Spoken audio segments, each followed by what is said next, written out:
No. Oh, there's a talk. Yeah, the talk back out.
Welcome to beautiful Boston, Massachusetts here at the New Balance track for this NEBL Showcase basketball game. Kicking off a weekend of basketball. We have two teams, Bremer Bay Gators going up against the Newman School Cardinals. I'm Chris Tunley with my co-broadcaster Vin Pastora.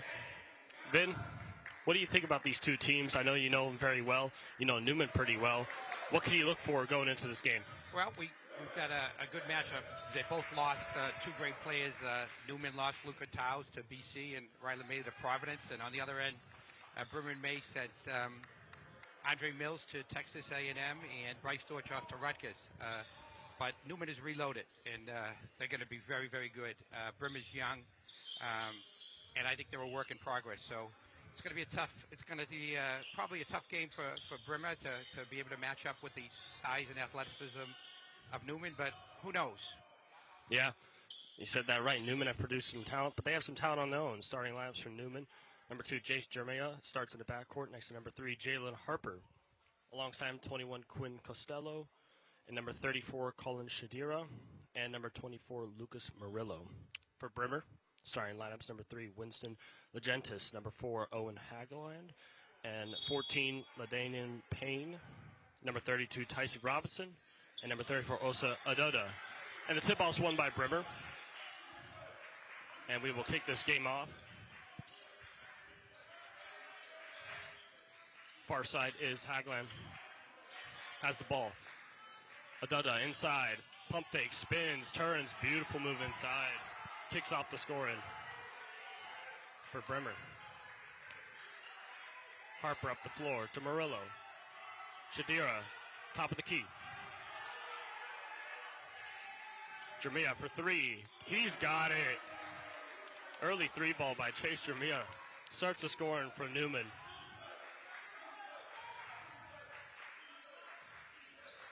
Aduda inside. Dribble handoff. Legentes top of the three. He hits a three. Fireworks early in this game. Vin. Harper takes it up the floor. Shadira, top of the key. Swings it over. Back inside. Shadira travels inside. The big man from Nigeria. Get an early travel call. Yeah, so far so good for Bremer May. They seem to be competing with Newman. Also, Idea with a big first packet for them. In best shape I've seen him in a long time. Payne inside. Spins. Kicks it out. Aduda, top of the key. 1-2. Left hand off the glass and good. Another big basket for Osa Idea. Early lead for Bremer. 7-3. 18 minutes and 30 seconds left in the first half. Shadira, top of the key. Passes it. Jermia down low. Loses the handle, but it will stay with Newman. It'll be Newman ball. Bremer's got some early energy here, so we'll see if they can keep this up. Harper will be the inbounder. Over to Jermia. Quick three in the corner. No good. Saved by Murillo. Grabbed by Harper inside, no good. Grabs his own rebound. Jermia outside, no good. Fighting for the rebound, but Bremer will recover and a foul on Payne. Excuse me, Payne was fouled. An early foul by Newman.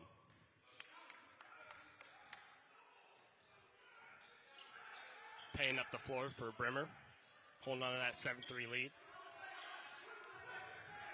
Looking for the screen. Guarded by Murillo. Pulls up. No good. Rebound by Jermia. Murillo inside. Back with Jermia. Shadira sets the screen. Top of the key. Surveys. Corner for Murillo. Three ball. Good. And the foul. Count it. He gets a three and a foul shot. Tyson Robinson a little bit late on the rotation there to get to that three-point shooter. The one thing we know Newman's going to be able to do is make threes if you leave him uncovered.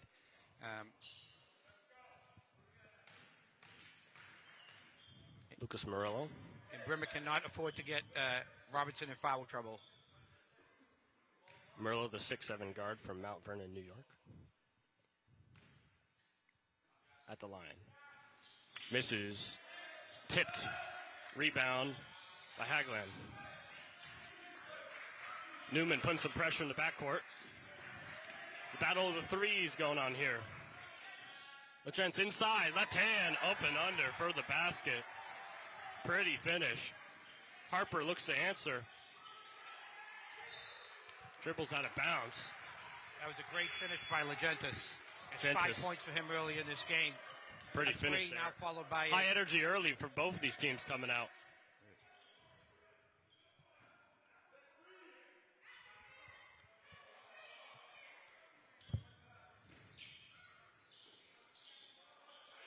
Inbound into Shadira. Shadira spins, turns, blocked. Blocked by Tyson Robinson from Bremer. Harper gets it back. Floater, no good. Aduda picks up the rebound. Swings it up. Legentes. Left hand inside. Hop step. Finds Robinson. Puts it up. No good.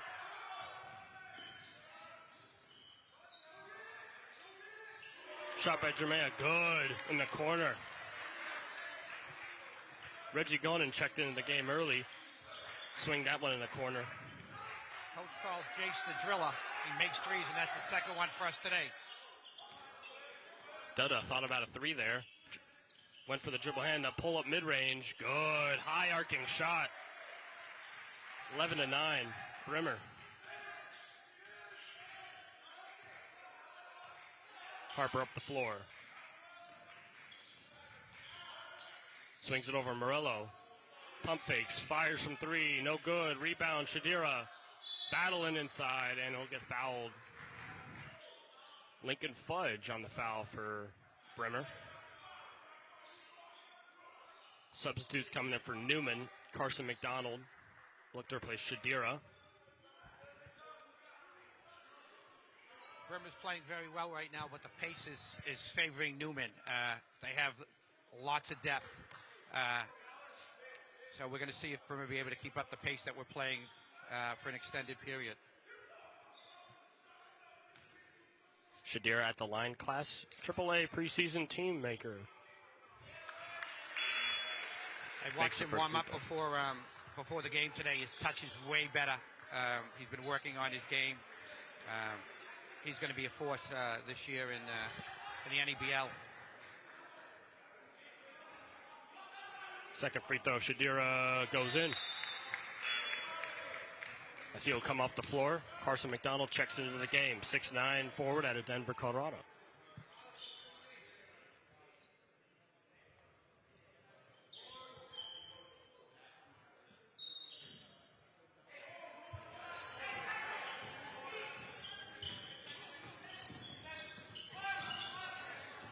Legentis with the ball.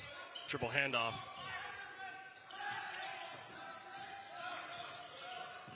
Over in the corner. Fudge for three. Banks off. Wow. I don't think he planned it that way, but we'll take the three off the glass. Corner three. Brimmer hold a 3-point lead. It's Harper driving inside. Double teamed. Lost the handle. Referees Trey Lewis and Lawrence Stead. This is BJ Dwan Abdallah, freshman, playing point now for Brimmer with the ball in his hand. Legentis, top of the key. Murillo guarding him, pulls up. Tough shot, wasn't blocked, air ball.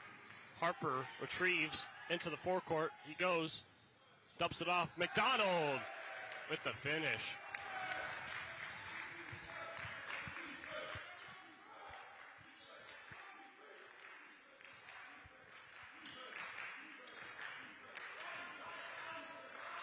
Brimmer can't afford those bad shots in quick transition baskets. Fudge pulls up, no good. Rebound McDonald. Brimmer holding on to that 1-point lead with 14:50 and a half remaining. Murillo inside is fouled. Shooting foul, be 2 shots.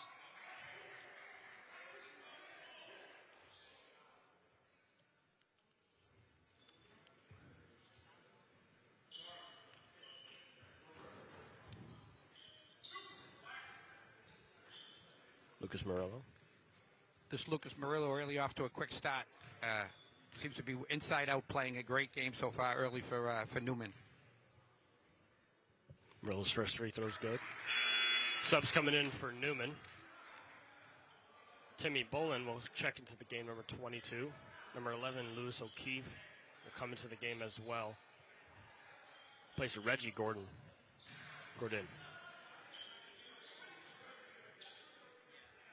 And for Brimmer, Brady Paldino comes in, and Cam Thornton.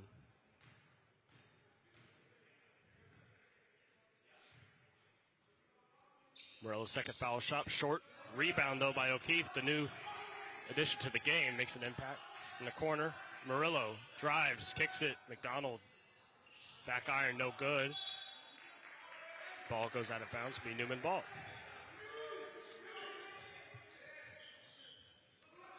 Harper to inbound. 11 on the shot clock. Pretty feed inside, and McDonald lost it, though. It'll be out of bounds, though. Brimmer couldn't get the rebound. Thought he got fouled there in that take, but it's a miss. Still Newman's ball, though. Harper the inbounder. 17 now on the shot clock. McDonald, top of the key. Takes the dribble handoff. Gives it back to Harper. O'Keefe lost it. Baldino stripped it. Up the court to Payne, who released it. My goodness. But Newman down the other end. McDonald slams it. Back-to-back dunks. High flyers today. Tie ball game with 14 to go. Adada inside. Puts it up, but he traveled. Newman lifted the energy there. That dunk My by goodness. sophomore Ladanian Payne there for Bremen May was something special. He's one of the premier players in New England as a sophomore. We're going to hear a lot more about him in the years to come. Got a timeout on the floor now. 32nd. Tie ball game here early. And as we mentioned, going into this game, Newman being the, favorite, I would per se. I mean, they ranked second in the preseason Knapsack Boys season preview. Very, very talented team. And Bremer maybe coming in here, class AA team. Maybe not as... Could they challenge Newman? What do you think? Do you think Newman are one of the best teams in I think they're one of the top teams in the country, to be honest with you. And Bremer's come out with a lot of energy, as you expect they would, as the underdog. Can they sustain it for two halves of basketball? I mean, we've only played 6 minutes, so a lot to find out.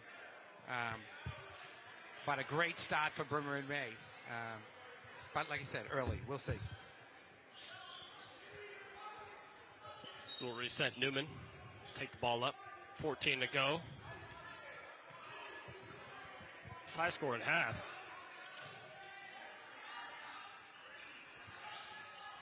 Top of the key, McDonald. Back over to Harper. And that's a turnover for Newman,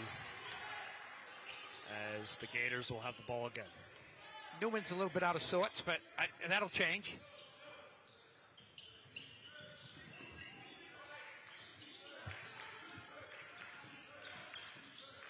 Adada, top of the key. Over to Payne. Baldino swinging it. Good ball movement here by Bremer. 8 on the shot clock.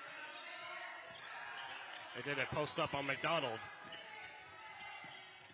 Right hand off the glass and good. Physical inside. That's Osa's third basket, 6 points. He's up to 6 points, playing really well. McDonald, screen, dribble handoff. Harper, good. Trading shots here. Harper putting the pressure in the corner. Thornton lost the handle. Up the floor, here's Murillo. Murillo off the glass.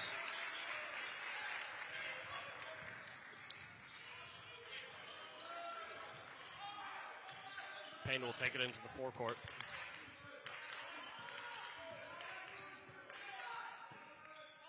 Adada, he's got 6 points so far. Can he add to that? Mid-range, no good. Rebound O'Keefe, he's in transition, 2v1. Harper try to go for the slam. No good, rebound. That's a foul on O'Keefe. Could be his first reach-in. It's been a real good start to this game. Yeah. Bremer trying to bring kids in and out of the game to keep them fresh, to see if they can hang around here.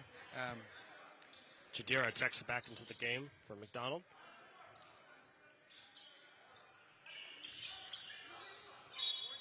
Looks like Robinson will check into the game for Adeda. The big man getting a rest.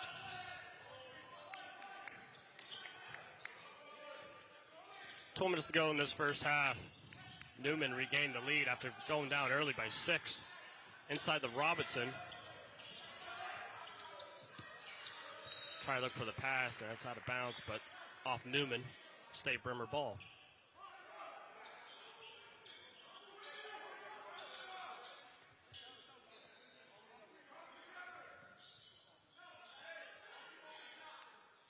Payne will inbound. Agentis back in the game, shoots a 3. Front iron, rebound, Shadira. Here come Newman. So Keith drives. Offensive foul, though. It'll be the Gators' ball. I don't know about that one, but anyway. Interesting call there, kind of hooked around. End here. They have to be careful not to take bad shots and they got to get the pace a little bit down if they're going to be in around here in the second half. Good shots, the key to Brimmer.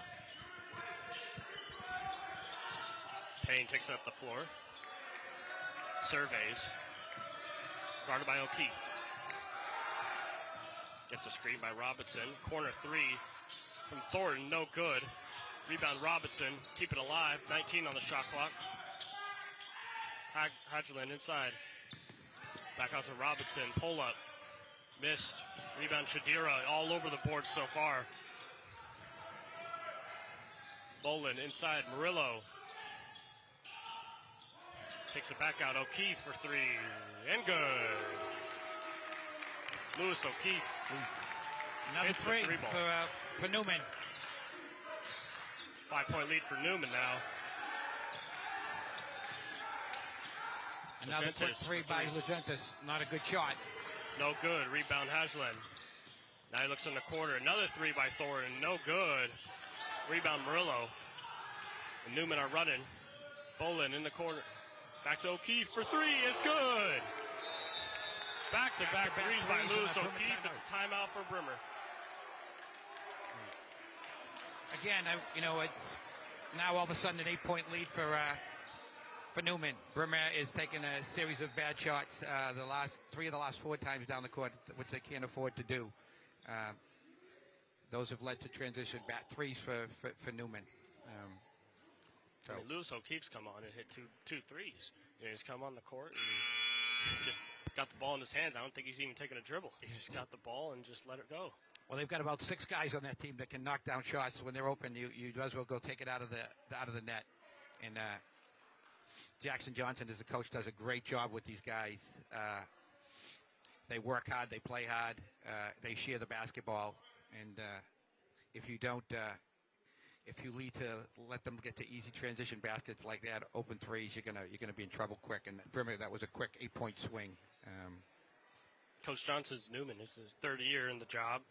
They've, like you mentioned pregame, they're a really good school, really highly rated. They got a lot of players here. They reload. They bring in these players, and it's showing here. It's showing, especially with the depth that they have, bringing in O'Keefe off the bench, bringing in Murillo, and having them all come in here and contribute. It's big. And will Brimmer stay? Will Brimmer have to keep up? And kind of like what you mentioned, can't have silly shots, early shots that kill you. Yeah, every shot matters for Brimmer and May in this game, and that's not the case with Newman. So they have to play, what in my opinion, almost a perfect game. And they came out with a lot of energy early, but they've like you said, they've taken some bad shots. So hopefully they get that together here, and we have a good competitive game. On the other end, Jackson is patient. He's using his bench. He's got a lot of depth on there. He says it's the strength of his team, all the depth he has. So. 10:30 on the game clock. Legentis will take it up. 8-point lead by Newman. Almost tipped there. And it was last tip by Legentis, and it'll be a turnover for Brimmer.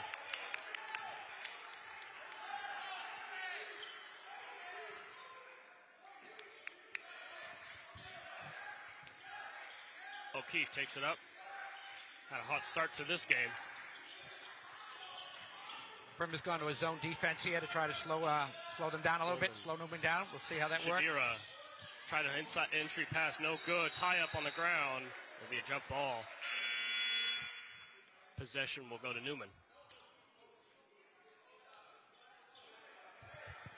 Jeremiah will check back in the game for Murillo.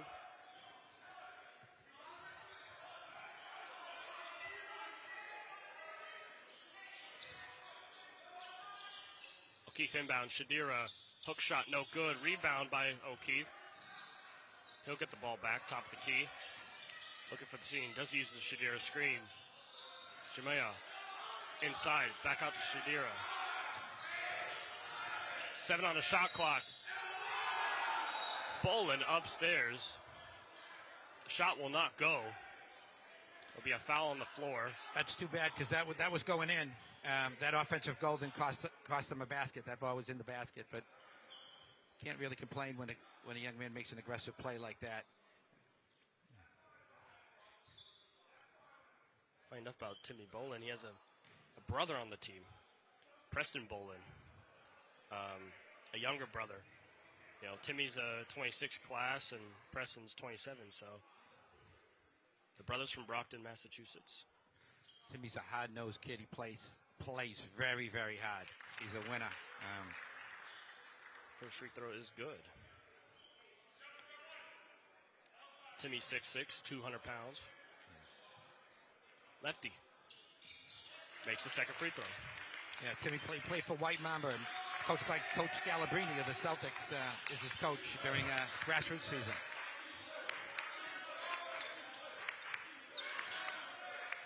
Legentis, top of the key. Hadjilan on the wing. Back over to Legentis. Legentis, mid-range. No good. Rebound, Shadira. Big 34s going at it downstairs.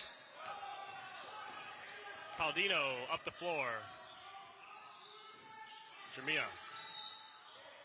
Fouled by Legentis. That'll be a reach-in. That'll be the fourth foul on Bremer.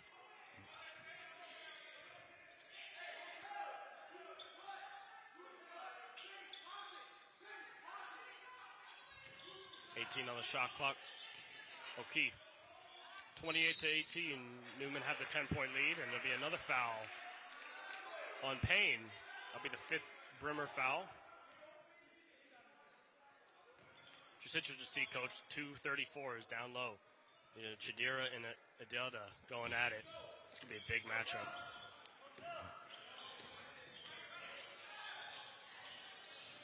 Chidira. Free throw line over to O'Keefe. Gets it back inside. Shadira, one dribble and slams it home. Ooh, impressive inside play there by Colin. Newman have a 12-point lead. They've been on a run. A 7-0 run to be exact. Adada. Guarded by Shadira. Three shot by Thornton. No good.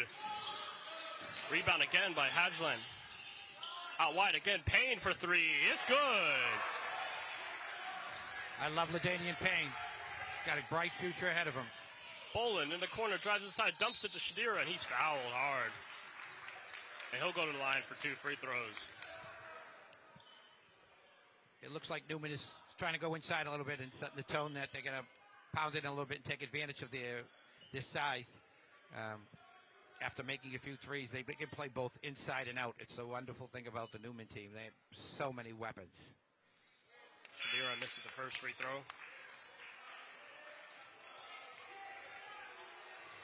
Shira, born in Abuja, Nigeria.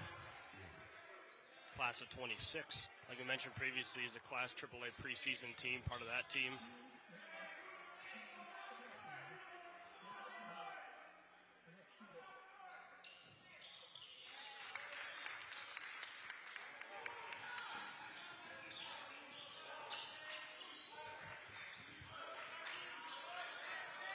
Payne gets his pass stolen. Shadira up the floor. Right-handed layup is good.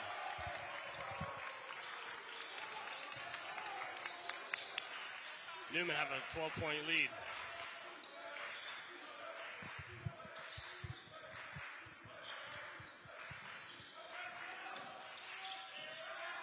Legentis over in the corner. No good. Shadira.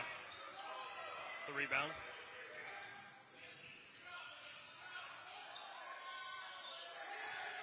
Castillo gets the back. Jamia. Back in the corner, Castillo. Risky pass there. And it'll be Newman ball. Newman is starting to flex his muscle. Up 12 now.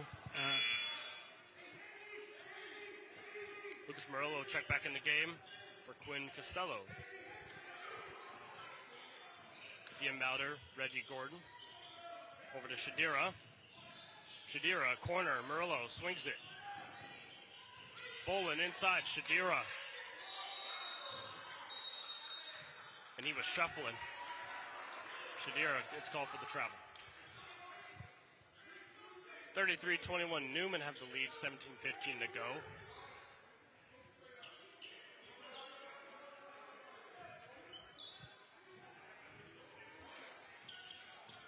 Payne brings it up. Gentis. Inside, left hand. Blocked by Shadira, but I don't got to call that a goaltend. That was pretty close. Yeah. Well, again, it's a second basket for Newman that they should have. It's two more points they should have had. I mean, that ball was not going in. It was near no chance of going in. I don't think it was even going to hit the rim, to be honest with you. Harper brings up the floor. 7 minutes to go in the first half. Newman hold on to that 10-point lead. Jeremiah in the corner. Good. 3-point shot. Call him the driller. That's why. He drills him.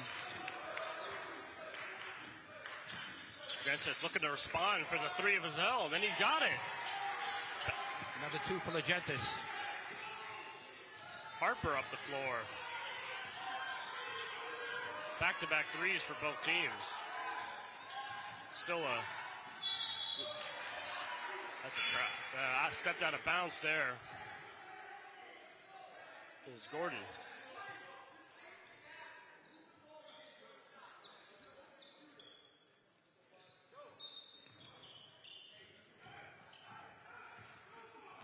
.6:25 on the game clock.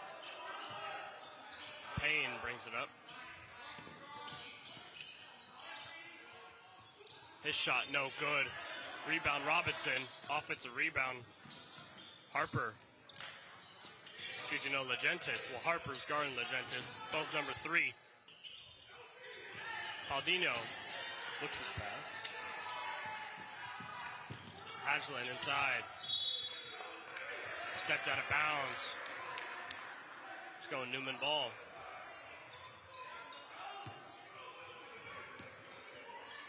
Tom Nelson coaching his kids hard over there, telling his young sophomore to go score the basketball. And he can. Harper drives. Tough finish, left-handed. Great finish there. Newman regained a 13-point lead. Gentis kicks it in the corner. Hadgeland for 3, air ball. Rebound by Murillo. Newman are running. Oh, great and play. one. Reggie Gordon puts it up and in. Newman out running. Yeah, like I said, their depth is taking over here again. And Bremer's got to slow the ball down some. And how about that finish by Jalen Harper, the highly touted guard. Really talented.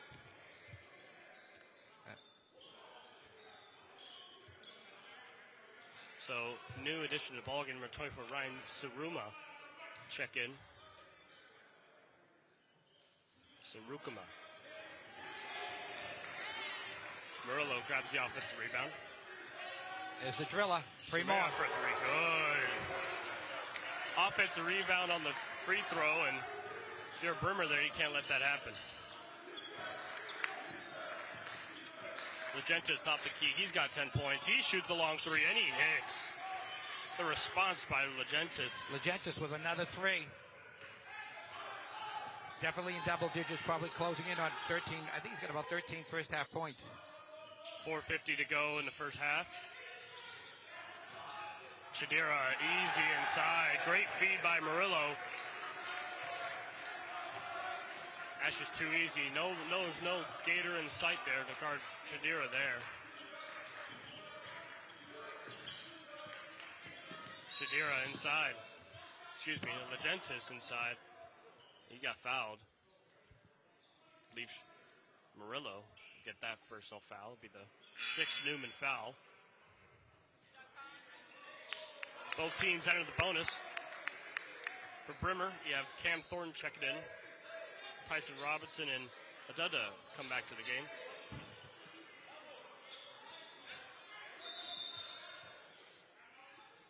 Timeout for Bremer. 45-28, Newman lead. 4:29 to go in the first half. Coach, who would you say you highlight players that are really having a good half so far? Yeah, I mean, for Bremer, Winston Legentis is shooting the ball really well. He's got a lot of points. I still think he's shooting it a little bit too quick, and the time the time clock. But on the other side, so much talent. Love watching that finish by Jalen Harper. Competes on defense too. Played with the New Jersey Shore Sharks. Played for Mike Rice. So you really know he can be coached hard. Really talented player. And as Coach promised, Chase Jeremiah, who he calls the driller, has been shooting the ball very, very well. He's got 4 threes so far. Yes, and I've also fallen in love here with Lucas Murillo for Newman. He's been really good. In his last game in the win over Ridley, he had 11 points, 10 rebounds, 6 steals, and 5 assists in their last win. He played on the 16 and under Dominican Republican national team. He's got a whole lot of FIBA experience. Coaches call him a high major prospect. So a lot of talent at Newman. Just a lot of talent. Newman for sure. And we need a little more help out of some. Odita's playing well. Osai Odita, but we need some more help at Bremer from Tyson Robinson. They need some help. So, because he's capable of being very good. Tyson's a good player. Inbound for Bremer. Legentis, right. Pump fakes. Back up, no good. Rebound by McDonald. Here come Newman. 4-on-2. Harper inside, no good. Missed the layup. Now here come the Gators. Legentis, 3-ball, no good. Rebound Gordon. 4 minutes to go in the first half. Newman hang on to that lead. 3-point foul. Foul is on Cam Thornton. And Harper will shoot a 1-and-1, I think. Interesting call there. That double foul took away a 3 for Newman. That's not 10 a big fouls fan of that double foul call. Be a sideline now. Actually, it won't be free throws.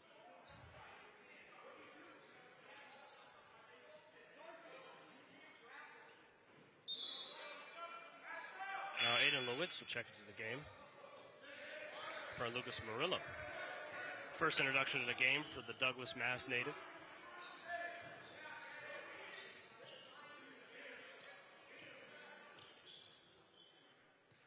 Newman hold a 16-point lead, 45-29. With 4 minutes to go in the first half.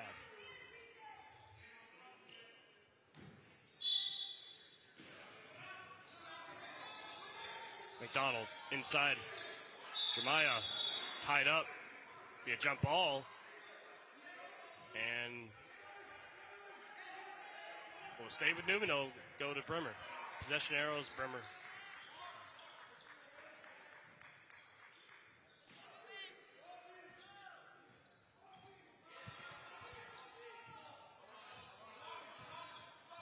Off-ball screen. Thornton gets it. Legentis resets.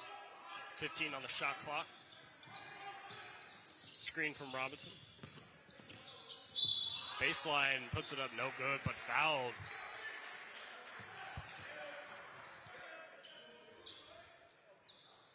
And that's a foul on Newman, on number 14.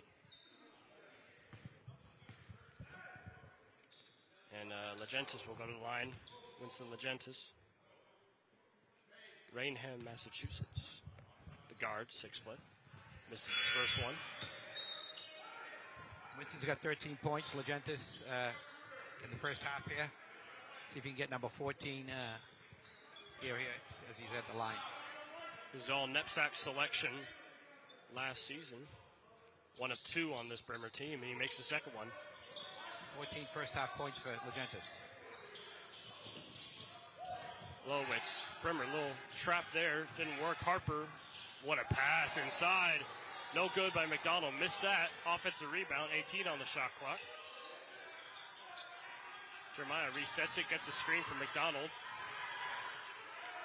Picks up his dribble, McDonald inside. It'll be a foul on Hajlan. Be the sem for Bremer.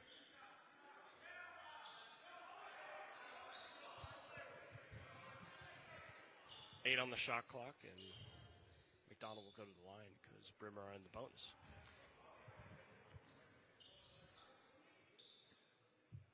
Carson McDonald here from Colorado.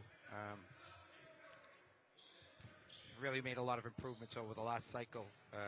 He's really been a help for Newman, and will be this year.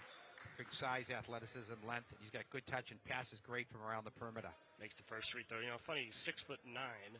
You would think if you're 6'9", you'll be the tallest guy on the team. Actually, Shadira is 6'10", and Castillo is 6'10" too. So it's kind of funny. You're 6'9", not the tallest guy on the team. Magentis lost the handle. Here comes Harper. No good on the layup. Put back though by Gordon. And Newman will have that 48 to 29 lead. Magentis brings it up. Adada inside, fouled by McDonald. Looks like he'll go to the line for free throws. Idata's been a real bright spot for Bremer. He's got 6 first half points, but is, like I said, he's in the best shape I've ever seen him, playing hard, attacking the rim, and has held his own against the big Newman School host of players. A good outing for him. The Brockton, Mass native, the first free throw. High, Arkin, no good. Transfer from Cats Academy, I believe, is Osa. One of the key players for this Bremer team, looking to... He came from Cats. Osa came from Cats Academy last year. He's looking to get a little bit more playing time and opportunity, which he's getting in Bremer. He's turned himself into a starter here. He's going to be a real important part of this Bremer team going forward. Second free throw is no good. Shadira with the big rebound. Harper up the floor. Jeremiah over. Oh, great ball in movement the corner. there. O'Keefe, no good. Great ball movement by Newman. Excuse me, Lowitz in the corner. Regained by Newman. 15 on the shot clock. Back out, Jeremiah for 3, no good. And Robinson lost that rebound and it'll stay with Newman. 2:07 on the game clock remaining. Newman still holding that 19-point lead.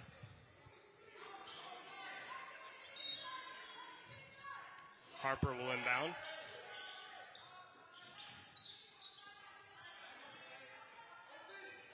Jeremiah already having 4 first half threes. He's been hot. Will it be his 5th? Yes, it will be. Oh, you can't leave him open. We said it before. Driller. Chase Jeremiah, a beautiful stroke. As Newman taking commanding lead here. Over in the corner. Hadgeland inside. Mid-range. No good. Rebound by Jeremiah. He's all over the place. Up the floor. Harper inside. Pass tipped by Fudge. Excuse me, Hadgeland. The ball will go out. It'll be Newman ball.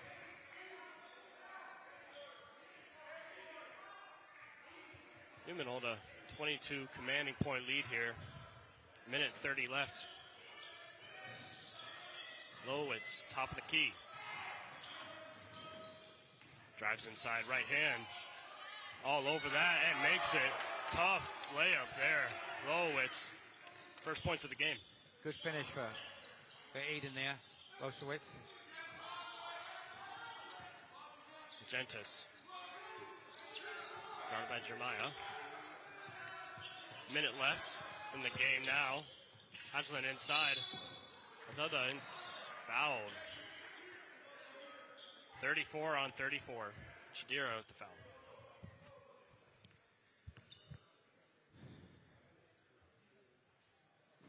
Take a look at this tough layup here by Lowitz. Adada with a nice, strong finish again to the rim. He struggles here a little bit the free throw line, so let's see if he can make a couple here. He's 0 for 2 on the free throw line so far.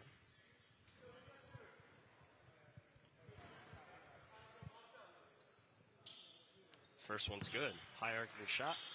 Got that one. Newman have 9 fouls. Bremer have 10. Both teams in the bonus. Newman on the double bonus. Second free throw is good. 22-point game for Newman. 53-31. Under a minute left in this game. Harper into forecourt. Jeremiah, top of the key, good again. 6 threes in the first half. Chase Jeremiah. And man, 36 seconds, Legentis up the court. Lincoln Fudge inside. Legentis, corner.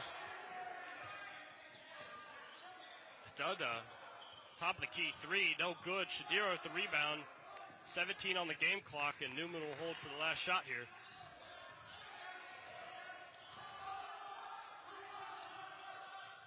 Lowitz over to Shadira. Jeremiah open again. He's good. Chase Jeremiah 7 first half threes, and Bremer can't get a shot off. That's the end of the first half.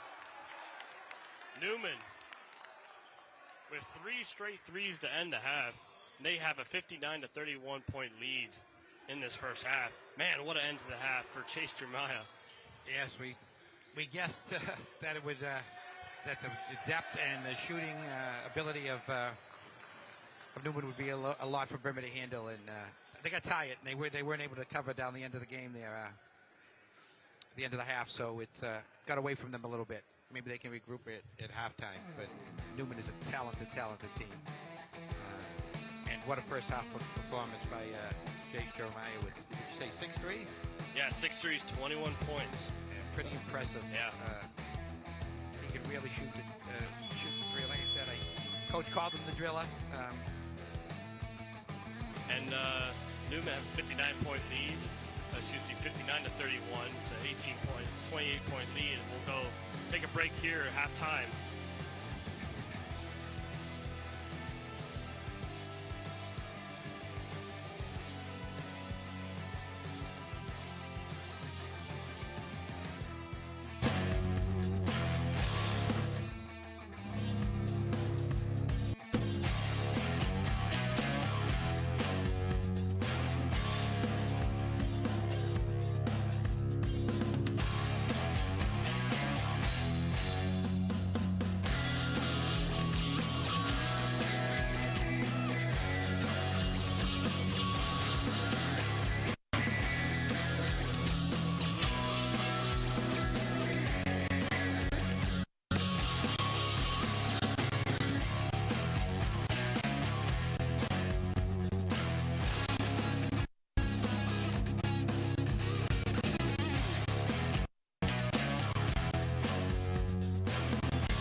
But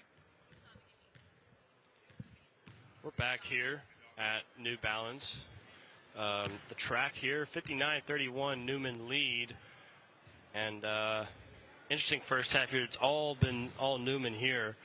Led by Chase Jeremiah, 21 points in the first half. Coach? Yeah, I think, Bremer came out early and competed. I think they had a lot of energy coming to the game. It was one time it was 18-18, I believe, but since then, it's been all Newman. And like I said, they just have a lot of depth, a lot of talent, and Jace Jeremiah has been just incredible today. Yeah, and we've also had Lewis O'Keefe too. He's hit threes as well. He's been real hot as well. He's got 6 first-half points on 2 threes. Yeah. The thing about like Lewis is he does damage at the basket as well. Very, very talented. Coach calls him a high major prospect. Chidira also as well has been big inside for Newman as well. Can't forget about Brimmer though. Winston Legentis has been also hot too. Yeah. Winston had a good first half, 14 points, and LaDainian Payne had the play of the game. The dunk in transition was absolutely beautiful. And I thought, like I said, Osir Idata has played a good half of basketball for them. He's been big for them as well. It was back and forth, and Newman just had that run towards the last 8 minutes of the first half where they were just shooting, and led by Jeremiah, of course, who hit 3 3-pointers to end that half. Just unbelievable. Newman they're looking for him. They're looking for those off-ball screens, and Coach Jackson Johnson runs a lot of nice stuff, and he was able to free up Jeremiah on a lot of plays.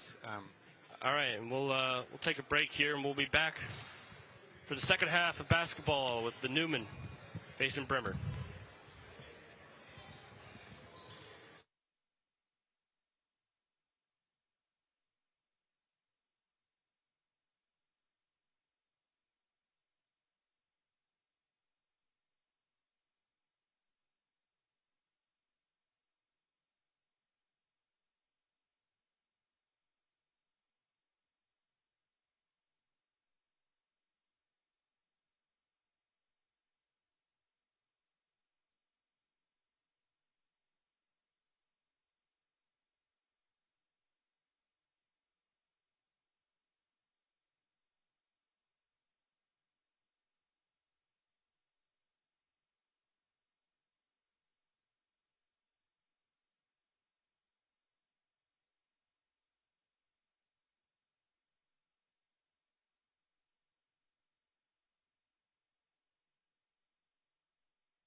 Welcome back to the New Balance track here in Boston, Massachusetts. We're getting ready for the second half of NEBL basketball.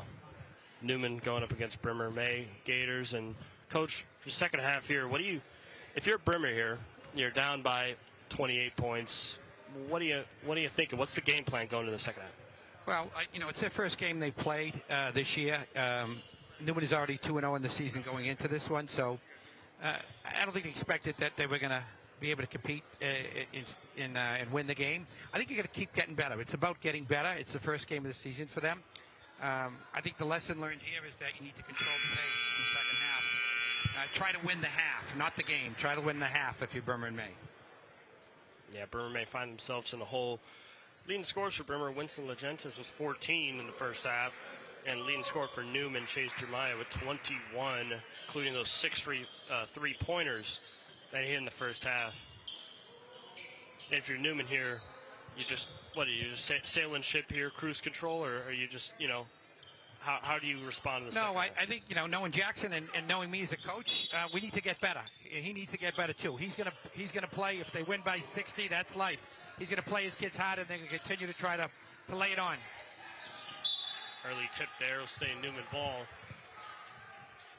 And on the floor for Newman is Harper, Gordon, Jeremiah, Brimmer's trying to run a little jump here to put some pressure on. Shadira as well. It's Murillo in the corner. Gordon. Jeremiah, the hot hand inside. Back iron, no good. Rebound to Harper, 20-second shot clock.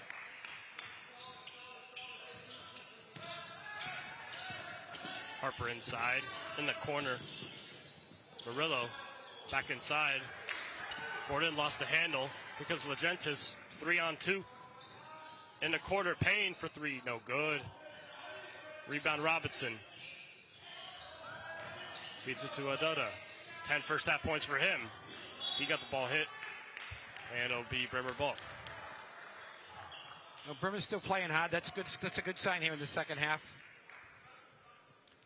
On the floor for Brimmer, Legentis, number 3, Hadgelin, Robinson, Aduda, and Payne. Here's Payne with the ball.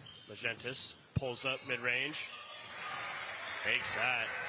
Legentis starts off right where he left off the first half with a bucket. 16 now in the game. Harper, no good. Gets his own rebound and puts it back up.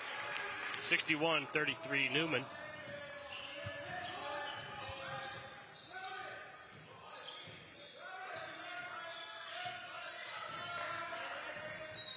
And that ball will be out of bounds. It'll be Payne's ball. You mentioned Coach Johnson and the team. He doesn't matter if they win by however many points. They just want to play well. And, I know you have some experience with Coach Johnson, and especially Coach Tom Nelson on Brimmer's side. Both really good coaches. Yeah, they both have a lot of experience. Tom Nelson, Los Angeles kid that came up here to go to Phillips Andover, and then wound up playing at point guard at Holy Cross. Robinson. He's a great. Coach Nelson's a great developer of talent. He has a great reputation. He's always done. The fact that he's a day school and here in this type of environment, playing with these types of schools, tells you all you need to know about him. Great coach. Jackson Johnson, Coach Johnson over at Newman, he's one of the stars in the business, young stars in the business. I expect that he'll be coaching Division I basketball someday. Was a Tulane graduate assistant after being a Tulane student athlete. Served under John Cabell at Northfield Mount Harmon before coming to Newman. Have a lot to say about John Cabell too, how good he's been in helping as a mentor to Coach Jackson sometime later here. Inside Shadira, double teamed, and they get fouled. It's funny enough you mentioned Coach Carroll. Didn't he call Coach Johnson and said, "Hey, do you want this job at Newman?" Kind of gave him a good, gave Newman that the recommendation of hiring Coach Johnson. Yes, and if you know Coach Cabell, that's exactly the way he operates. He don't give you much time to make a decision. Top of the key, Jeremiah gets it from the inbound, no good. Rebound Murillo, offensive rebound, 18 on shot clock. Inside, no good. Gordon, offensive rebound again, and it'll be a jump ball. Possession will go to Brimmer. Yeah, I believe that exact, he told James, he said, you have 8 seconds to decide or else I'll take the job. That was Coach Carroll there. He told him 8 seconds on a phone call to decide. The rest is history, Coach Johnson. I guess Coach Johnson took the job. Yeah. Smart move by him. No good there by Payne. Now here comes Newman up the floor. Murillo, 3 is good. 64-33, Newman extend the lead. Another 3 from Murillo there. Gentis looking to respond. Gets the stream by Sarukum. Gentis inside, finish, and the foul. Count it. Getting back to Coach Carroll, one of the best high school coaches in the history of New England basketball. Coached at Northfield for, I believe, more than 20 years. Won 3 NEPSAC championships, AAA championship. He's got a national prep school championship. And nobody has put more guys in the Ivy League than Coach Carroll. I think 45 student athletes have attended the Ivy League in the last 15 years. Amazing. Gentis good on the free throw. Yeah, you mentioned that, Coach. If you get a call from that established, prestigious of a coach to go to a school and recommending you, it's some high praise there, Coach Johnson. Ball stolen. Payne. Brimmer have the ball now. Up the floor. Lincoln Fudge for 3. Missed. Rebound Robinson. Put back. No good. Ball's bobbling around on the floor. Jeremiah retrieves. Chase Jeremiah, the first half superstar. Looking to calm things down with 6:40 on the shot on the game clock. Shadir inside was stolen by Payne. Another turnover for Newman and a foul on Shadira.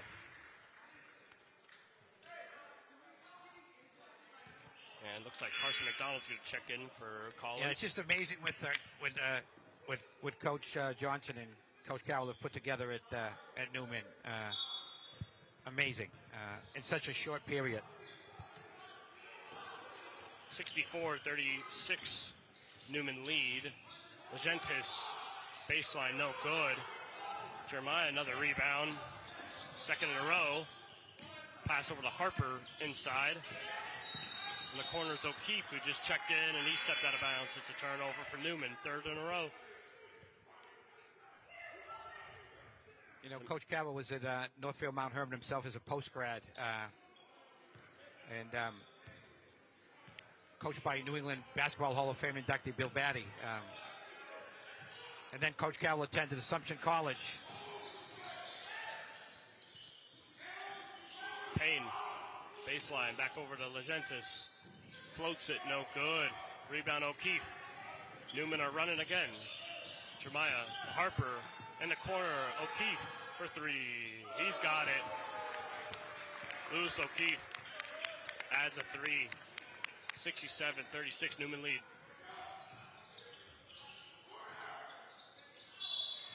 Payne gets fouled.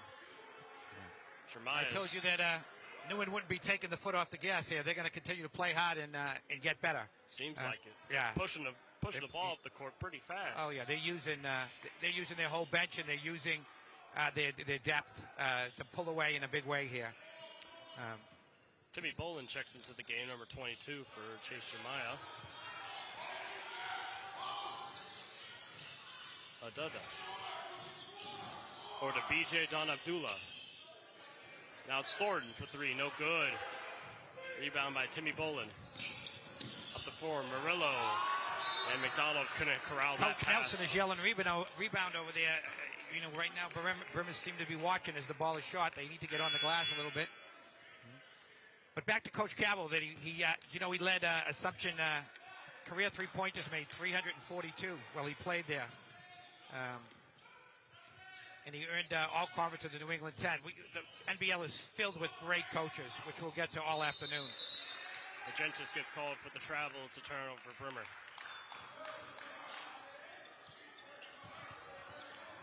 15-10 in the second half. Newman hold on to a 67-36 point lead.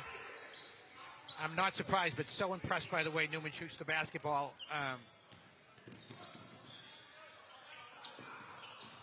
O'Keefe, three-point shot, missed.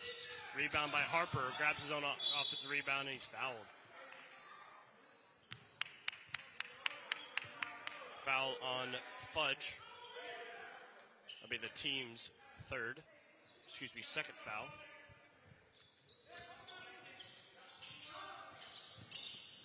Murillo gets the inbound, takes it inside, dumps it off to McDonald, who puts it back up for the bucket.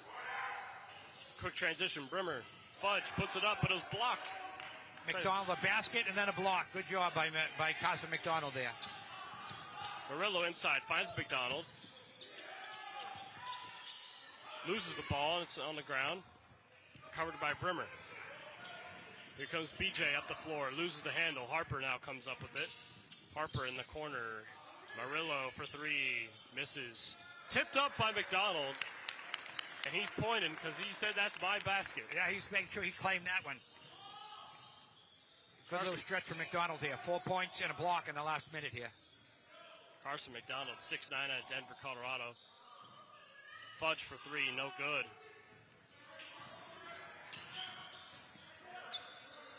Harper, O'Keefe in the three, missed. Rebound by Harper. Inside, there he is. O'Keefe. Be a foul on BJ. I really like the unselfishness of Jalen Harper for Newman. With all those shooters, he's done a wonderful job distributing the basketball. Can get downhill and make plays for those shooters. He's an important part of this team. Robson does a check out of the game for Brimmer. And right after I say that, another great pass from Harper inside. That'll get them 2 free throws. Timmy Bolin, I believe, will shoot those free throws. In the game now for Brenner, Serukuma in the game, as well as Lincoln Fudge, and Hajline also checked into the game. Timmy Bolin, we spoke on him, the guard out of Brockton, Mass, has a younger brother, Preston Bolin, who hasn't seen action in the game yet. Bolin makes his first free throw. Like I said, Timmy's a good hard-nosed player, tough as can be, winner. 21 checks to the game for Newman. Costello.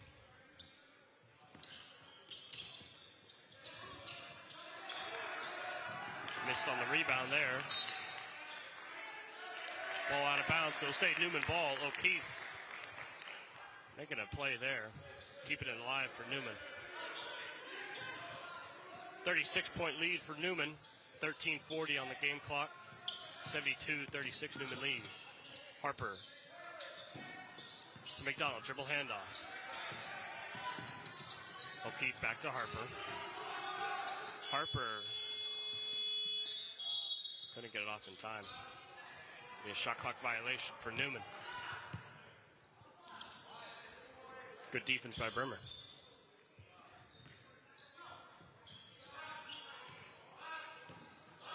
Legentis up the floor. 13:20 on the game clock. Legentis inside. Serukoma for three. No good. Rebound Fudge. Legentis heaves another one, and it's good. That was from deep NBA range on that one for Legentis. Legentis, 19 points on the game now. McDonald, top of the key. Feeds it. O'Keefe off the glass and in. Great backdoor. Another strength of McDonald. He plays well out of the high post. He's a good passer from the high post area. Brimmer looking to respond quick. Haglin. Legentis. 20 on the shot clock. Sizes him up. And gets the foul. Harper will foul.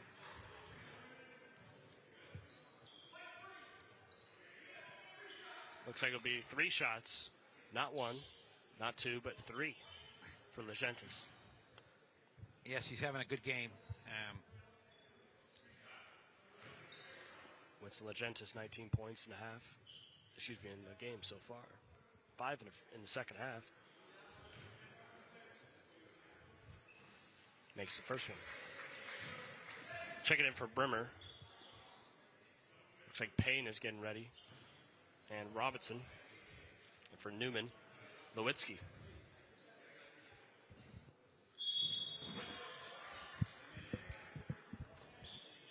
So Lowitz checks in for Harper.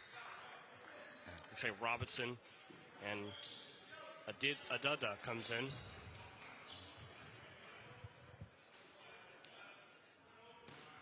Winston Legentis, leading scorer for Brimmer so far, makes his third free throw.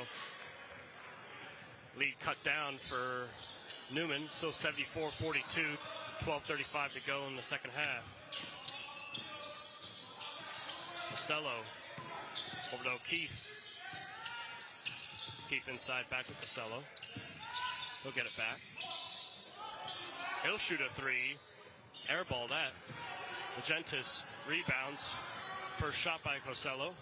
Legentis inside right hand, no good. Rebound by Bolin. Bolin. Loose pass, covered by Costello. O'Keefe, no look inside. McDonald, reverse, good. Pretty pass there by Lewis O'Keefe. For McDonald there. Carson McDonald making plays both ends of the floor. Now here's Robinson for three in the corner. It's good. Robinson with the three-point shot. 76-45, Newman lead. That's a three. It's good. Timmy Bolin. 3 straight threes in a row. Bolin working inside and out now. The timeout for Brimmer. Coach Nelson wants time. 79-45, Newman have the lead. 11:27 to go in the second half. And Newman keeping that advantage. They're keeping arm's length ahead of Brimmer here. Well, like I said earlier, at this pace, the spread in points just increases. The pace is just too fast to play 40 minutes with limited bench that Brimmer has, and Newman looks really, really good. Last year, Brimmer had a 14-17 record, lost in a Class AA championship to Bradford Christian. They're no slouch of a team. I mean, though last year record 14-17, getting to the championship game, they're pretty. They know how to get there. They know how to beat teams. And their 14-17 record reflected that they played a lot of these AAA games as a AA, and they were in the NEBL last year, which means when they went to AA play, they were very, very effective, making it to the finals of the championship there. But they did lose, like I said. They lost Andre Mills to Texas A&M, who graduated, and Bryce Storch to Rutgers. So very much got young guys, Legentis, playing here and doing a good job. And as I said, he's got LaDainian Payne here, who's young and good. B.J. Jawan Abdallah, he's got a good young team. And I think the surprise before the year over is going to be Tyson Robinson for him. But again, he's going to concentrate on getting better here. That's the last 12 minutes is about getting better for Brimmer and May. So they're ready for tomorrow's game. Tomorrow's game will be versus, tomorrow's game, they're playing New Hampton at 1:35. New Hampton, another great school, number 1 in the NEPSAC Boys Top 10 season preview. So that'll be a tougher challenge they'll have to get ready for. Robinson, 3 is good. That's 2 in a row for him. Tyson Robinson. Really didn't do much in the first half, but he's a talented kid. Costello over to O'Keefe. O'Keefe slows it down. 10 on the shot clock. Top of the key. McDonald. He has 11 points so far. 3 again. Add 3 to that. That's 14 for Carson McDonald. 82-48. Newman lead. McDonald's done a little bit of everything this half. Tip-ins, threes, dunks, blocks. Adada inside. What a feed by Legentis. And now Newman going quick. Timmy Bolin in the corner. No good. Rebound by McDonald and put back. Carson McDonald's everywhere. Stolen by Bolin here. He thought he had a clear path to the basket there, but stepped out. McDonald's having a great game for Newman. McDonald now with 16 points so far. Yeah. Great play by Bolin here on the sidelines. He just happened to step out of bounds, but like he's another one known for playing very, very hard.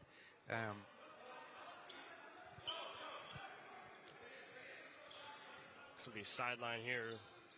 And think about it. They've done a lot of this without huge contributions from Collins today. They're big. You know, it's they haven't needed it. Inside, Argentis resets it though. Goes back inside on his left hand. Up and in. Off the glass. Tough finish.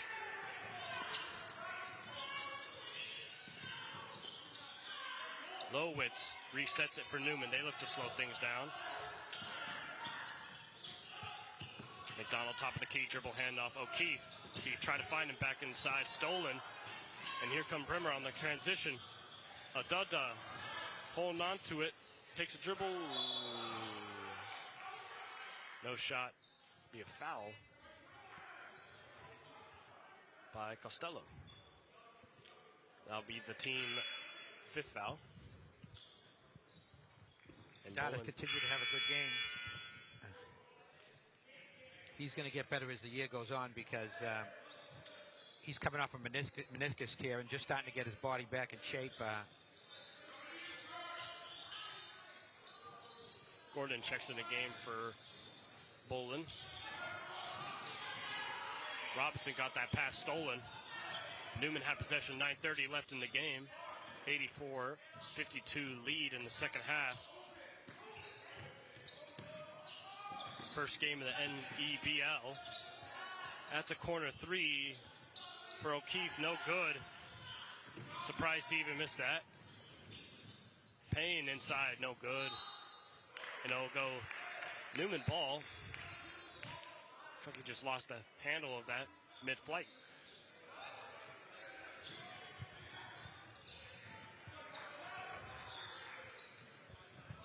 .9:05 to go in the second half. McDonald will take the ball up for Newman.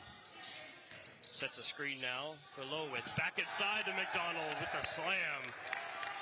Carson McDonald, 18 points in the second half. Payne takes it up for Brimmer. Over to Thornton for 3. Front iron, no good. Lowitz with the rebound. Up to O'Keefe, lost the handle. BJ recovers up to Hashland. Fouled by Lowitz. 16 foul for Newman. Boy, Carson McDonald flying all over the place, isn't he? Sends screens, taking the ball up the court, finishing strong inside.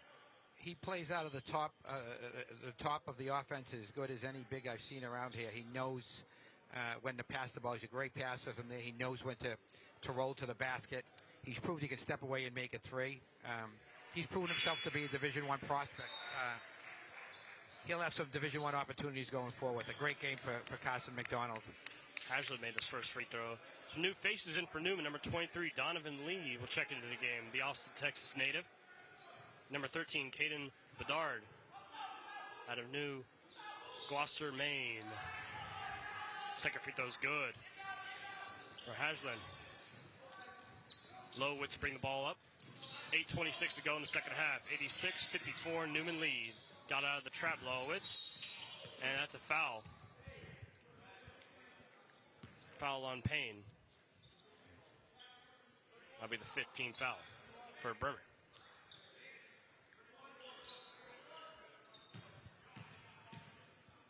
And Lowitz will take this ball at the baseline out of bounds. Finds Groden. Pulls up mid-range. Good. Reggie Groden adds 2. He had 4 points in the first half. And apparently there's a shot clock problem. Referees will stop this momentarily. Mentioned coach, Bremer got to get ready for the next game, playing one of the best teams in the NEBL, New Hampton. What do you think going into that game, how does Coach Nelson get his guys prepared for an even bigger opponent than Noon, I would say? Yeah, I think like he's got to use this weekend as a learning experience. I mean, New Hampton has 3 guys that are going to play the highest level of college basketball. 3 ranked guys in their lineup. They're very good. At the end of the day, when you're coaching basketball, it's about getting your kids better. So I think he's got to look at the last 8 minutes here about getting better, and tomorrow about getting better. And let's see where you are come February, with this young group of guys. I like his team. I just think he's overmatched here, and it's early in the season. Yeah, Newman, their next game is Sunday at 5 o'clock. They play Putnam Science Academy. That'll be a tough match for them, too. Putnam very good as well. Another great game that'll be. Putnam's also very good. So that should be a great matchup between those two. Legentis was fouled by Bedard, and we'll go to the free throw line here as Newman into the bonus.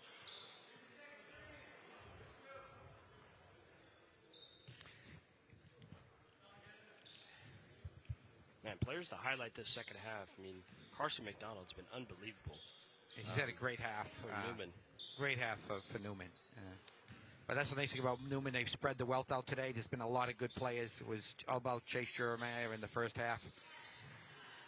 There's a lot of guys that to go to that can get buckets, and I think we've said it several times, but they just have different guys that have stepped up and made big plays for them today. And Legentis made the first. He'll make the second. Lucas Morello's been awesome too today. Up the floor. Costello top of the key, swings it over. Gordon. Back over to Lowitz. Lee gets his first touch of the game for Newman. Love the way they move the basketball, Newman. Gordon pull up, no good. Rebound Hajland. 88-56, Newman lead. 7:34 to go in the second half. Hajland inside. Gets fouled. I believe that foul will be on Lowitz.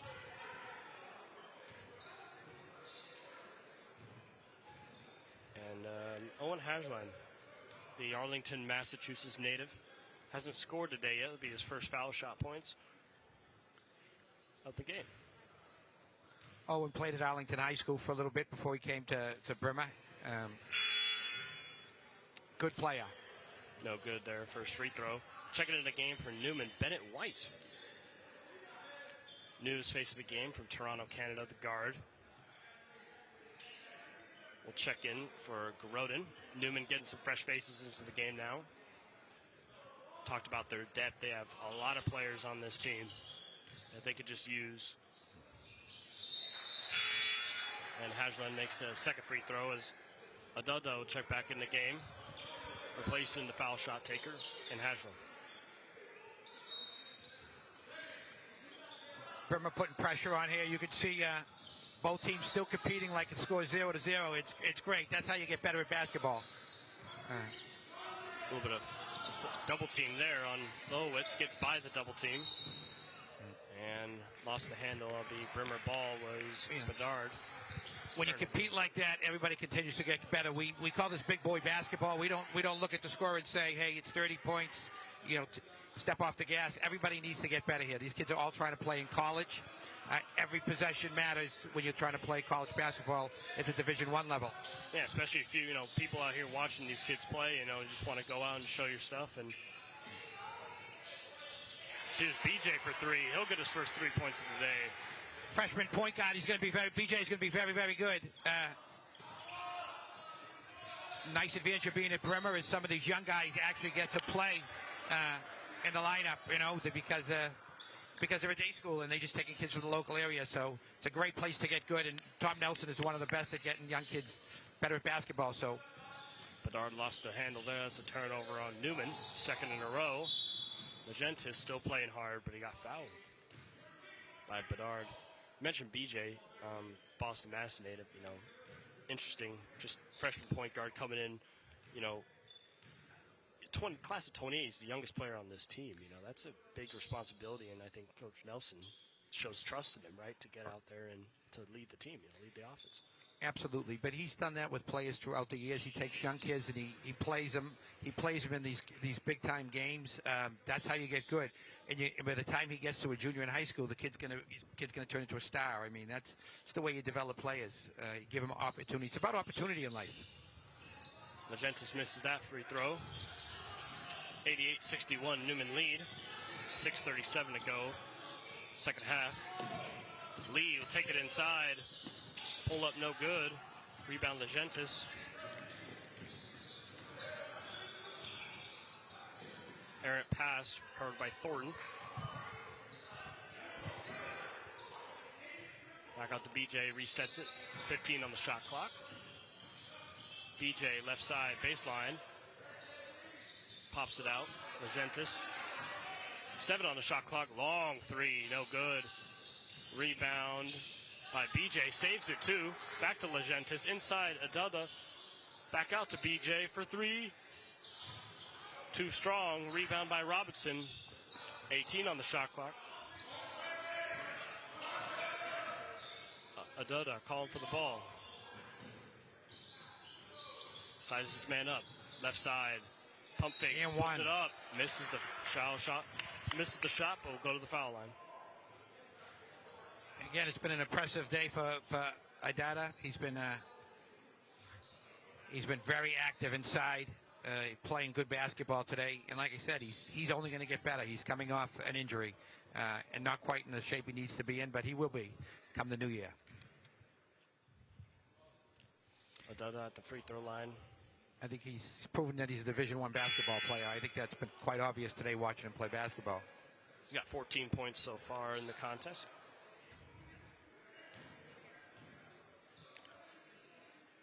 Checking into the game here, George Demeter for Bremer.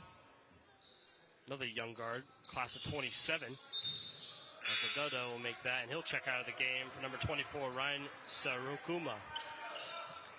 26 forward.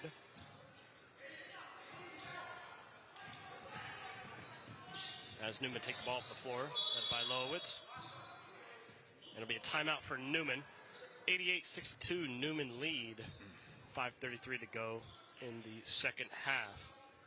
Talked about Bremer and, producing those high-level guard Mills and Dorich to go to Rutgers. How do you build a culture, Coach, of getting players in, buying into a system, and developing? Like, development of players is so big, especially at the high school level, and in prep basketball, playing each other and really improving. Yeah, it's about getting in the gym. You have to have adults that are dedicated, and these coaches are both dedicated to getting their guys in the gym and working with them. And like I said, sometimes in life, especially in basketball, you win by losing. So to give kids opportunity to get in there, and these are games are live practices. You work on your skills. So on one team, you might be watching the game. On Bremer and May, you're playing in the game. So he treats these as live. Tom treats these as live practices and gives opportunity. And he teaches. He's a great teacher. He's played the position of point guard himself in college, so he knows how to develop players. Coming up after this, at 1:35, New Hampton will play PSA. Later in the afternoon at 3:25, South Kent will take on Cats Academy, and 5:15 will be Cushion versus Brewster. That's the slate for the NBL games the rest of the day. Teams getting familiar with each other. First day of the showcase. Newman and Bremer playing their first games.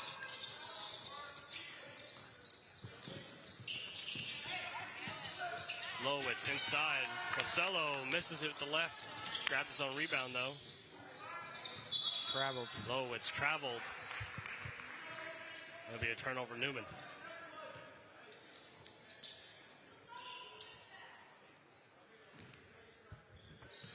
And BJ will bring it up the floor for Bremer. And Robinson, errant ball. Here it comes. And that's a turnover for Bremer. Checking the game here for Newman. Number 15, Trey Grant.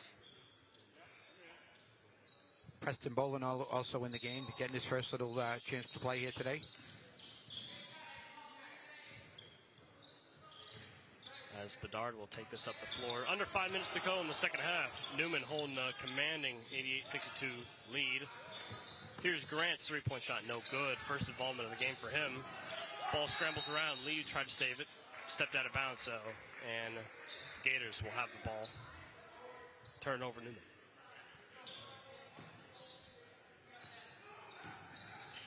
.440 to go in the second half.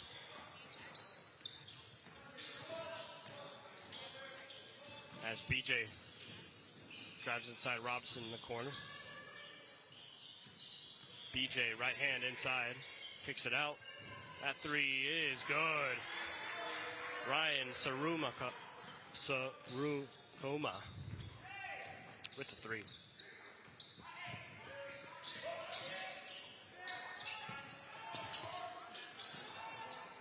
Now Grant looking to respond, no good. Rebound, though, offensively by Bedard, and he got that ball ripped. Here comes Thornton for Brimmer up the floor. And Lee takes the charge. That was Trey Grant that took that last 3 points. His father, Earl Grant, is the head coach at Boston College. So his son here at Newman. I wonder if Dad's in the crowd here today watching his son play. Man, Lee on that charge. Hit the deck harder than a card dealer there. 3:53 to go in the second half. Lee up the court. Swings it to Grant. Over to Ben White, who will be fouled by Robinson.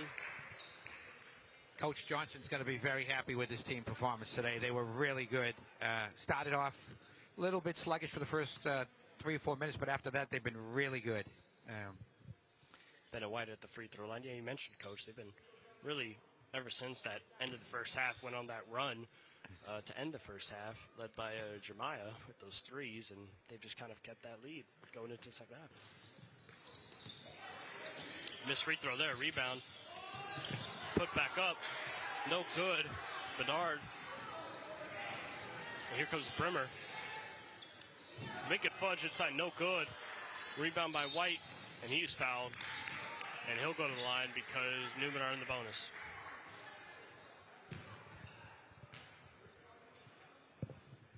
And Coach Johnson, he's looking for a call over there. I think he's up 33. I think the ref decided to let that one go. I believe that foul is on number 15, George Demeter. Yeah, that foul on the shot there. That's what he was pleading, Coach Johnson. As White will go back to the line.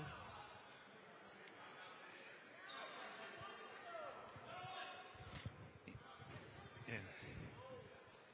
A little confusion here. Substitution for Brimmer. Brady Paldino checked into the game. His first involvement. Tyson Robinson.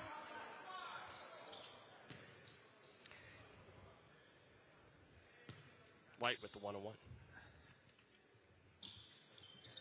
Makes the first one. And don't go anywhere. You got another free throw here, Mr. White. Again, both of these teams still playing hard and competing. It's good to see. And that's another. It's good there by White. 90-65. Newman has the lead. 3:30 to go in the second half. BJ up the floor, inside. Off the glass and in. Tough finish by BJ. Nice little crossover dribble there by BJ to get back on a straight line to the rim. Kane Bedard up the floor in the corner.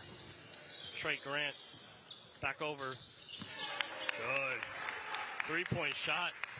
Brimmer, young Boland there with his first bucket of the game. 93-67 lead for Newman.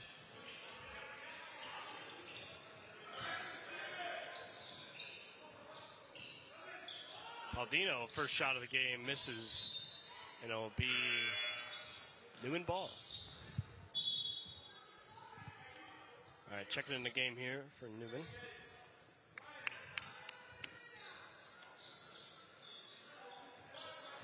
Bedard checks out of the game. Newman really tapped into their bench, as well as Brimmer. Using everybody.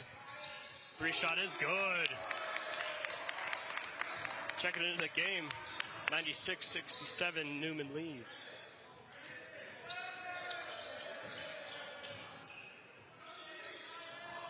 BJ swings it. Paldino.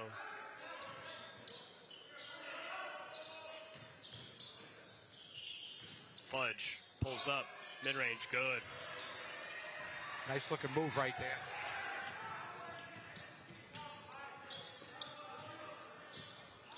Newman bringing up. 2 minutes to go in the second half of the first NEBL Basketball 2024 Showcase game.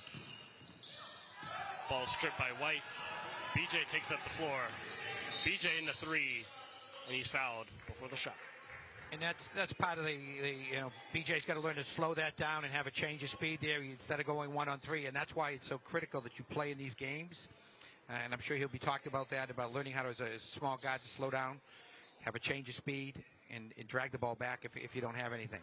You get bailed out there with a foul, but it's a learning. These are learning experiences for Brimmer and May. Class of 28 guard BJ Don Abdullah. First free throws good.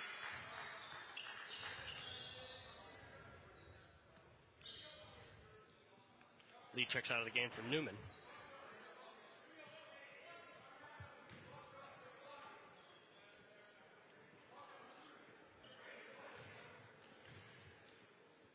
New Hampton and PSA getting ready on the side of the court. They're waiting to get on their game. Their game's next. Here at the NBL Showcase. It's the first game of the showcase wrapping up here. 96-70, Newman have the lead. Grant loses the ball. BJ, nobody in space. Left-hand layup, good. BJ's made an impact in the second half. It's come on. Looked well, looked strong. Inside, good. It's Bolin again for 2 more. Preston's going to be a good player. Preston Bolin getting some time. Saw his brother Timmy earlier in the first half getting some action. Pull up Fudge, mid-range, no good. Rebound by Preston. Tie up there. That'll be a foul on Brimmer. Looks like it'll be on Kuma. Just a great effort today by Newman. A lot of guys you could give the credit to. Shirley Chase Jeremiah opened this game up with those 6 first half threes. Don't forget McDonald too. Carson McDonald in the second half. 16 points, yeah. Had a great second half. Lucas Murillo, I thought inside out was spectacular, and I really like the kid Jalen Hopper. I thought he did a really good job running this team today. Slasher. Missed free throw by Bola, and BJ lost it but got it back. Was able to get over to Fudge. Fudge inside, misses. Rebound by Preston Bolin. Fast break opportunity. 3-ball, no good. Rebound by Bolin. And that ball is thrown out of bounds. Turnover. Like his brother, Bolin just plays very, very hard. He's got a huge upside. He's going to be very good. Preston Bolin, the younger brother, class of 27. Timmy is 26. Fudge resets it to Sarukuma. 3-ball, no good. And that'll be out of bounds. Newman couldn't get that handle. It'll be Brimmer ball. There's 27 to go on the game clock. For Newman, it'll be the first win of the showcase. Good way to start off for Newman. And they got to get ready for a better opponent in Putnam Science Academy. That'll be a real tough game. It will be. But they're 3-0 going in tomorrow, so it's a good start to the season for Newman. And a good test tomorrow. BJ at the pull-up, mid-range, good. BJ's had an impressive second half himself here for Brimmer. And it looks like Newman will run out the clock here to conclude this contest. 98-74. Newman will win this game.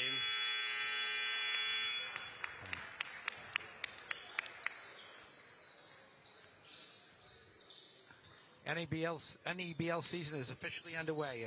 Here we go. Newman with the victory here. Great second game coming up. And we'll step aside here. The next game coming up, New Hampton PSA. This is Chris Tunley and Vin Pastor, and we'll be back shortly.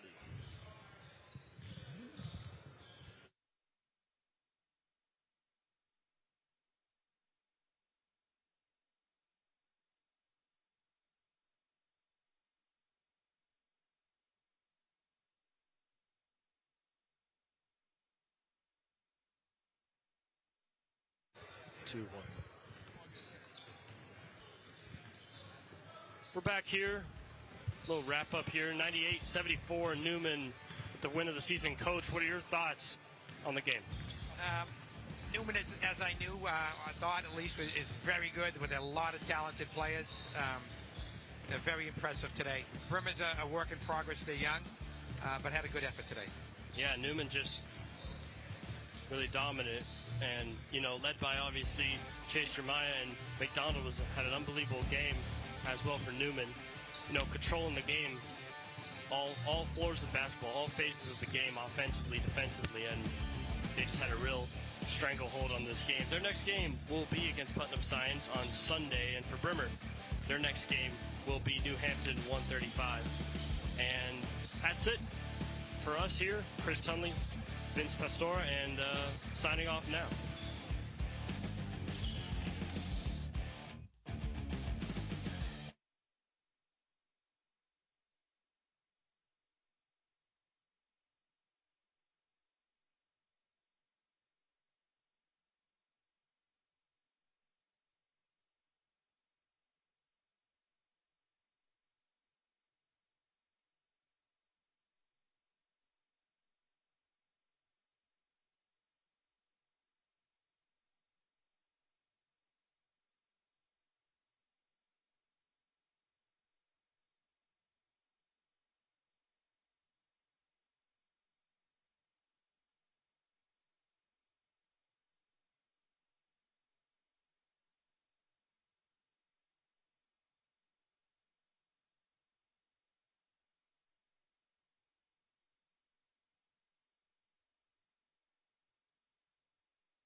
Wait, he said that for national TV. It was great.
You can't hear the other guys.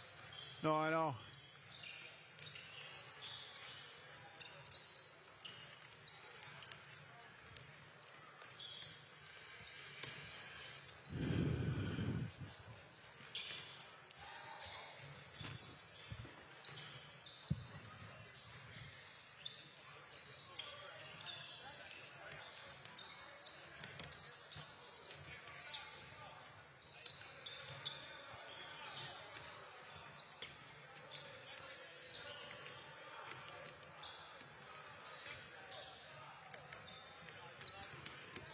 Can I grab?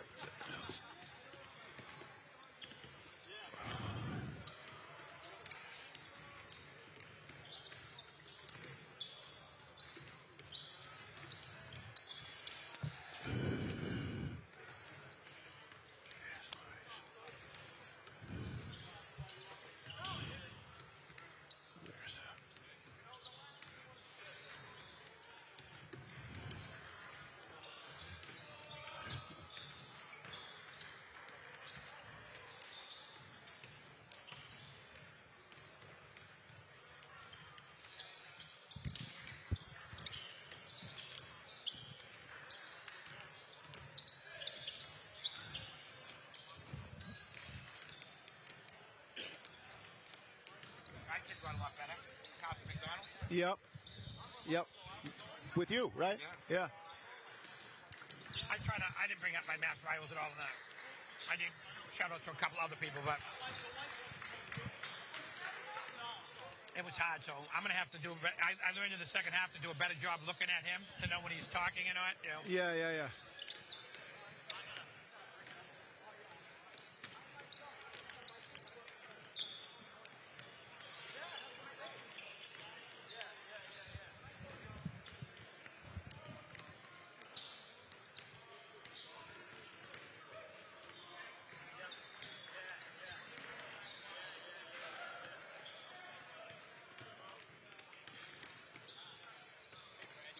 Yeah, I can hear you.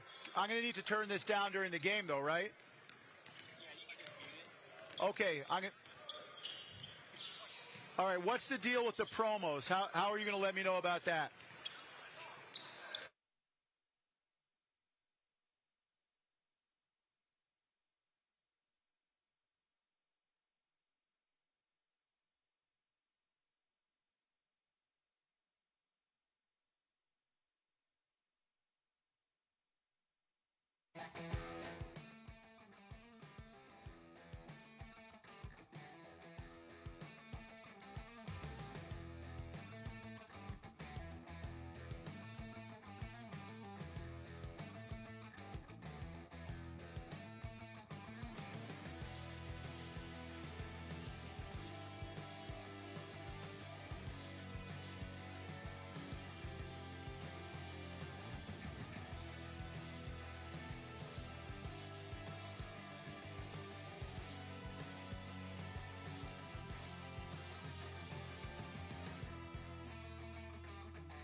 Okay, it's the NEBL kickoff weekend at New Balance World Headquarters in Boston. New Hampton School against Putnam Science Academy. A battle of number 1 and 2 in the preseason national prep coaches poll. Brad Feldman, New England prep school coaching legend Vin Pastore with you for the call of the game. Okay, good.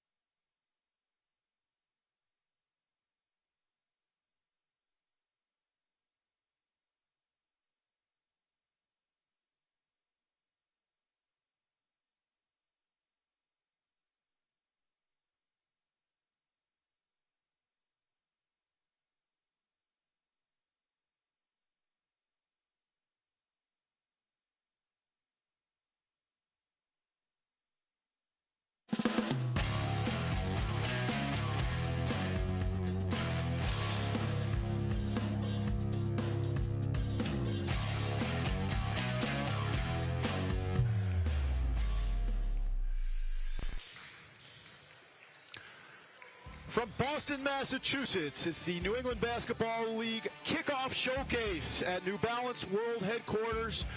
New Hampton School versus Putnam Science Academy, a battle of the number 1 and 2 teams of the preseason national prep coaches polls. Brad Feldman with prep school coaching legend Vin Pastore with you for the call of the game. This should be a good one, Vin. Two of the top teams in New England and really the whole country. Yeah, I think they're the best two teams in New England going into the season. I really love New Hampton with the trio of Keyshawn Tillery, Naz Myers, and Mason Blackwood. As good a three as there is. As always, Putnam Science, very talented. Ben Hamid, very, very talented. They got a good set of guards. Warren Keel, Butter Williams, really good. Should be a great matchup here today. So I'm looking forward to watching it. Here are your starters. As Vin mentioned, Tillery, Blackwood, and Cook. Start Chad Cook with Jaden Harrington as the shooting guard. Naz Meyer committed to Wyoming, the 5th starter for the New Hampton Huskies. For the PSA Mustangs, local product Warren Keel Jr. In the backcourt with Ja Hatchett. Another local player, Brayson Green, in the front line with Sam Osei and Ben Ahmed, who's committed to Miami. Big Ben just announcing his commitment officially earlier this week. But a mix of national, international, and local talent here.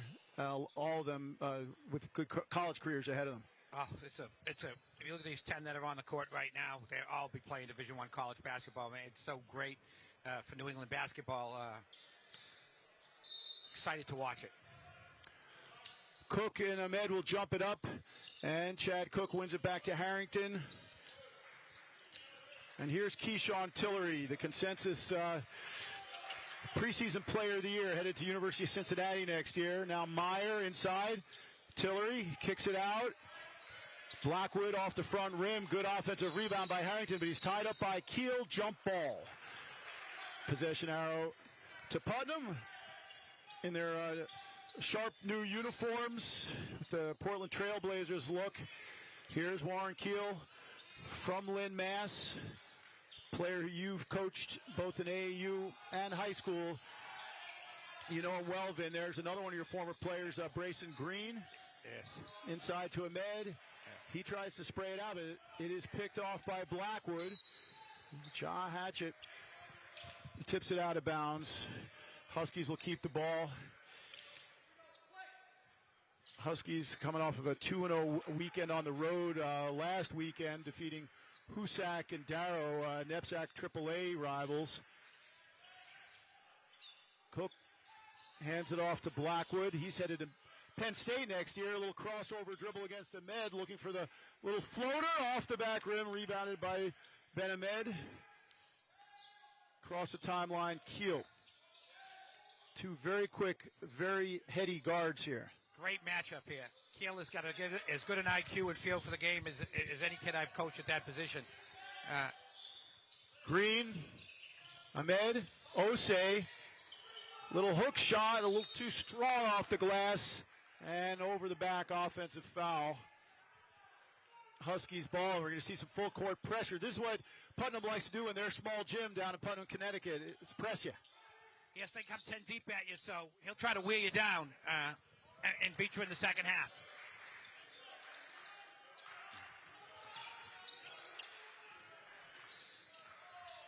Here's Cook, Tillery, Meyer from long range, too strong. Osei comes up with the long board, and they'll play through Keel again. So good at getting in the paint, but he goes to Hatchett, cross-court pass, a little up fake from Green, but he traveled in the process.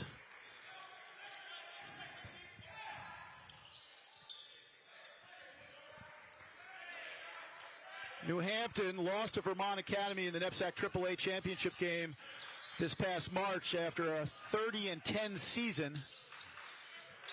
Number 1 in the New England preseason poll, number 2 in the national poll. Tillery gets stripped, and here comes Putnam the other way. Keel forced wide, left-handed dribble, looking to feed the post. Instead goes to the top. Osei from downtown. Big Sam Osei, the 7-footer, draining from the top of the key, back the other way. Bounce pass from Blackwood off the foot. It will remain New Hampton ball. New Hampton school with the 3-0 looking to lead. keep that. New Hampton looking to stop the ball from getting inside. They're clearly going to give us some threes to Putnam sides today. So we'll see if Putnam is able to make those. Kick out to the corner. Harrington, this is what he does. He hits it. He was one of the most efficient scorers in the league as that catch and shoot corner man. We're seeing him play more off the closeout now than last year, development in his game, but he is a corner 3 specialist. Yes, he's close to automatic as you can get when he's got his feet square in that corner like that. You can't leave him open. We just saw in the last game the same situation where somebody was left open for threes. We have to make sure we cover those threes if you're Putnam Science. Osei to Ahmed. Green to Keel. Ahmed, so powerful in there now. Osei with the flush. Good quick ball movement by the Mustangs.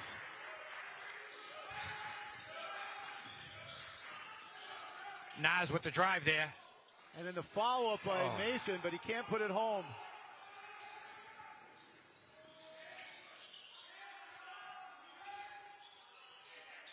Now here's Hatchett, attacks the paint. Green, long mid-range jump shot, doesn't get the bounce, but another offensive board by Sam Osei. The hoop and the foul, and he is pretty bouncy there on the offensive glass. Yes, listen, so far it's early, but they've been dominant inside Putnam Science, and it's what I would worry about if I was New Hampton. And again, easy look at the basket from close range for Putnam Science. Green tries to get he does get his hand on it, couldn't get the board. Here's Harrington. He'll advance the ball to Blackwood.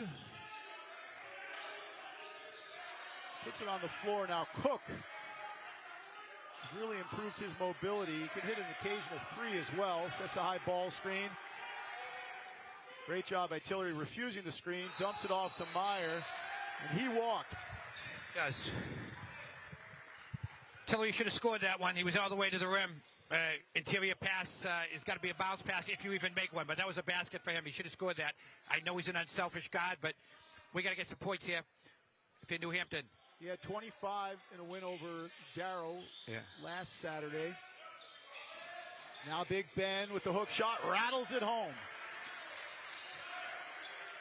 Again, the full court man pressure. Meyer splits the trap. Now here's Tillery, alley-oop, finish by Chad Cook.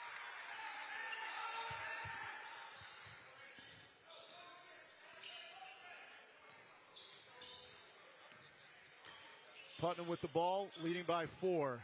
They're going for wholesale changes now 5 men getting ready to check in the game as Green goes to Ben Ahmed.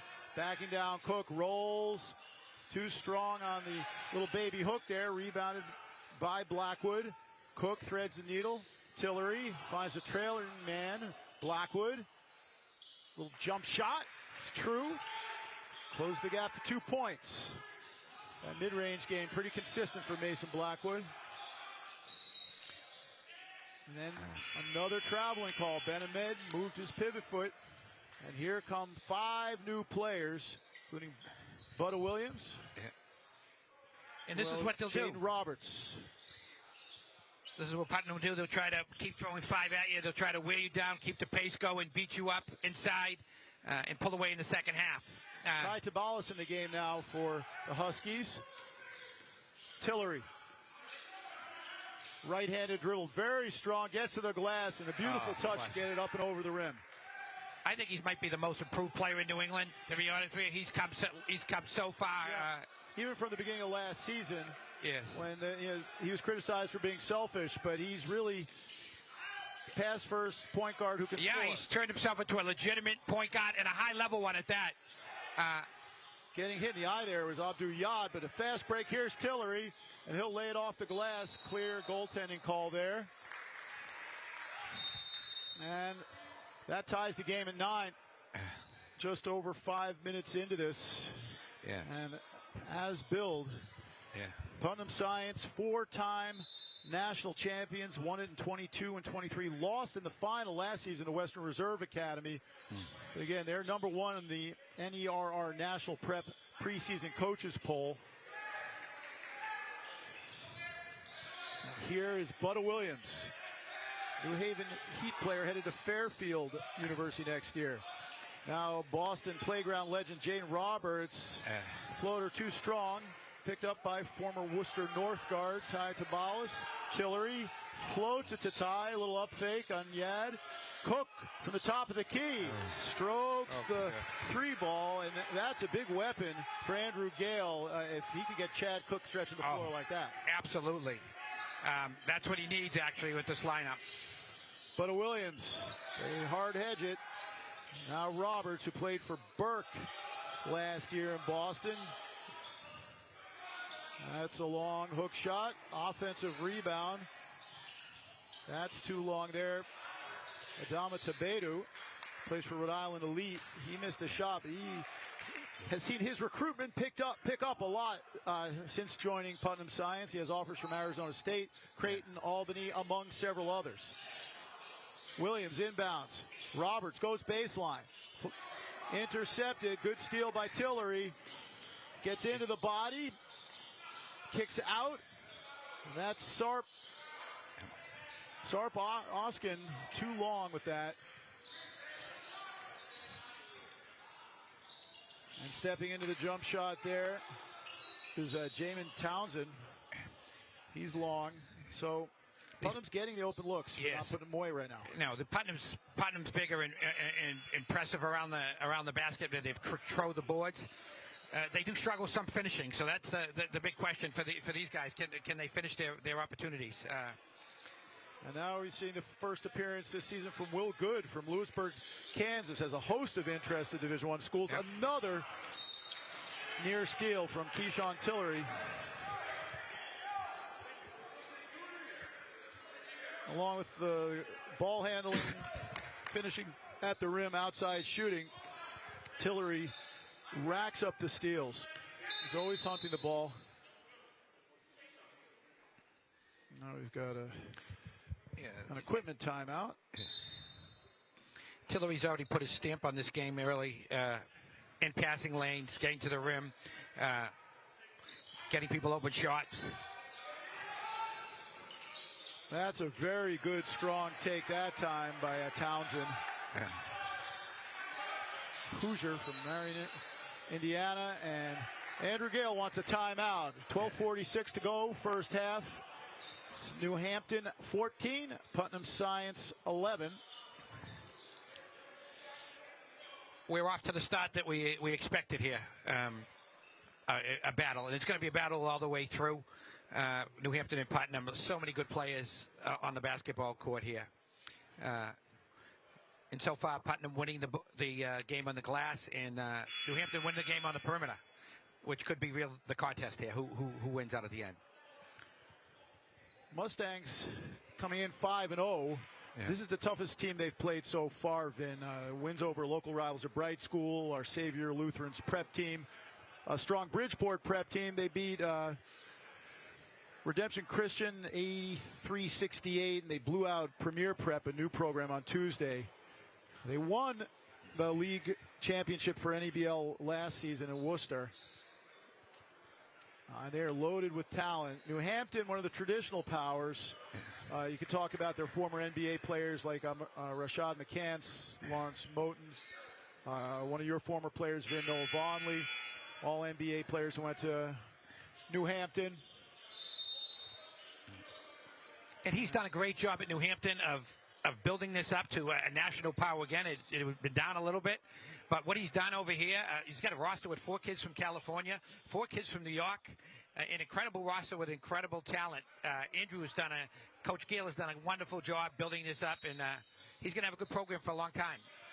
And that's great for New England basketball. Again, full court pressure for the Mustangs. Tillery over midcourt. Now Meyer, one of the Californians, tries to get to the hoop, finds Yad there, and then it's picked off. Good job by Roberts to anticipate. He leads to break, kicks it wide, but Williams misses. Good with the one-handed rip, and he gets fouled in the process.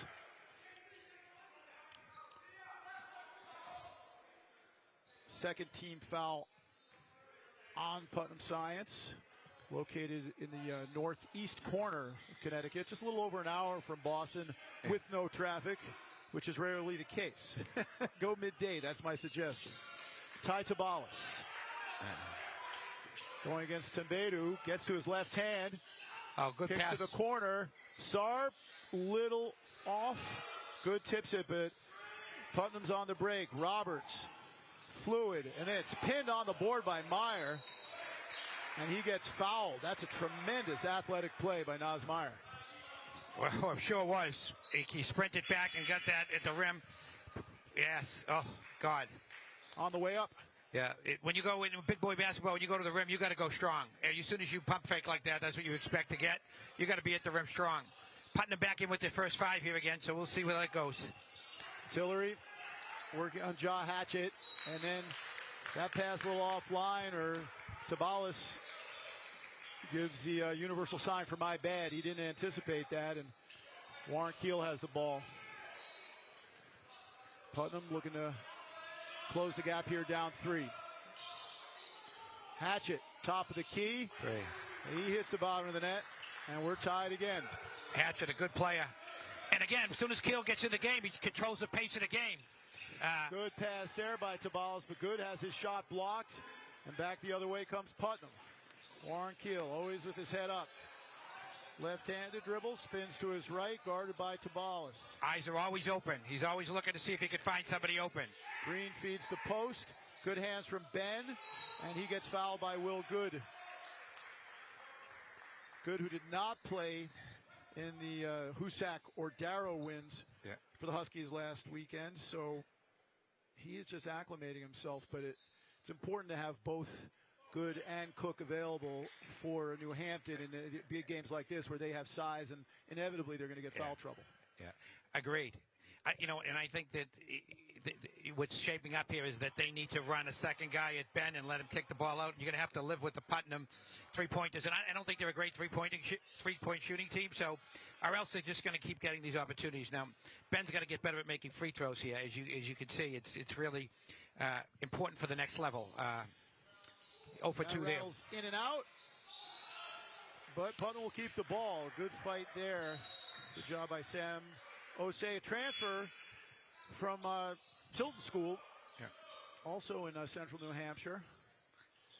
As Tillery takes a seat, Harrington into the game. Into the corner, Hatchett passes up the open 3 look. Green, off the bounce, hits the mid-range jump shot. And Putnam has the lead, 16-14. Meyer deals with the pressure, gets it to Blackwood. Tabalis. Putnam back into their man-to-man defense. Blackwood. Tabalis in his second year with New Hampton. Crossover. Kicks out 6 on the shot clock. Blackwood from behind the arc, too strong. Offensive rebound by Harrington, and then Warren Keel fouls him over the back. Got a box out there. Keel's got a box out on that play. But Hatchett can really play defense, man. He caused that clock shot to run down. I mean, his defense is really excellent. On-ball defender. Baseline out of bounds. Tabalis triggers it. Here's Meyer, Nasir Meyer against Hatchett. Gets to his spot, little fall away, front rim. Ahmed, the defensive rebound.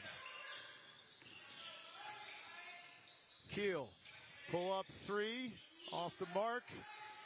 Tabalis picks up the loose ball. Waits for help, and in doing so, shuffle his pivot foot, another travel call. Calling it tight here, Vin. Yeah, they are. You know, different than the last game, but that's part of the game, depending who you get for officials.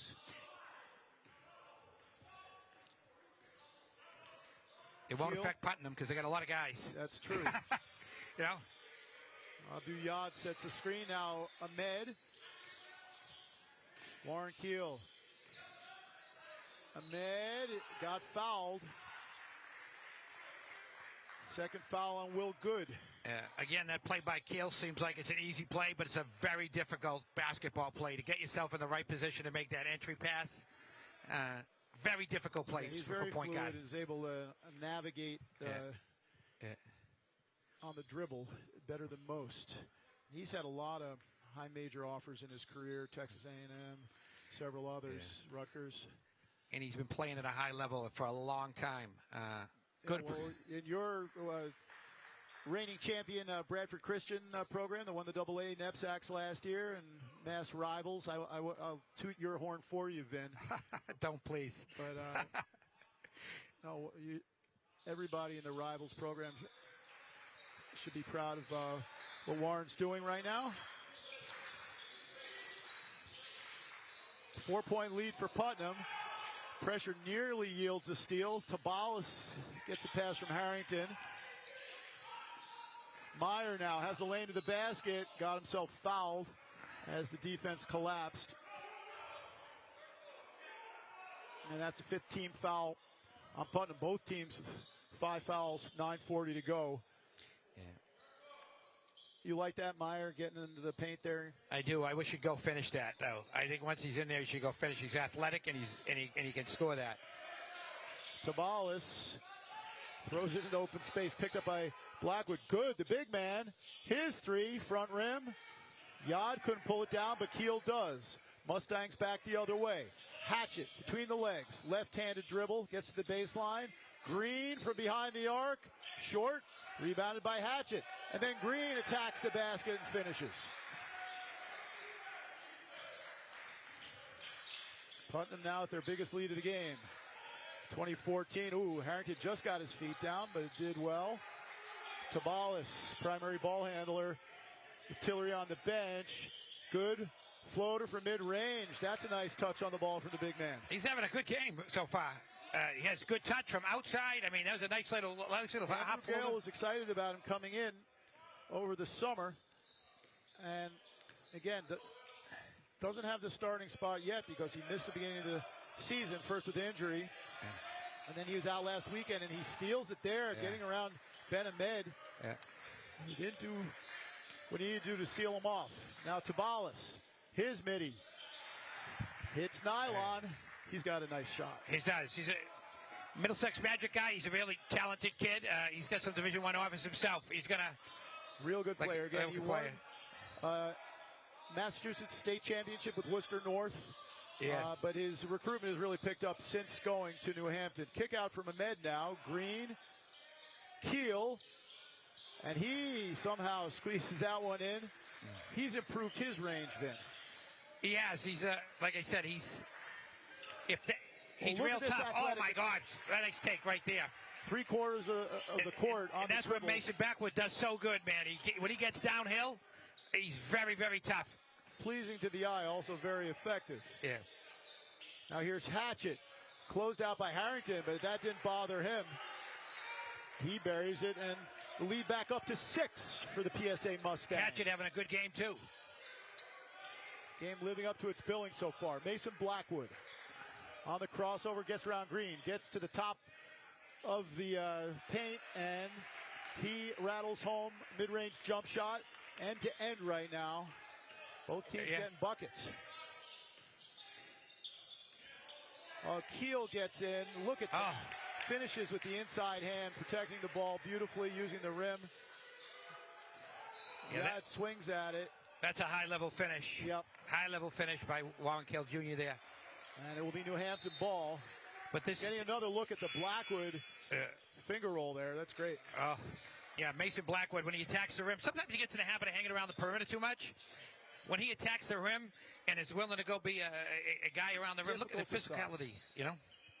Keyshawn Tillery back into the game. Goes to Harrington. They get the ball over midcourt. Cook, Keyshawn. They swing it. Blackwood up fake in the corner. Over Yad. He's feeling it right now. Abdu Yad, previously at the Patrick Schools, right up on him. Didn't bother Mason Blackwood.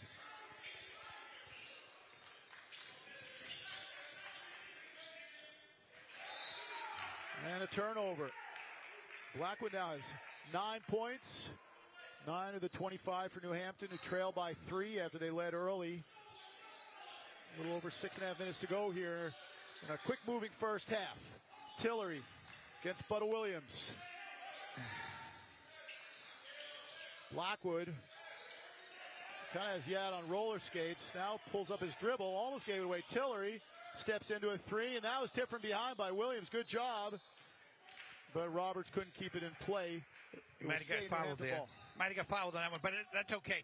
I want to see Keyshawn. They're covering him three-quarters court. He's got to blow by.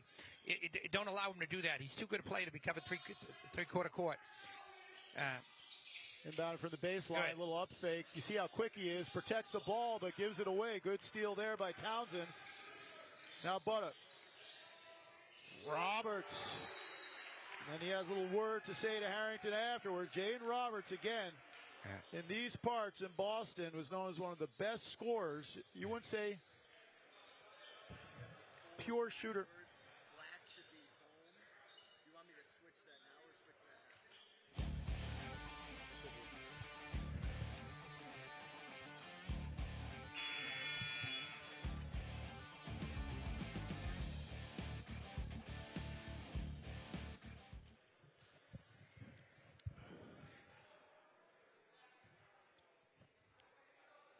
Jaden Roberts with a big 3 for Putnam Science. Yeah. And he's a known scorer.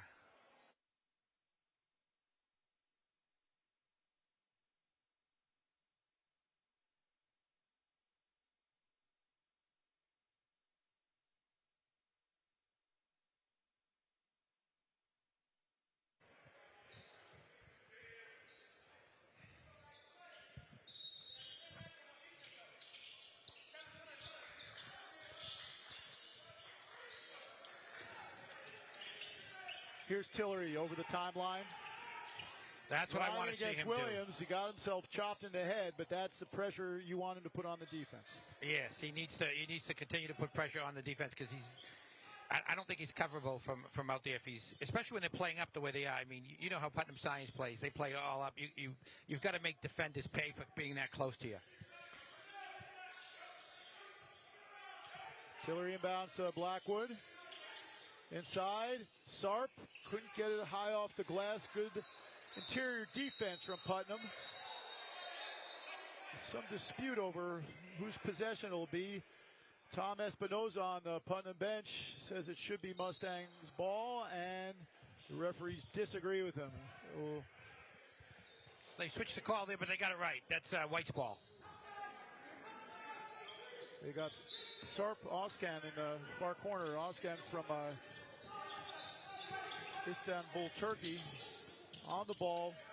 Blackwood, Cook couldn't get the roll. Big rip there from Adama Tamberu. Now Williams. Butta Williams guarded by Tillery. Tembedu. Roberts. Yad, the big man, short with that. And then attacking the rim and finishing is Townsend, and he got fouled. Yeah, again, it's Putnam Science dominating on the glass. Offensive rebound. New Hampton has to find a way to compete on the glass here. It's they're getting dominated. Townsend finishes the three-point play.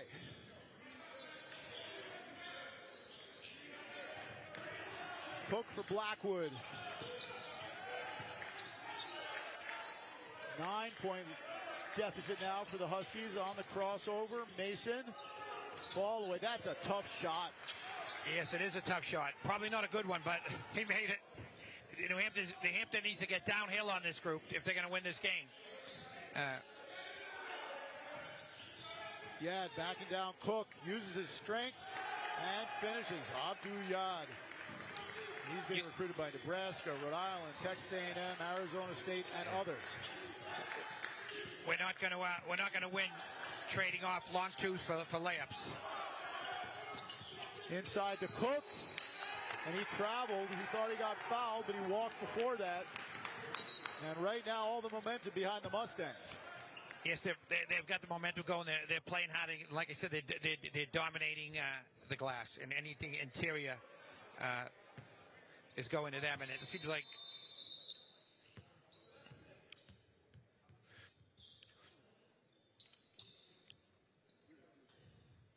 and if New Hampton's going to stay in this game, they're going to have to rebound by committee. All five guys got to go get the glass against this athletic, long Putnam Science team.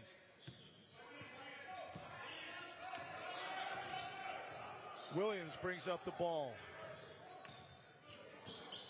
Hunting to steal. Blackwood couldn't get there. Tembedu got to the rim but couldn't put it home. Back the other way, New Hampton.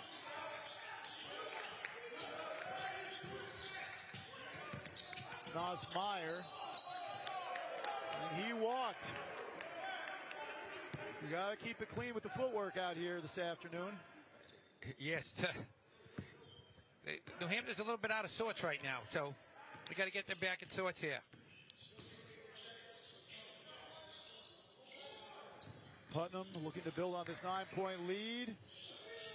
Taking down the defensive rebound after the Williams miss is Meyer. Full court pass to Harrington. Kicks it out. Blackwood. And then a great steal by Roberts. What will he do here? He'll slam it with the right hand. Great steal, great finish for Roberts.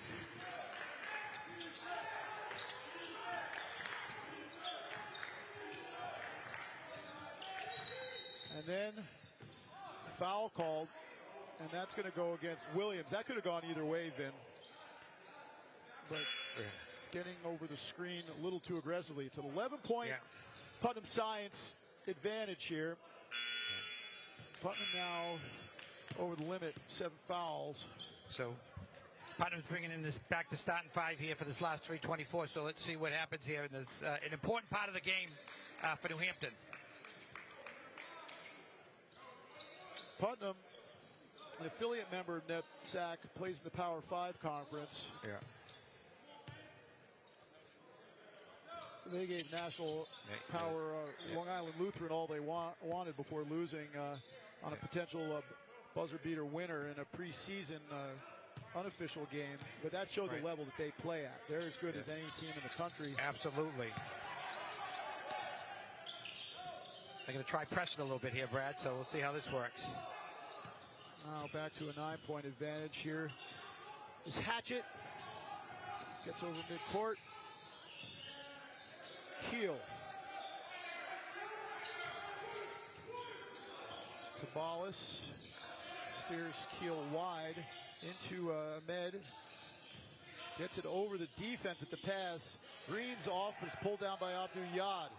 Inside. Two more. Got a hand on it, but Yad comes down with the rebound. Now Keel steps into a 3. Misses that, but Yad pulls down another offensive rebound.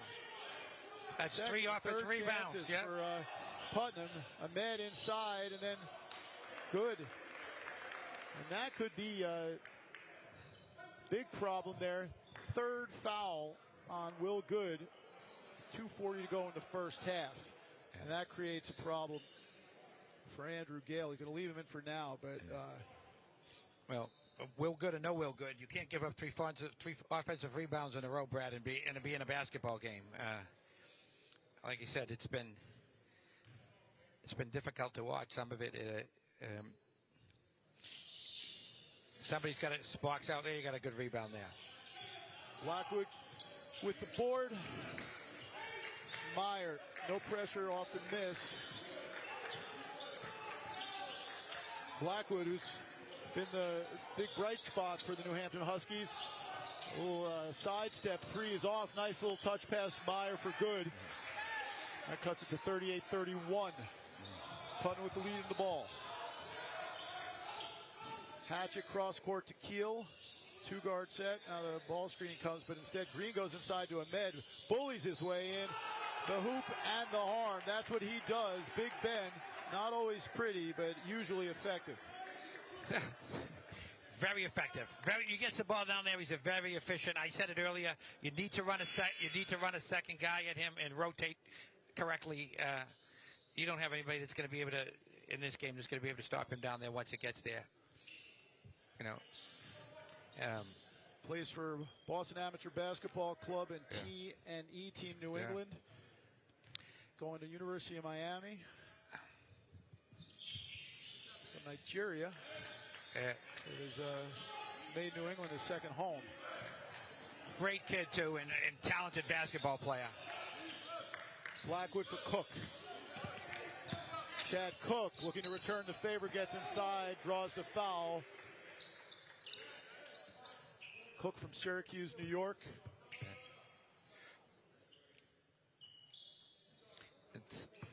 Coach Espinoza really does a great job with this Putnam Science team. He always gets his kids playing hard. Year after year, it's repetitive.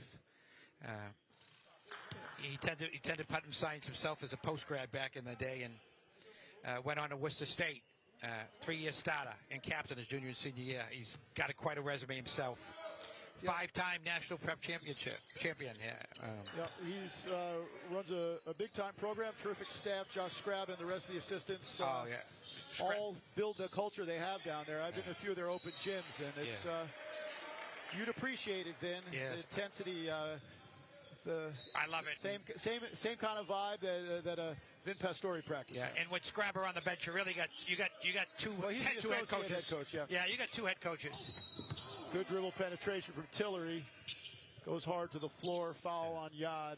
Again, that's their best offense when he can get downhill, and then he's going to have to play with 2 feet there and see if we can get the shooters. You know, the one time they were good where they get Harrington open in the corner, get him in the middle with 2 feet, and see if we can get some of those shooters open. Ty Tabalis helping with the operations there, mopping up the sweat. We need guys like that in our team that are willing to do the dirty work. Tillery makes the first. And you know what the best part about this is? They're only down 7 points. It seems like they really got beat pretty handily in this half, but yet it's a 7-point game. Even through the first 6-7 minutes, and then Putnam went to work. He went to work, so this puts him to 6 points if he can make this free throw. We're in a real battle. Front rim's that. Of course, I jinxed him. Warren Keel, minute and a half to go. And a fascinating first half. Yad out on the wing. Looking to feed the post. Good defense from Cook. Handoff to Keel. Watched by Tabalis. Inside to Ahmed on the low block. Spins, gets the rack, and finishes. He says too small. Yeah. Maybe just not strong enough to hold him. Here's Cook. Played him lunch. When I coached against Putnam and him, I always ran the second guy. You really don't have any choice. Nice floater there by Tillery. Yeah, that's where he needs to be, in the middle.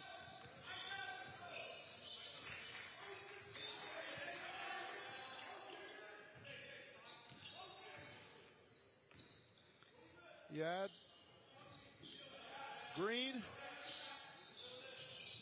12 on the shot clock. Ahmed wants to go to the glass again. This time he was rejected. Good defense by Cook and a good save from Nas Meyer. Here comes Tillery with some force and some pace. Blackwood passes up to 3 behind the back. Kick out to Meyer. They're going to work for just one shot. A little under 2-second differential between the game and shot clock. But the Huskies are going to try to work it all the way down here. Meyer. Cook steps into it. Too strong. Blackwood with the board and the finish. 3 seconds to go. Putnam can get it in. No, they won't. And that's a good way to end it for the Huskies. Cutting into the lead. Just a 5-point advantage for the Mustangs. Espinoza is going to lead his team into the corner. We're going to step out for just a moment, but really action-packed first half. Block shots, dunks, threes, whatever you like. You're watching NEBL basketball. Back with more after this.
Would you leave this here?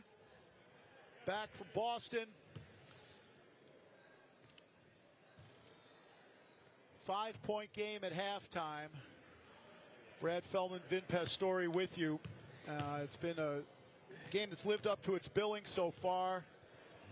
And some real great highlights to look at in that first half. And the big man, Abdou Yad, knocking it down from 3. Alley-oop. Cook from the lob from Tillery, who got into the paint. Yeah, that's what you want to see more of. Yeah, I think for New Hampton to win this game, Tillery's got to continue to find his way into the paint and make plays for himself and others. The last 3 minutes and 42 seconds were important for New Hampton, and they were able to close the gap. Mason Blackwood with a big first half for New Hampton. Ben Ahmed was just dominant down in the post. And 9 points in the first half. Yeah. For Ahmed, Blackwood led the way with 13 points. Boston Landing is a vibrant destination in Boston's bright neighborhood, complete with office and residential space, upscale and casual dining spots, entertainment, retail, free events, and more. Anchored by the New Balance Global Headquarters, Boston Landing also home to the practice facilities for the Boston Celtics and Bruins, and the track at New Balance, where we are playing these games today. It's a state-of-the-art indoor track and field sports and event complex. Go to bostonlanding.com. Terrific hosts for this weekend's events. And we're going to step out for another couple of minutes. When we return, we'll tell you more as New England Basketball League action continues from Boston, Massachusetts.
Again.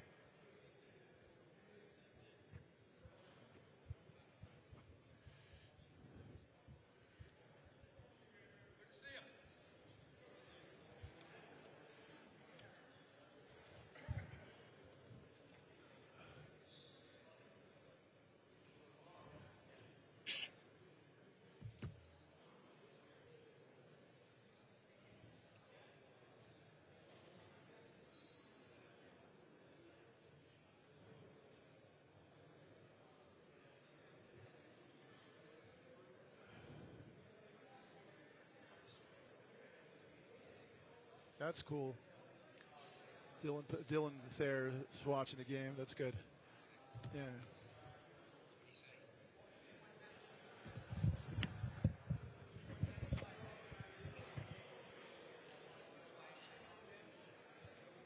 As we continue from Boston, you see some of the great events.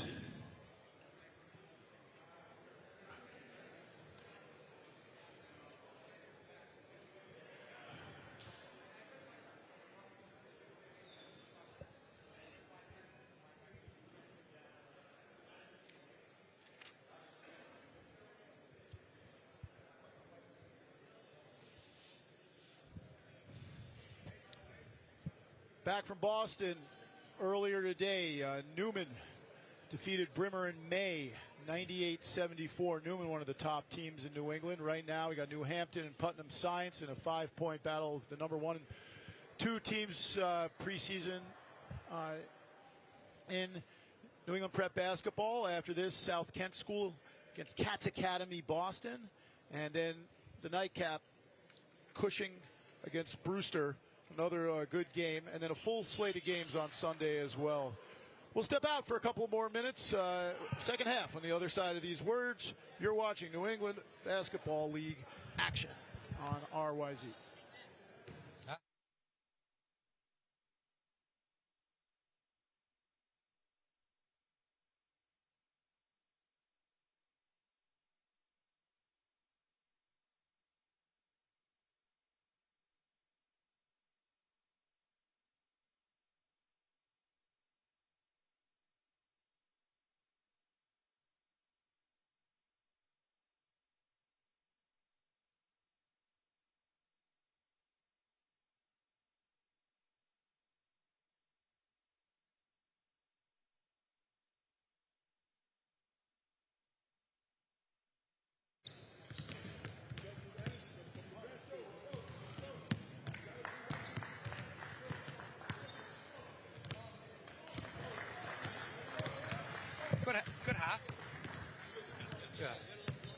Yeah. No, I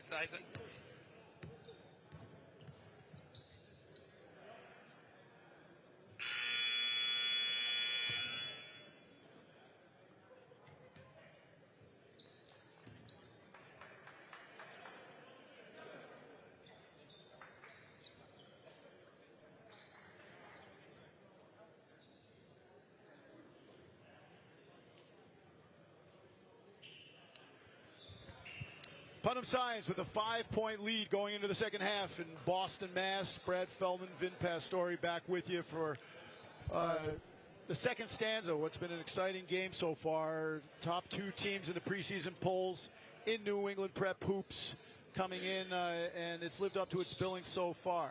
It has. Putnam Science won the first half, but that's why there's 2 halves of basketball. And like I said, it seems like they won by more than 5, but it's a 5-point game, and New Hampton has the ball to start. New Hampton has to do a better job on the glass and find a way to stop Putnam from getting the ball inside so easily. New Hampton in white with the ball. Keyshawn Tillery, Naz Meyer. Cincinnati commit to the Wyoming commit. High ball screen from Cook, who rolls to the hoop, is open. They don't find him. To the corner it goes. Blackwood. Nice tip by Harrington. But the ball stolen. Warren Keel Jr. with some pace, a little floated shot, but it's strong. And now Tillery, this should be a dunk shot, and it is. Blackwood with the flying flush. Oh, pretty play. That's why when the point guard leaves the top of the key like that, and if you don't score that, it usually winds up it's in basket down the other end. You got to score that when you get in there. Down to a 3-point lead for Putnam. Here's Ben Ahmed. Going baseline is Green, and his kick out is picked off. Another steal from Tillery. Meyer for Harrington. Trail man is Blackwood. Low sweep through move there. Oh, great pass. Meyer for Cook, and the lead is down to 1, and all of a sudden the momentum's behind the New Hampton Huskies. Myers with a great look there.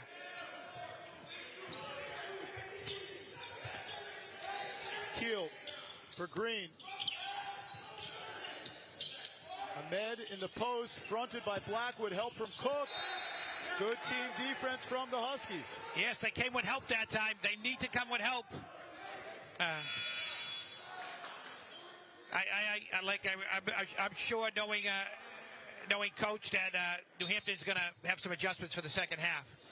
You know, to stop that easy inside baskets. Hatchett putting the pressure on Tillery. Keeps his dribble low. Finds Meyer in the slot. He's going to go to the right-handed dribble, pulls it back. Cook thought about a 3, now sets the side ball screen.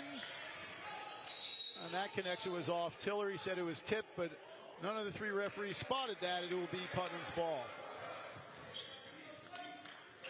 You talk about Andrew Gale doing such a good job for New Hampton. He follows in a tradition of great coaches at New Hampton, including Whit Lazur, Mark Tilton, Jamie Arsenault, among others. Yes. It's got a long history in New Hampton school. Like I said, it had a little bit of a down period, but he's got it back. Yad.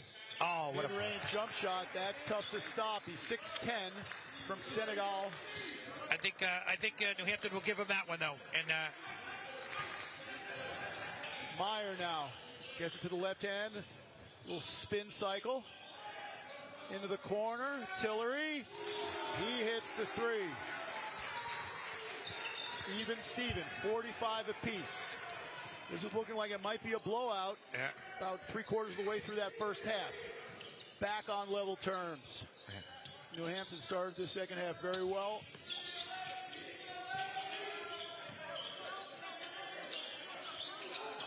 Keel's got to take this. This is a matchup that favors Warren here. Yad.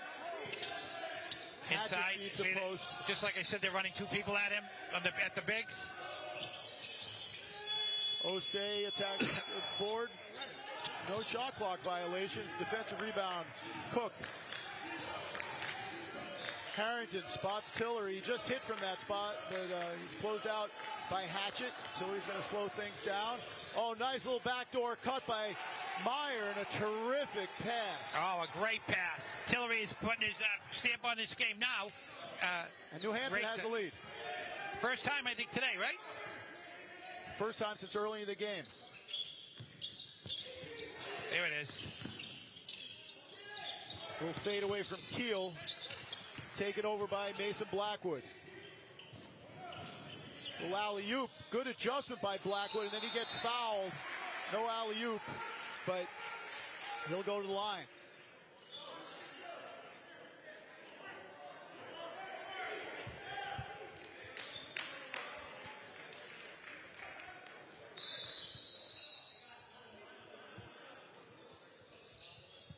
Blackwood will shoot 2.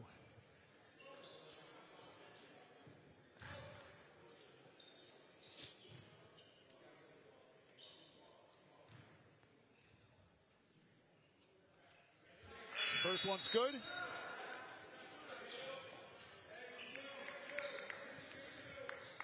Now an 8-0 run for New Hampton.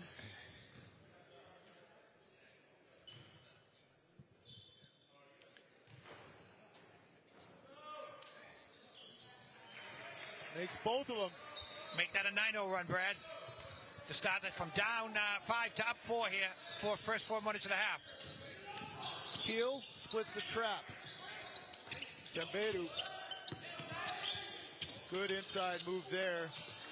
Here's Yad. He missed the bunny. Green attacks and finishes with a finger roll. Great play by Grayson Green. That's his 3rd bucket of the game. He's active, always been active on the boards. Pull up from Blackwood. That's short. Adama Tembedu with the defensive rebound. Here's Keel from Lindmass. Keeps his feet, gets over Harrington, gets into the corner to Hatchett. Feeds the post. Yad. Free ball is off from Hatchett. Meyer tracks down the rebound. Again, New Hampton, Brad, giving them the 3 to take away the 2, hoping they don't make them, and they haven't this half. Putnam has not made it yet. Meyer again slips the defender, puts it up. Couldn't put it home. Here's Warren Keel. This is the closely contested matchup that we had hoped for. Yad spins into the lane. Hatchett gets it back to him. See the double come here? Double team. Oh, he made another one, hits though. another Oh, my God. floated jump shot from mid-range. The computer tells you that's a bad shot, but if you make it consistently, it opens up a lot of other options. If he can make that shot consistently from the short corner, he'll be playing basketball for a long, long time. That's 2, and they look sweet coming off his hands. Yeah, they didn't rattle in there. Those were shots. two switches. Yep. Really good basketball plays right there. Tie game. Tillery, guarded by Butta Williams now. Cook looking for the back door, but anticipating well. Jaden Roberts with the quick hands, tips it behind. It will stay New Hampton ball.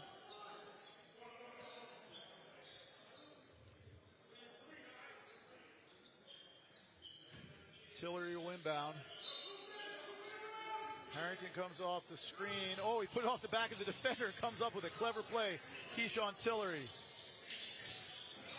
Little hesitation dribble. Tabalis now drives. Floater from Harrington off the back of the iron. And here's Roberts. Butta uses the inside hand to finish. Great pass, great finish from Roberts to Williams. And now Putnam has the lead again.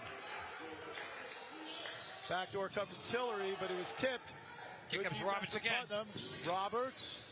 Butta Williams, the lefty 3. No, it's offline. Tracked down by Tembedu. And he walked.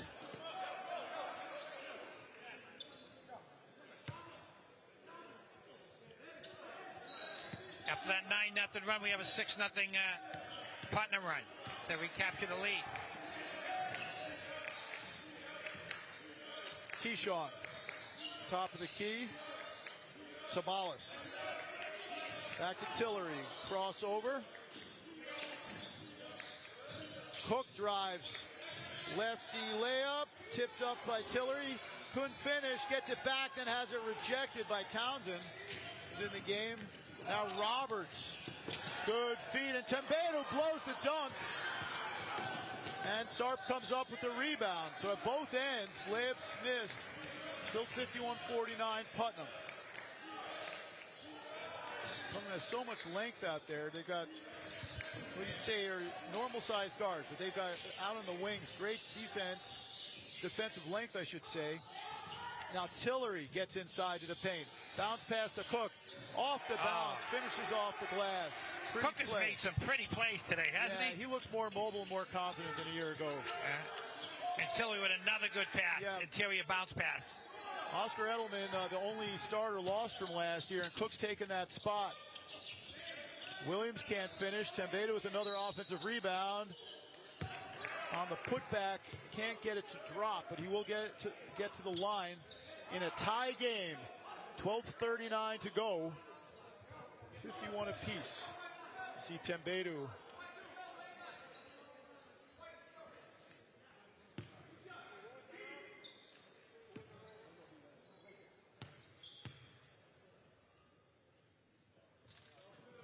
This is the first.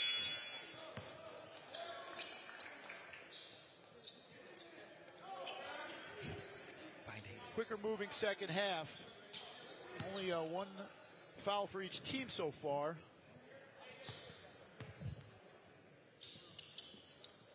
Well, the referees have done a good job of letting these kids play. It's been physical.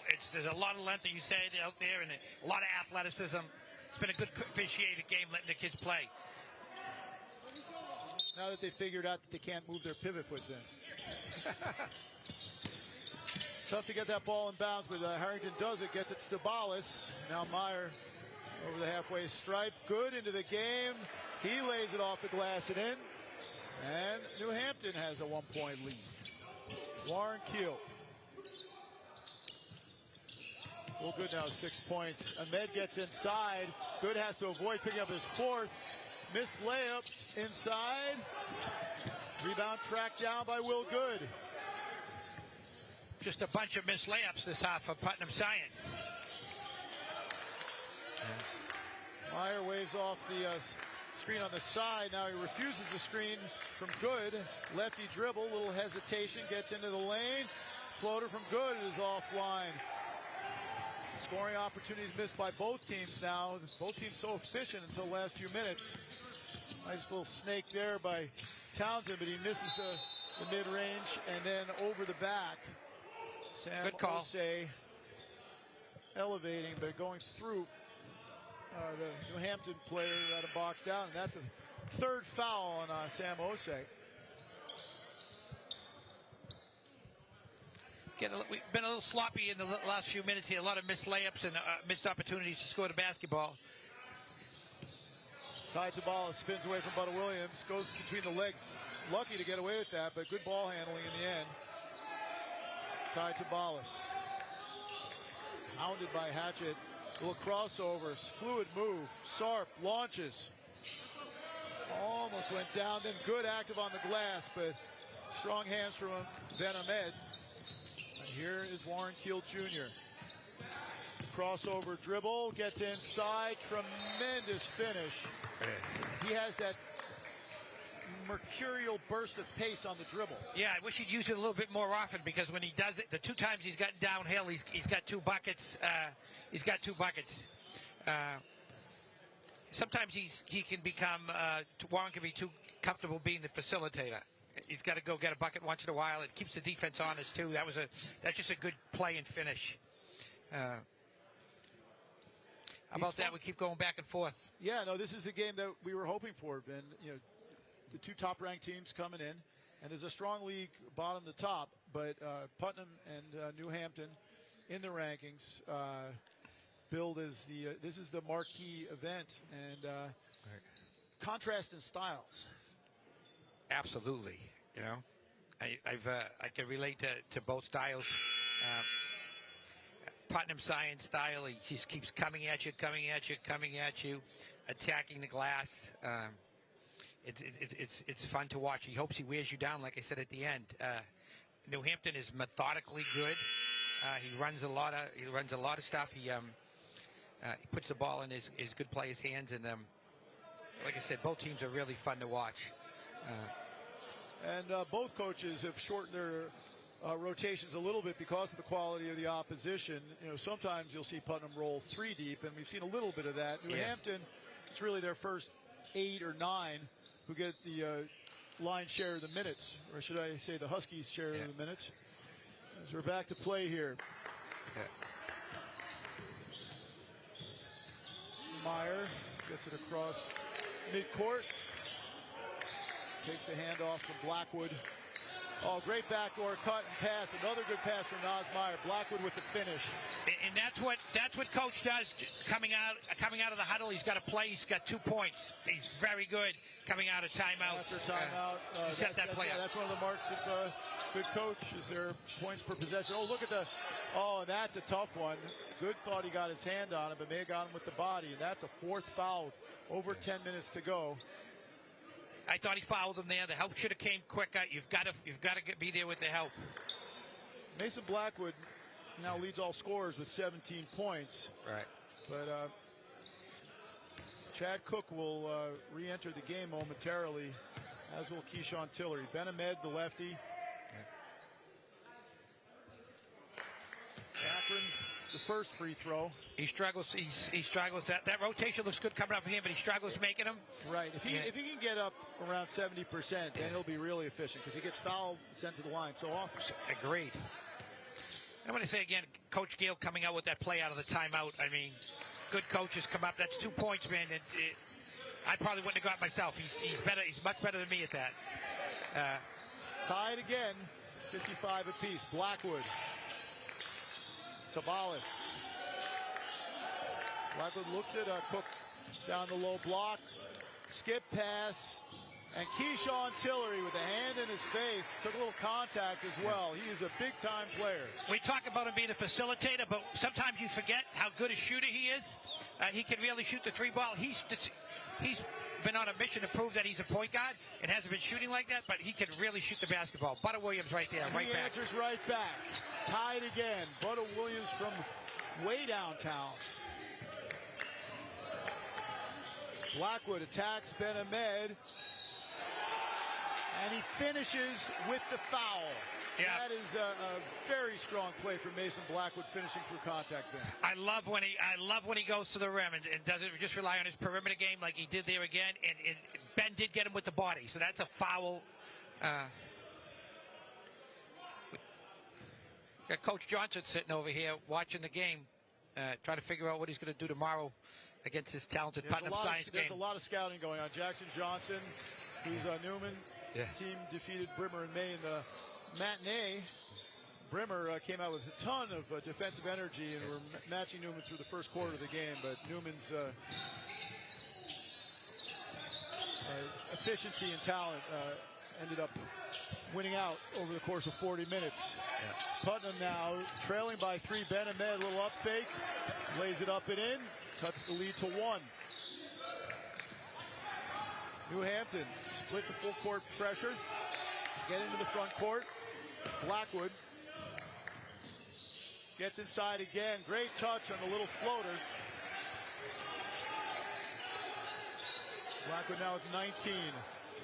Coach Johnson, he's 13 points. He's sitting here with his dad, so he's got somebody to blame tomorrow just in case he loses. You always need a dad for that reason. Here's Green, feeds the post. Big Ben double teamed. And the foul whistled against Chad Cook.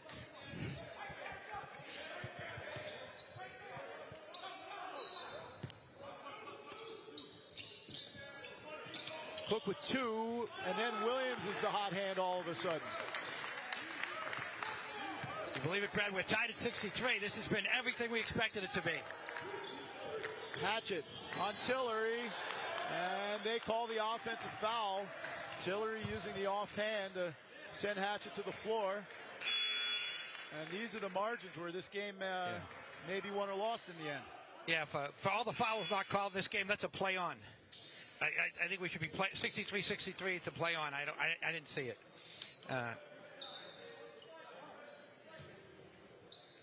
8:46 to go. Putnam Science and New Hampton tied at 63. Warren Keel with the ball out on the wing. plays Sam Osei. A little bit of foul trouble. Green launches from three. Couldn't finish, but Hatchett, the long offensive rebound and putback. And Andrew Gale wants a timeout. His team is falling behind again. Putnam with a little run here, 65-63. And they're falling behind because they came out with a plan in the second half to rebound better and to double team down low, and they've fallen apart on the rebounding effort again. They've got beaten inside off the glass again the last few possessions down. It's the one area that New Hampton's going to struggle with this year is rebounding the basketball. Well, the big men had their guys sealed off, but Hatchett snuck in for the offensive rebound. But Boyd.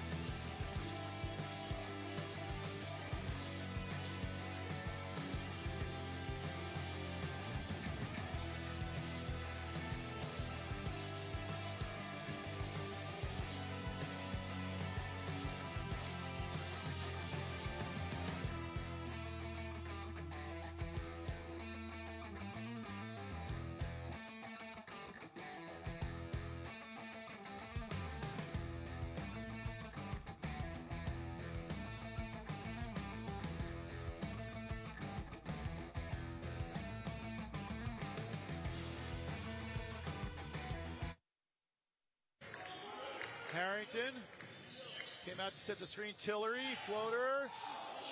They've been fouled, no call. Keel back the other way, no look pass for Hatchett. Little jab step, guarded by Meyer. Wants the entry pass. Osei, mid-range, airballs it, and it comes off a green. Good stop from New Hampton. Keyshawn wants to know why there wasn't a foul call at the other end. But it's a wash as New Hampton gets the ball back, trailing by 2.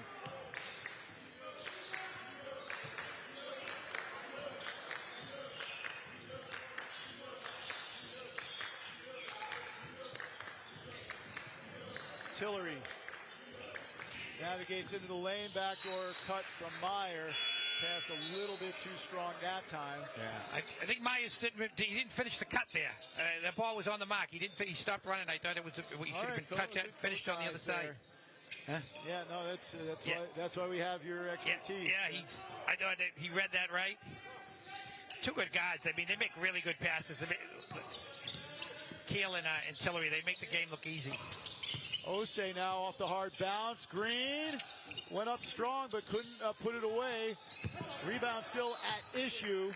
And it came off of Harrington for New Hampton last. Yeah, same story. Putnam keeping the ball alive on the glass. It's been their advantage all day. Keel gets it to Osei. Dribble handoff now for Butta Williams. Back Keel off the catch. Rebound to Meyer. 2-point game. Blackwood gets it inside to Cook. Kicks it out to Tillery. Missed everything there. Keel came up with the rebound. Butta Williams, strong move to the baseline. He couldn't put his layup home, but then a mid picks up the scraps and finishes through contact, gets back to the line, opens up the advantage to 4 points for Putnam Science. Ben's presence on the block, not only is he doing a great job scoring the basketball, keeping balls alive, but it opens the game up for everybody else on Putnam Science Academy. They've actually made more threes than New Hampton today. I don't know what the count is, but I'm pretty confident that they've made more threes today, and a lot of that is because of the collapsing on the bigs. Open versus contested threes. Yes, correct. Ahmed, a couple inches off that line, and that's the tonic for him. Give himself a little more room for that free throw. Yes.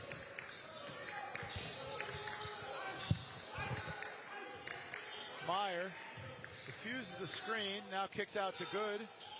Extra pass to Blackwood, rips through, steps back, gets to Tillery. 12 on the shot clock. Tillery going to the rim hard. Oh, big rejection there by Yad, but picked up Blackwood, bounces out. And there's going to be a conference between the referees. Was it a shot clock violation? It's going to be white ball. The ball did come off the rim. I believe that's the right call. The shot clock should reset. Off the inbounds, it's Meyer. Takes the quick three. Can't make it, though. Pulled down by Hatchett. 6 feet tall, Hatchett, but presence on the glass at both ends. Here is Warren Keel Jr. That's Harrington. But a Williams. 5-point lead for Putnam in this seesaw battle. Keel, Osei at the elbow, back to Hatchett. Drives the left hand, pull up. And a foul on Keyshawn Tillery will send Ja Hatchett to the line. Second foul on Tillery, who is asking for the same treatment at both ends because he feels a few minutes earlier he had a similar. Yeah, but it was a bad foul. That's the bottom line. The guy's going sideways and taking a shot across his body. It's just a bad foul. So what do you want your guy to do there? Just stay straight up and down? Or move Yeah. Make sure you're not anywhere near that somebody can think that's a foul because he's not going to make that basket 90% of the time. So, and you don't want to put it in the officials' hands that they could make a mistake. Stay away from that. One more New Hampton foul, and Putnam will be in the bonus as they open up the lead now to 6. Once you got him dribbling east and west, you had won the defensive battle. He didn't go north and south. After that, you don't have to foul. So Tillery won the defensive battle. Nosmeyer, little snake dribble. Blackwood up fake, gets into the paint. Ooh, took a hit there, and it will be white ball. And they changed the call to Putnam ball. No foul call as Mason Blackwood went hard to the rim, but didn't get the contact that he needed to on the shot. And Putnam now with a chance to manage this game. But we've seen bursts and runs from both teams.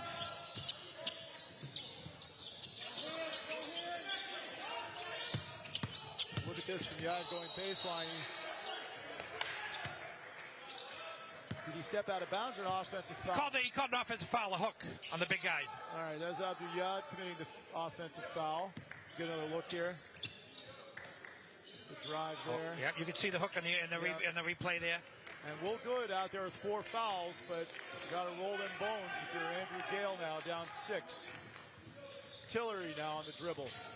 Gets inside, floater, short, good, tips it, can't hang on to it. And that's a good stop for Putnam.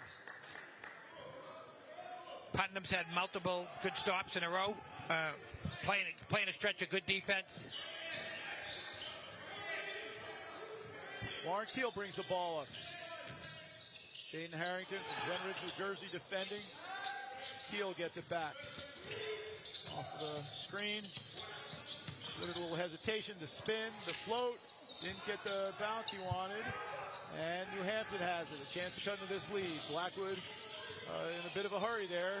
Oh, look at that crossover. Thought about the step through. Should have kept Tillery the dribble alive there. Left-handed dribble in the lane. I believe that will be a shooting foul.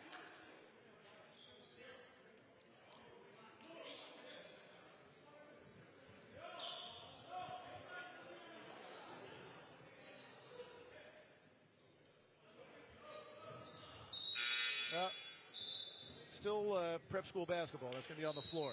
The NBA, that's continuation, right? Timeout. Okay, so set the scene for me here, Vin. 4:22 to go. New Hampton came out with that great 9-0 run to take the lead. Now they've fallen behind. Yeah. Steve, from Andrew Gale's perspective, if you will, how do you cut into this lead and get back into this game? Well, you know, you've got I don't know. I think at 247 Sports, my guy Tillery might be ranked as the 52nd or 53rd best player in the country.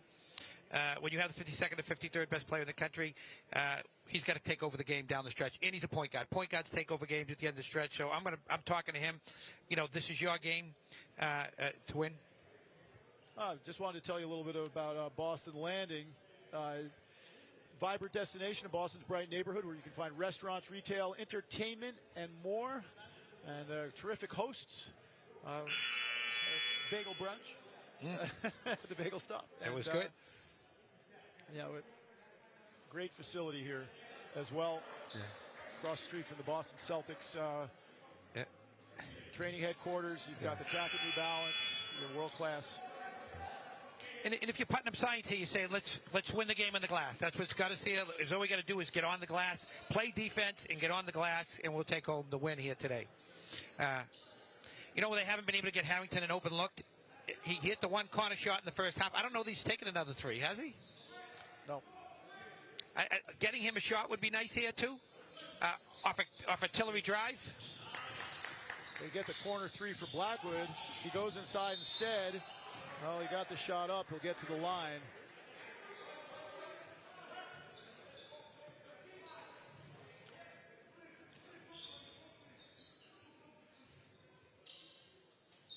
Opportunity to get points with the clock stopped.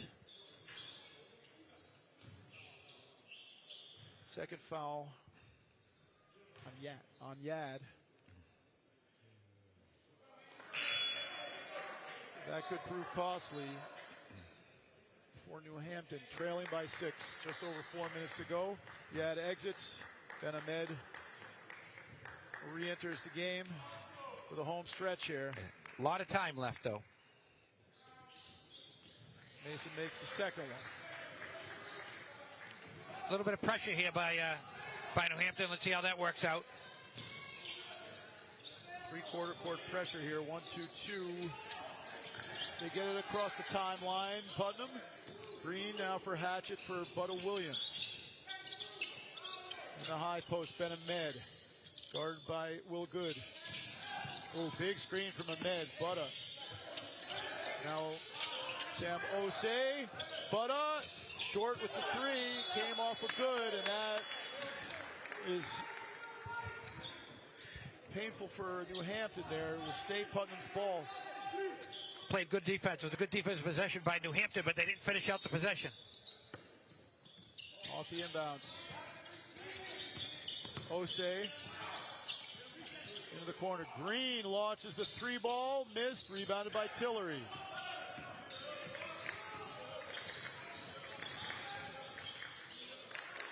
Tillery. Meyer. Blackwood. Good. Oh, that's a costly turnover there. But it's almost stolen back by Tillery. Now the trailman Hatchett off the closeout accelerates, got fouled. And that'll be the 7th team foul on New Hampton. 1-1.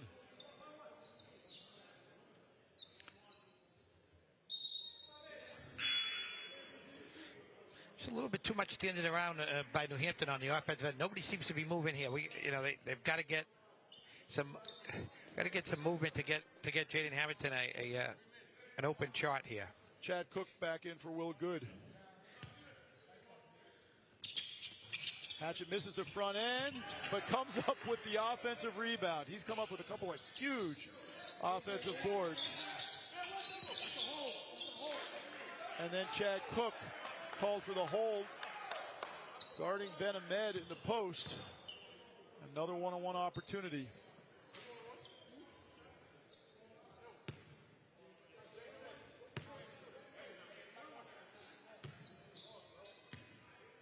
Ahmed, you can see he's really backed up off that line. And it works. Pretty soon he'll be shooting a three, Brad. Well, some coaches complain that their kids can make the three, but not the free throw nowadays, so you're not far wrong.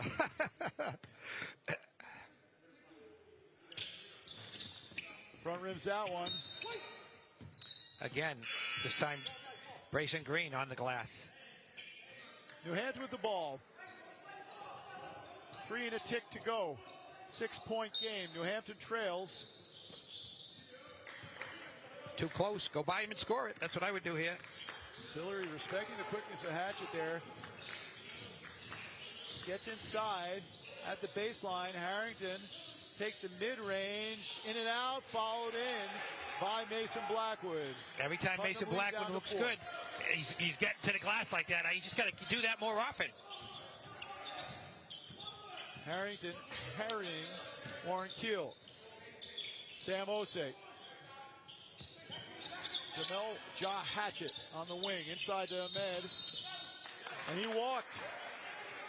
That was a precedent established early in this game. We haven't seen a travel call. Yeah, I'm not sure I saw that one there either.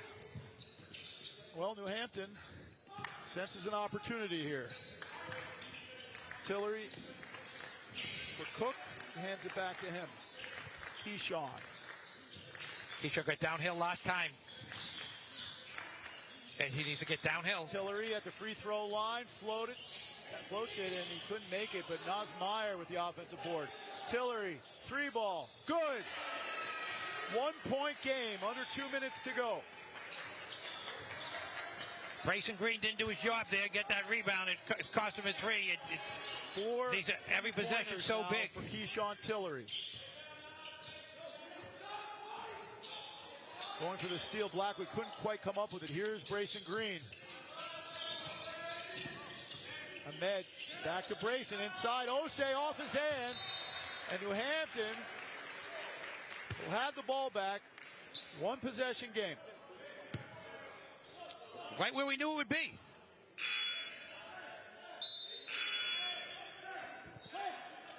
Tom Espinosa displeased on the Putnam Science bench. Full court man pressure, but they drop off. Naz Meyer gets it across the midway stripe. Meyer with the cross dribble. Into the corner, Harrington, and he rattles home the 3-ball.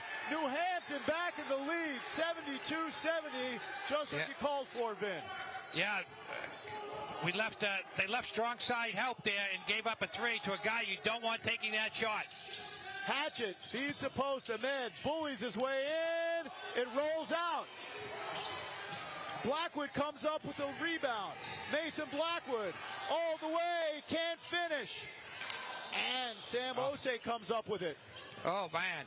Putnam with the ball down to 40 seconds to go. Inside to Ben. Rolls through with the elbow high and a flush on the putback. Tie game. Sam Osei ties it up. Timeout, 36.3 seconds to go. Wow. Great action in both ends. As billed. Yeah. Oh, my God. Great follow there by the big guy. Again, Sam Osei, I've been surprised, quite honestly, that his list of schools is in a higher category. Like, he's got great offers, to be sure, but, you know, it's mid-major plus. Correct. But he looks better than that today. We know that a lot of coaches are watching this broadcast. Or if they're not, they're going to watch the archive. The video when we send it to them of how good some of these guys are, you know. And again, Putnam, when they're doing well, they're dominating inside. Ball went inside, miss, follow through. New Hampton actually had a chance to put the game away. Ball should have been kicked ahead to Tillery. Missed an opportunity there. So I'm guessing here that, you know, Tillery's going to come off some type of ball screen to get into the middle. And then you'll either see him, Blackwell, or maybe we can get another shot to Harrington in the corner.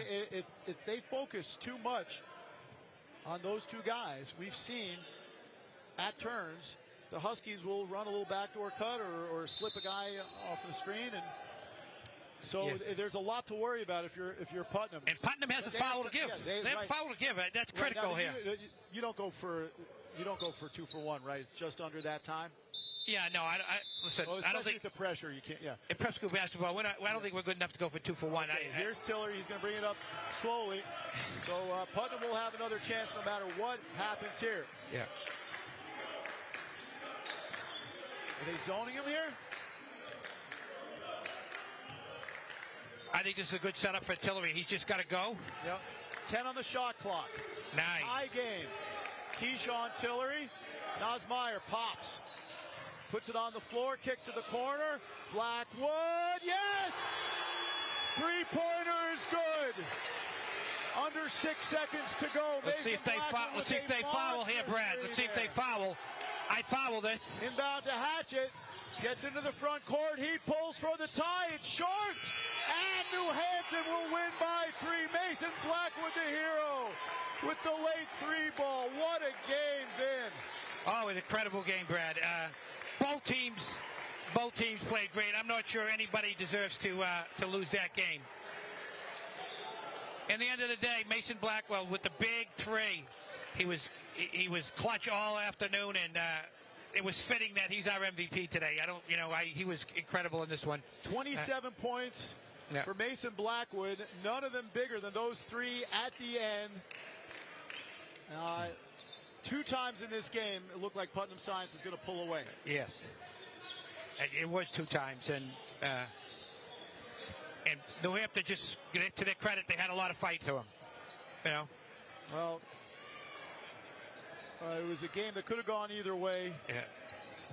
But a great game for the NEBL here today. This is what we brag about in the NEBL, how competitive and how talented and how good. So many high major players on the court today, Brad. They're just incredible game. Coming up, we've got South Kent against Cats Academy, and then Cushing against Brewster. Tomorrow, Brewster will play South Kent. Brimmer, New Hampton. You can see New Hampton again. Cats, Cushing, Putnam will play Newman in another marquee matchup. 75-72, New Hampton wins. For Vin Pastore, I'm Brad Feldman. We'll have the South Kent Cats game after this. Stay tuned.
from Boston, Massachusetts. From Boston, Massachusetts. It's the New England Basketball League.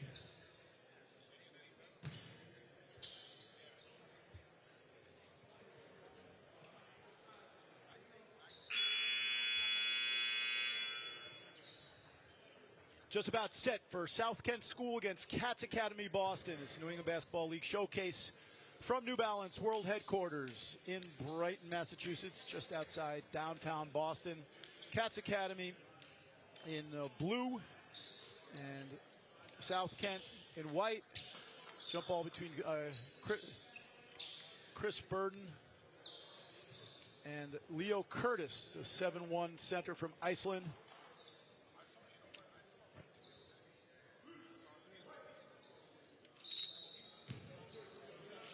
And Cats wins the tip. Desmond Bellet Jr. has the ball now.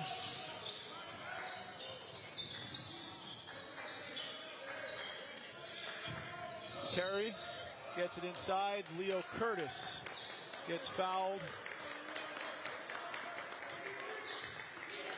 And it'll be a baseline out of bounds for Cats Academy. Another big boy in this tournament, right? 7'1". Yep, and Leo he can Curtis. hit the three. Here's Desmond Bellet Jr. Feeds Curtis in the paint. Kicks it out. Jackson Terry gets to the baseline. And good jump there. Tim Walker, 6'3" guard from Maryland. Got 3 mid-major offers in May. A lot of colleges interested in him.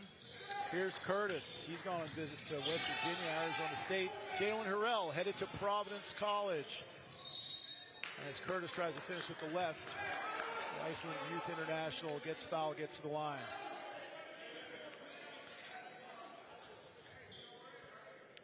A lot of expressions EYBL kids on this Cats Academy team. We got you saw Todd Corwell's up there in the stands here to watch his guys today. A great club. Proud of our New England clubs here. Curtis, I think you'll be impressed with his shooting stroke. He can hit from anywhere on the floor.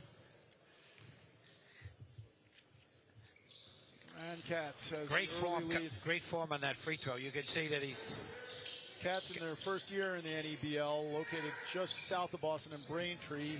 Also a member of NEPSAC, plays the AA level. Across the timeline, it's Nate Brazil, point guard from Pittsburgh. Now one of their big name guys, Rashawn Tibby for South Kent. He's defended closely by Jalen Williams Crawford, and that does the job. Turnover. Crawford played for Charlestown High School. Good recruit for Carrie Herr, the head coach for Cats Academy. Carrie played point guard for University of Massachusetts in the early 90s. Now here's Jackson Terry, transfer from Lawrence Academy. Harrell, reigning Gatorade Player of the Year in Massachusetts. Terry against Tibby, crosses it, gets it wide. Shot clock under 10 now. And a steal. Brazil comes up with it, and then the foul on Crawford. getting back to Coach Carey.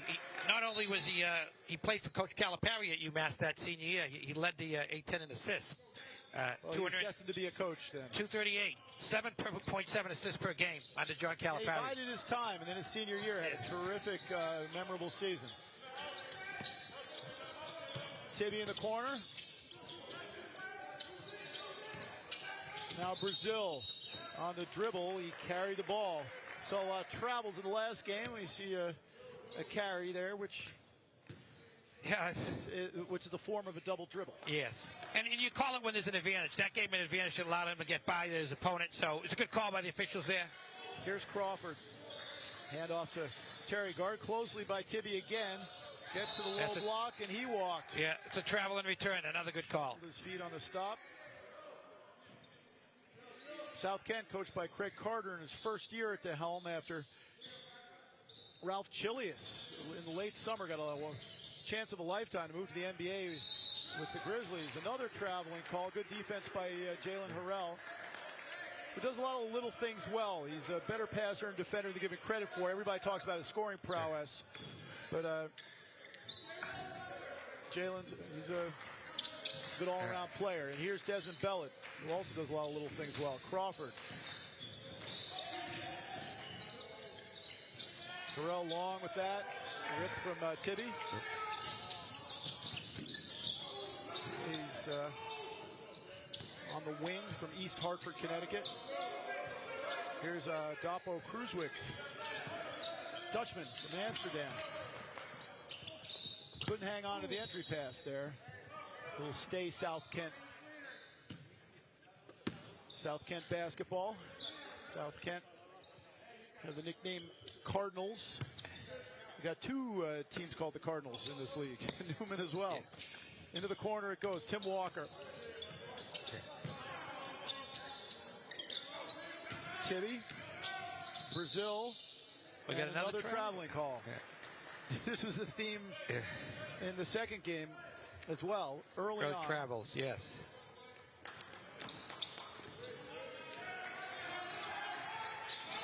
Bellet with a quick cross.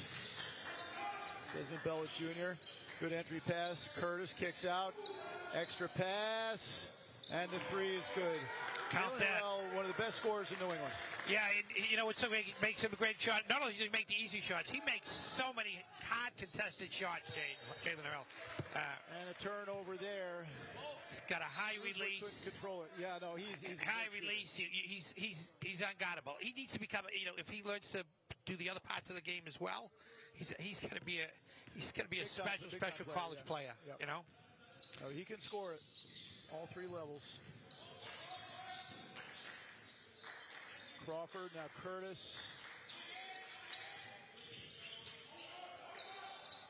A good defense there by Tibby. Here comes Tim Walker. Advances the ball to Brazil. Good defending there. He's a very good defender on the ball, Desmond Bellet Jr. Yeah, I think it's his Desmond's best strength, how well he defends the ball. Long, moves laterally well. Harrell hands it off. Bellet launches and strokes it. If he gets into a rhythm, he can be deadly from that range as well. Good pressure from Katz, but South Kent deals it. Walker over the timeline. 8-0 run by Katz to start the game. Brazil. Oh, nice play. And a steal. Terry gets his hand on it. Now into the front court, it's Bellet. Should mention Badara Diakite, the big man for South Kent, not available today. Oh, and the lob for Curtis mishandled. But that's a big minus for Craig Carter to not have the recent Iowa commit Badara Diakite out there. Oh, absolutely. Very talented.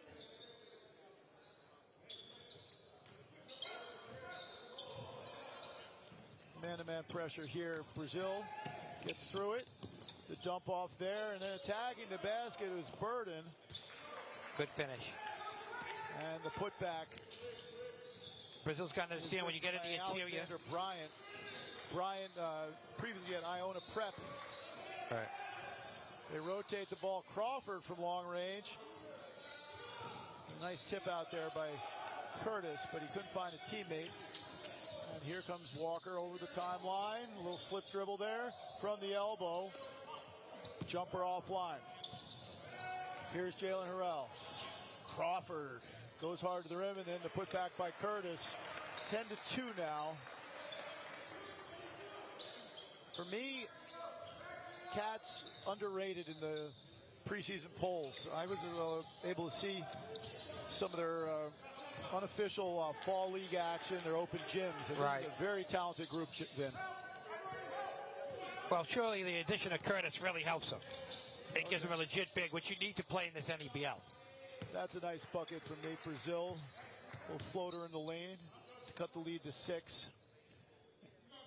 We talked about Putnam rolling in the hockey lines. Here come 3 subs for Kerry Hare's Cats Academy team. Jalen Harrell, guarded closely by Walker. Entry pass to Curtis, can't hang on to it. Chris Burden comes down with it, headman's the break, steps through, and it's great hands by Desmond Bellet before Burden could get up and elevate. Burden from Gretna, Louisiana, and one of the few juniors on this team, mostly post-grads, seniors in the class of 2025 players. This is Tibby, the ABC player in AAU. Jaron Aguiar is from Danbury, Connecticut.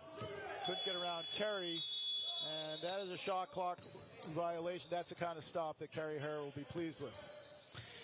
Tibby looks like he's put some size on from last year. He looks much better. He was rather thin. Willing to be a role player too. Yes, he is, and he can be a role player at some Division I school. No question about it. Yep. Now they started with Burden and kick out now. That was in and out. Good stroke there by Josiah Adamson. Another transfer in from Catholic Memorial. A lot of people like Josiah Adamson. Just a sophomore from Boston. Tibby gets to his spot. And that's what Tibby does well, Brad. Is he able to get to spots he can make. He's got a good pull-up game.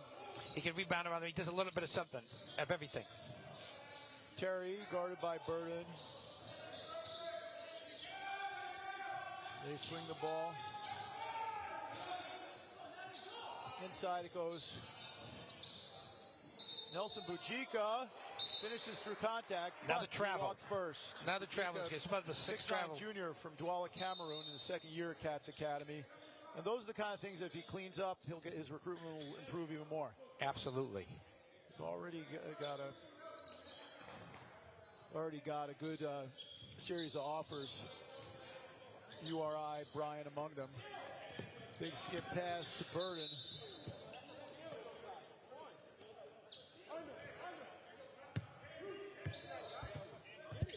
So it's a 4-point lead for Cats. South Kent hanging around. Game has no flow to it yet, Brad. Well, we've had a bunch of carries, travels yeah. on the Get floor. some flow to this game a little bit. Aguiar gets it inbound. This is Adam Cha-Cha. Little hook shot short. Cha-Cha in his third year with South Kent. He's guarding Jackson Terry. Kick out to Jalen. Great spin move. Goes into traffic. And now it's a 2-on-2 break momentarily. Cha-Cha head up, finds the trail man. Chase down block from Harrell. And here's the newest player for Cats, getting to the glass and finishing. That's a great bucket there from Yeshua Kessi-Beta from California. Just arrived at Cats a little over a month ago. 6'7" junior who they have big hopes for. Very athletic and wing that's going to help Coach Harris' team. So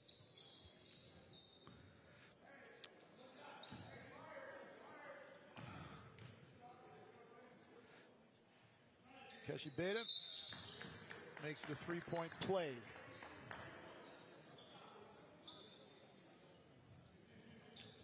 Seven-point lead for Cats. With pressure, Cha-Cha splits it. Oh, he thought he was going to go up for the dunk there.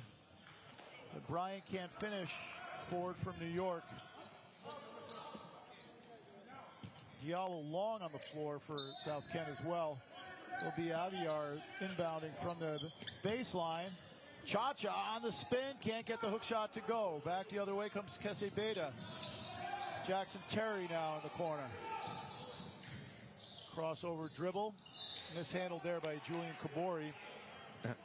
Kabori from the Congo, Democratic Republic of Congo, Coma, his home city. He's got offers from URI, Manhattan, St. Bonaventure. Cha-Cha faked the dribble handoff. Under a little pressure from Terry, now Diallo long. Cha-Cha missed the backdoor cut there. Good job by Aguiar. Gets it to Cha-Cha. The kick out long. Missed it. Nelson comes up with the rebound. And Kerry Harrell wants his team to advance the ball quickly then. Yeah, it's like I said, it's been a game that doesn't have any flow to it. There's been no easy baskets.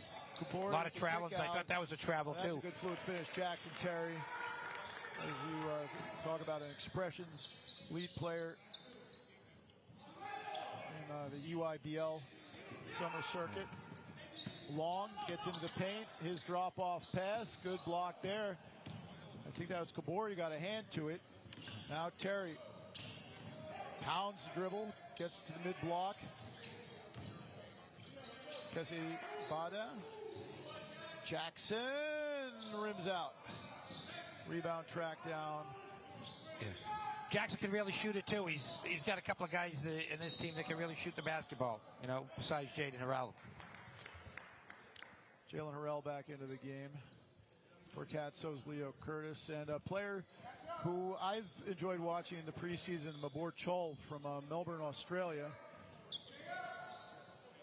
South Sudanese parentage, and he's very active, good positional size. He's going to give the business here to Sean Spencer bringing up the ball.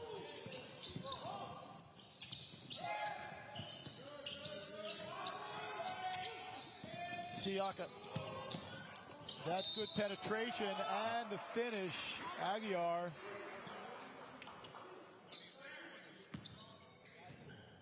That was a big basket there.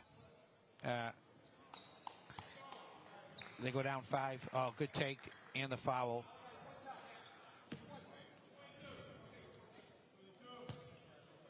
Aguiar completes the traditional three-point play. We're halfway through this first half. It's Cats up by 4 on South Kent. Bringing up the ball, it's Elias Leja Hadir. Jalen Harrell, so powerful at the free throw line. Now Curtis on the low block, rips through and finishes. That's nice work in the low post. For a guy who's supposed to be a stretch 5, that's good post play. Oh yeah, good. It's great footwork. He stepped through and went to the opposite, went to the left hand. Now Bryant kicks it out. Cha-cha.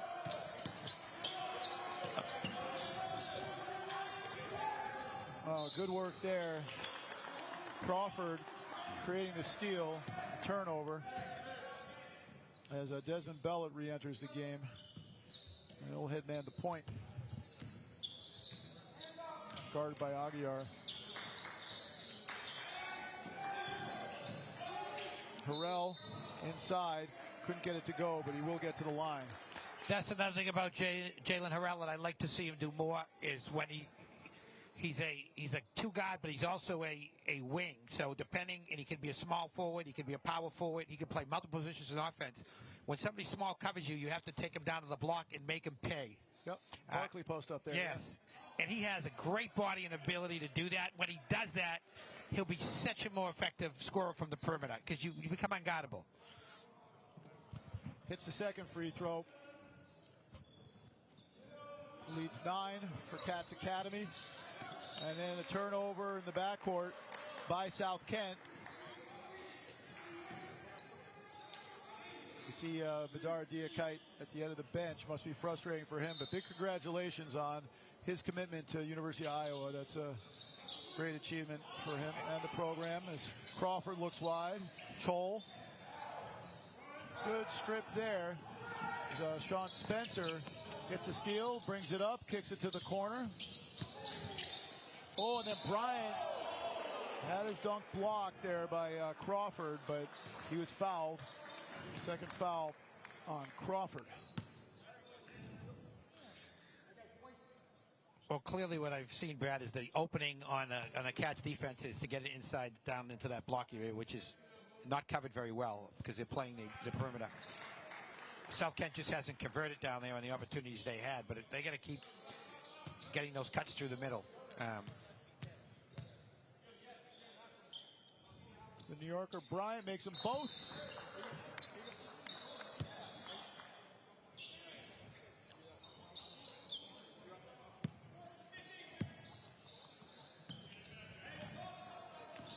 Desmond Bellett Jr., they call him Harlem. Harrell. Curtis. Puts it on the floor and then flushes it. over the head of Bryant. Wow, that was good. That's good stuff right there. Aguiar, Tibby. Aguiar kicks to the corner to Cha-Cha. Tibby, left-handed dribble, spins. Tibby launches the three. Rebounded by Aguiar. Gets it to Adam Cha-Cha. Backing down Chol. Throws it to the corner, but it's tipped out. Curtis getting a hand on it. He has 8 points to lead Cats with 8 minutes to go in the first half. Cats Academy up 9. Brad Feldman, Vin Pastore with you from New Balance World Headquarters in Boston, Mass. At the elbow, Tibby a little long on that mid-range jumper. And Kese Beta comes away with it. Running at Tibby on the dribble. Bellet. Swings it. Finds Curtis. He throws a cross-court pass to find Jalen Harrell. His little pull-up midi. Doesn't miss many of those, but they get the offensive rebound. Kese Beta. It'll be South Kent ball. That's the type of shot that I said Jalen makes a lot. I said, but as he goes through up to the levels, those shots are harder and harder to make. Going sideways longer and longer. I think he's got to get into a more north-south pull-up off that. And he'll continue to work at that. He's a great scorer.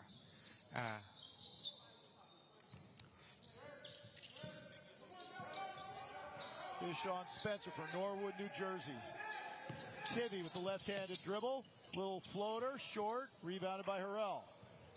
He hasn't made the last couple, but Tibby's got himself in a good spot. He hunts those mid-range shots.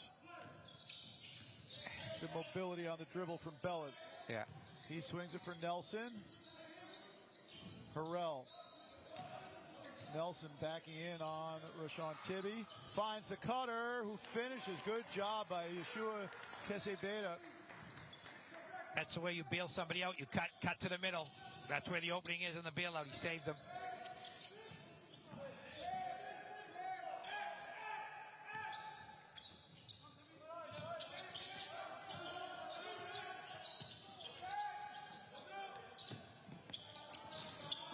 Cha-Cha's jump shot is long.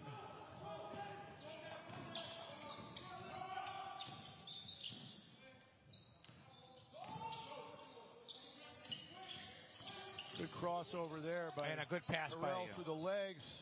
3 balls long from Bellet, but Curtis cleans it up and rolls it in. Impressive outing for him so far, Brad.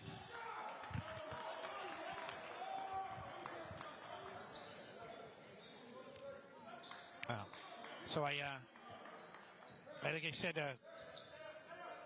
All right, we're going to step out for a couple minutes, and we'll be back with 6:10 to go. Cats with a 13-point lead. Don't go anywhere.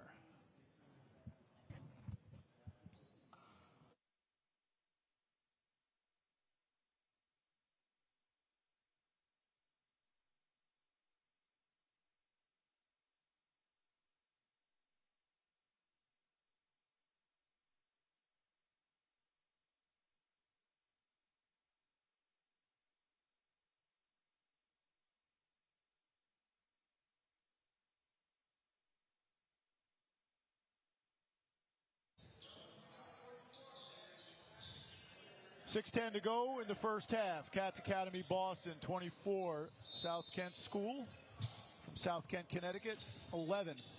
South Kent without their big man, Badar Diakite, on the bench, injured. And it's hurting them right now. This is Rashawn Tibby. He gets the ball to Tim Walker. To the big Dutchman, Kruzwick. 3 balls offline. Good offensive rebound by Cha-Cha. Walker. Now Brazil. Kruzwick at the elbow. Kicks it out. Getting into the paint. I think that's going to be on the floor. Brazil penetrated. I think you got 2 shots on that one. 2 shots? Okay. Yeah. Think. Oh, no. You were right, Brad. He called it on the baseline. It's not often I'm right, Vin, but I'm right again. That's not what I had. Now they're going to the line. Now they're going to the line. So, yeah, it was too good to be true. I said that Coach Quarles was here from Specials. I also saw Mike Crotty here. Middlesex Magic, he had a lot of the kids playing in the Newman game. You know, a lot of kids. He's got a lot of kids that are playing in here period for the Middlesex Magic. But got a little great story about Mike. I knew him since he was a baby, and I knew his father well, and coached against him a lot of times when Massachusetts. Yeah, in Massachusetts when we were young.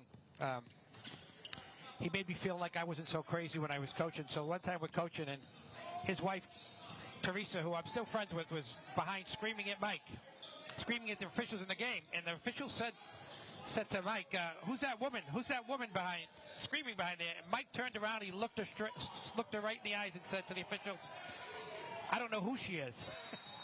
You know, and that was a Mike Crotty story. And, of course, this Mike has an incredible career himself at Williams College, All-American, national champion, all kinds of records at Williams, and come on to give back his talent, you know?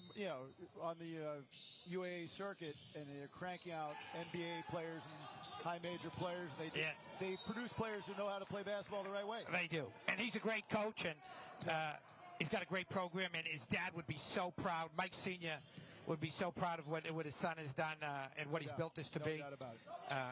Hey, speaking of great coaches with impressive dads who are also coaches, James Cormier, head coach Coaching Academy. Happy birthday to Coach Cormier. Oh, his dad or James? Which one?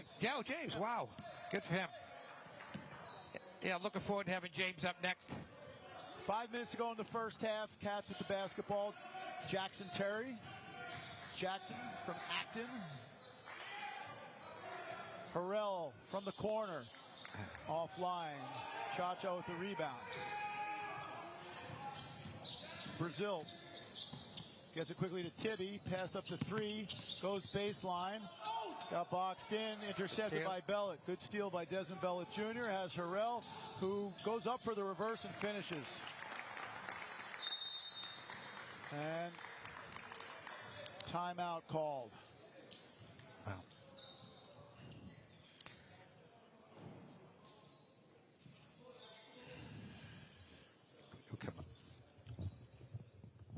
Boston Landing is a vibrant destination in Boston's Brighton neighborhood, complete with office and residential space, upscale and casual dining spots, entertainment, retail, free events, and more.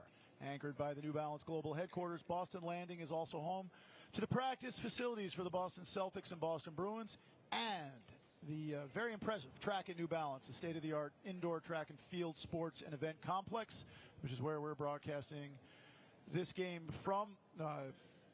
They installed this great basketball floor, and it's really first-class home court now for Newman School, but also host to the NEBL showcases this season, and terrific hosts. We appreciate it. Yes, beautiful, beautiful place here.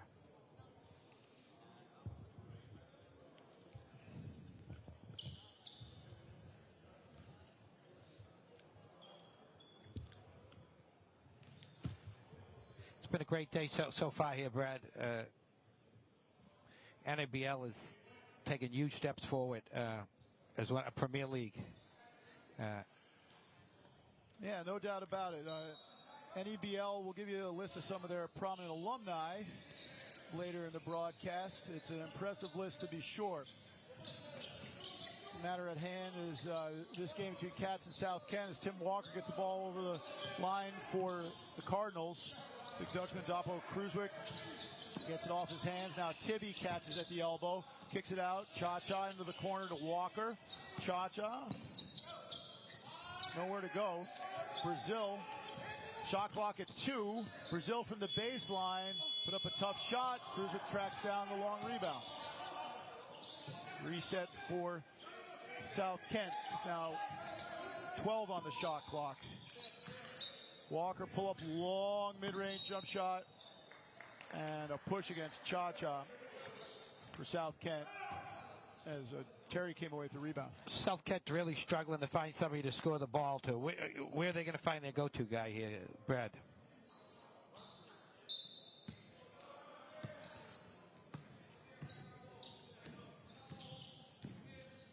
Here's Desmond Bellet Jr. Guarded by Aguiar. He has it back. Looks at Nelson in the post, but Harrell will take that every time. He got fouled on the shot. He'll get 3 at the line. Nothing more aggravating than a coach when you foul a three-point shooter, especially after he's released the basketball. That's lucky that's not a 4-point play. Closing out, such an important skill to teach. How to close out correctly. And how do you teach that, Vin? Because it's more complicated than just running at a guy or jumping at a guy, right? It's you practice. It's timing, it's your footwork. It's practicing, getting to the guy. You get an arm length away, your butt comes down, you take tiny steps out of him, you close out with 2 hands. You got to practice stuff like that. It's a lot of practice. Yeah, right. It's easy to set it up because in the heat of the game, you just go and run after the shot. So it has to be trained. But you're not going to beat anybody good if you don't close out on them. I'm going to list some NBA alumni from NEBL schools. Donovan Mitchell, who's at Brewster, middle part of the last decade. Isaiah Thomas, Nick Stauskas, Vermont Waters, Noah Vonleh, one of your players, is Cha-Cha, puts it on the floor, gives it to Tibby, can't finish, and Curtis comes down with the rebound. Also Will Barton, Devontae Graham, Montes Buzelis. 29-13, Cats with the lead in the ball. Good job by Bellet to get into the lane and finish. That's impressive play. Yeah, that's when he's at his best. When he's getting downhill, he's athletic, long. He gets downhill. I like to say he's a lead guard. Right. Reminds me a little bit of the kid I coached, David Duke, a little bit as far as being able to get downhill. Aguiar with the dump off, and it's going to be a block. Take your pick there. Could have been on Julian Kabori or Jalen Harrell. Yeah. It's going to be on Kabori. That was inside the circle, which is why it's a block. He was there, but he was inside. He was under the basket when he took the charge.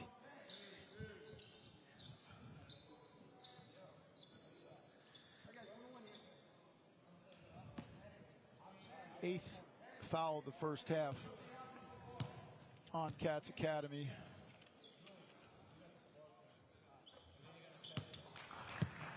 Aguiar being recruited by both Division I and Division II college programs.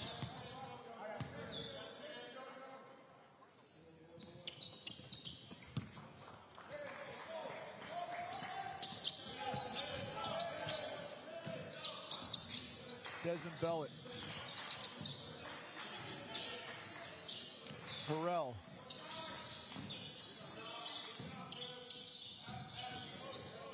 Harrell spins, kicks. Kabori, Curtis from 3. Yes, sir. That's why he's getting a lot of high major interest, Vin. Oh. He scored every way with the dunk, with the 3, with the half hook. Impressive with the step through. Leo Curtis with a really big first half for Cats. The first half. He's on the Dutchman, the Icelander on the Dutch player. As Walker skips in the lane, good pass to find the backdoor cut of Dopo Kruzwick. Class of 2025, Kruzwick. Harrell crosses it, just gets it to Kabori. Congolese, one-handed pass, gets it out to the perimeter. That shot there offline from Adamson. Now Walker. Gets into the low block. Tibby on the kick. Walker. Good steal. Bellet has had a few of those. Gets into the body and draws the foul. You talked about his defensive prowess. He can create scoring opportunities off of his defense. Yeah, I mean, if everybody has to be elite at something, right? If you want to play elite basketball in college, you have to be elite at something. His go-to elite is his ability to defend. And that's sometimes hard to convince a kid that that's your go-to. Everybody wants to score the basketball. Everybody wants to be this guy, that guy. But hey, every team needs a best defensive player. Who's going to cover the other guy's best player? Well, I remember with your Bradford Christian teams, he was the guy that Cats put on Warren Keel. Right. And, he could get in front of him. Nobody else could. Yeah, I think, like I said, you have to accept, what your role is going to be at the next level. I love him as a high-level defender.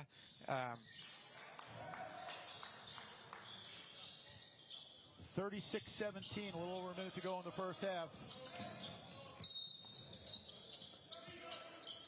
Foul on the floor. Kerry Herr not happy with that on the Cats bench.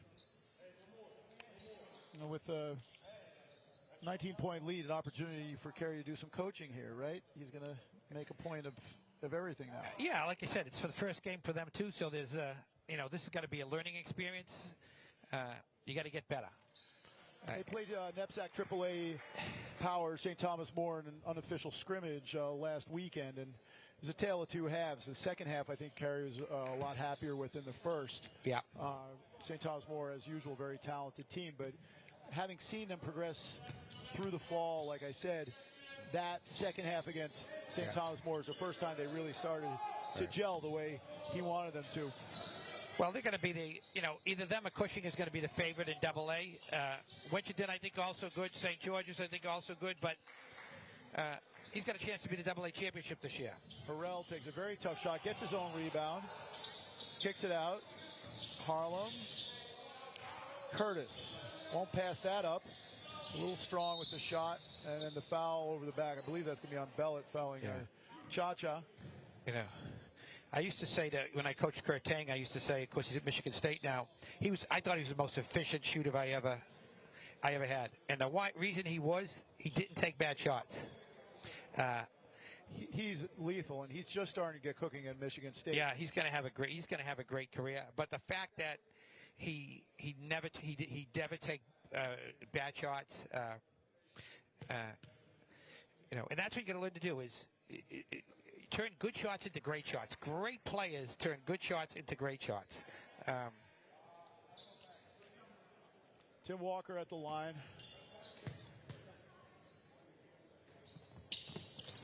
As that was the 10th team foul on Cats. He makes both of them. Cuts it to a 16-point lead. Lija Hadir over the line on the dribble now. Jalen Harrell. Curtis rolls to the basket. Rips it away from Cha-Cha. Floats it to the rim. Couldn't put it away. Good offensive board by Jackson Terry. And then sticks the mid-range jumper just past the free throw line. Jackson's got he's got a nice touch. If he's open, he's going to make sure he makes a lot of shots. And then followed by steal. Advances it to Chol. Bounce pass to Harrell. He couldn't hold on to it. Tipped towards the glass by Curtis. Jalen kicks it out. Jackson launches it. That's offline. Big collision at the top of the key. South Kent with the ball. Final second. And Cats will go into the locker room with an 18-point lead. Vin, your thoughts on the first half? South Kent could never get going. They seemed a little bit disheveled a little bit. I don't think Cats played great, but they played good enough. Who I did think played great was Leo Curtis. I thought he was excellent. Yeah, he's been a revelation.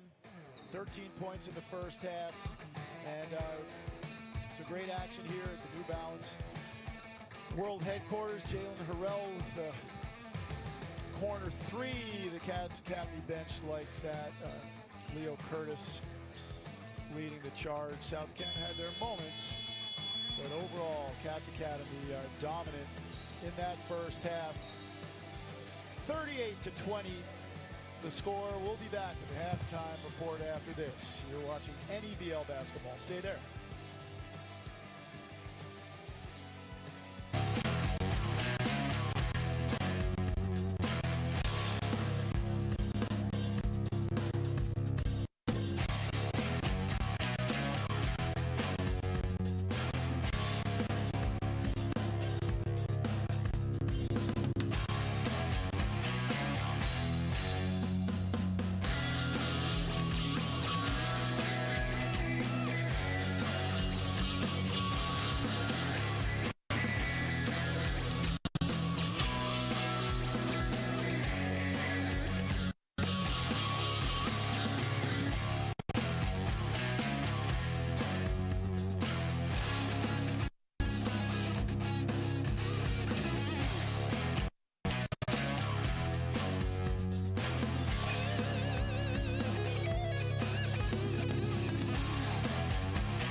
Cats Academy Boston with an 18-point lead on South Kent School. Halftime at the New Balance World Headquarters, the track at New Balance. Terrific facility just outside of downtown Boston in the Brighton area. Cats Academy, one of the new powers of New England Prep School basketball, just moving up to AA last year. And NEBSAC, new member of the NEBL. Brad Feldman, Vin Pastore back with you. And here are your first half highlights. And so Jalen Harrell had the three. A nice putback there by Bryant. Chase down block by Providence-bound Jalen Harrell, finished by Jackson Terry.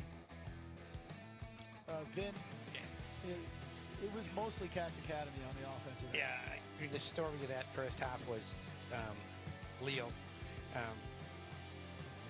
Leo Curtis was just phenomenal. I mean, he scored inside, outside. We're showing a little bit of the highlights of him making that three right here, but he scored the ball inside, he dunked it. He had a little hook shot. He was up and under and through. Scored in every single way. I told you about the nice facility here, and it's attached to Boston Landing, a vibrant destination in Boston's Brighton neighborhood, complete with office and residential space, upscale and casual dining spots, entertainment, retail, free events, and more, anchored by the New Balance Global Headquarters. Boston Landing also home to the practice facilities for the Boston Celtics and Bruins, and as I mentioned earlier, the track at New Balance, a state-of-the-art indoor track and field sports and event complex. I'm partial to Roadrunner, the concert venue attached to this building. They have national, international music acts, terrific dining options, a great gym that people can join. Could go on and on, but great hosts for this weekend of basketball, this tip-off weekend of the New England Basketball League. We'll tell you more when we come back. You're watching New England Basketball League action. Stay right there.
back from New Balance World Headquarters in Boston, Mass. Cats Academy with an 18-point lead over South Kent School heading into the second half. It's the NEBL Showcase Tip-Off Weekend. Brad Feldman, Vin Pastore with you. Your scoring leaders, Leo Curtis with 13 for Cats, followed by Jalen Harrell with 8 points, Desmond Bell at 7 points, 3 steals. The leading scorer, Jarin Aguiar for South Kent Cardinals, trail 38-20 going into the second half. What can South Kent do to try to mitigate Cats' size and athleticism advantage? Yeah, defensively they weren't that bad, to be honest with you, Brad. They just couldn't put the ball in the basket. They're going to have to find some ways to put the ball in the basket. 38 points in a 20-minute half, not a bad defensive effort. They got to figure out a way to score the ball. They missed a lot of layups, and they turned the ball over a lot in that first half. So first thing they do is they're going to cut down the turnovers and see if they can get a few baskets to get them back in the game here. Again, South Kent without Badara Diakite. It's Cats in light blue with the ball. Here's Desmond Bellet Jr. Skips it to Leo Curtis. Good bounce, dribble handoff. Burrell, Jackson Terry inside to Curtis. Kicks it out. Bellet, three-pointer, long. Curtis comes up with the board, then loses it. Taken over by Walker. Back the other way. Able to slip it forward. And good defense from Curtis and then Harrell as Nate Brazil attacked the basket but couldn't put it away. Nice play by Jalen Harrell there to get back on defense. And Jen's been impressive today. He doesn't have the most 8 points, but he's done a lot of other things. He's passed the ball well. Turnover by Cats. Going to the glass there. Tim Walker and then Bellet with the foul. I've watched Jalen. He's posted up a few times. He's made some good passes.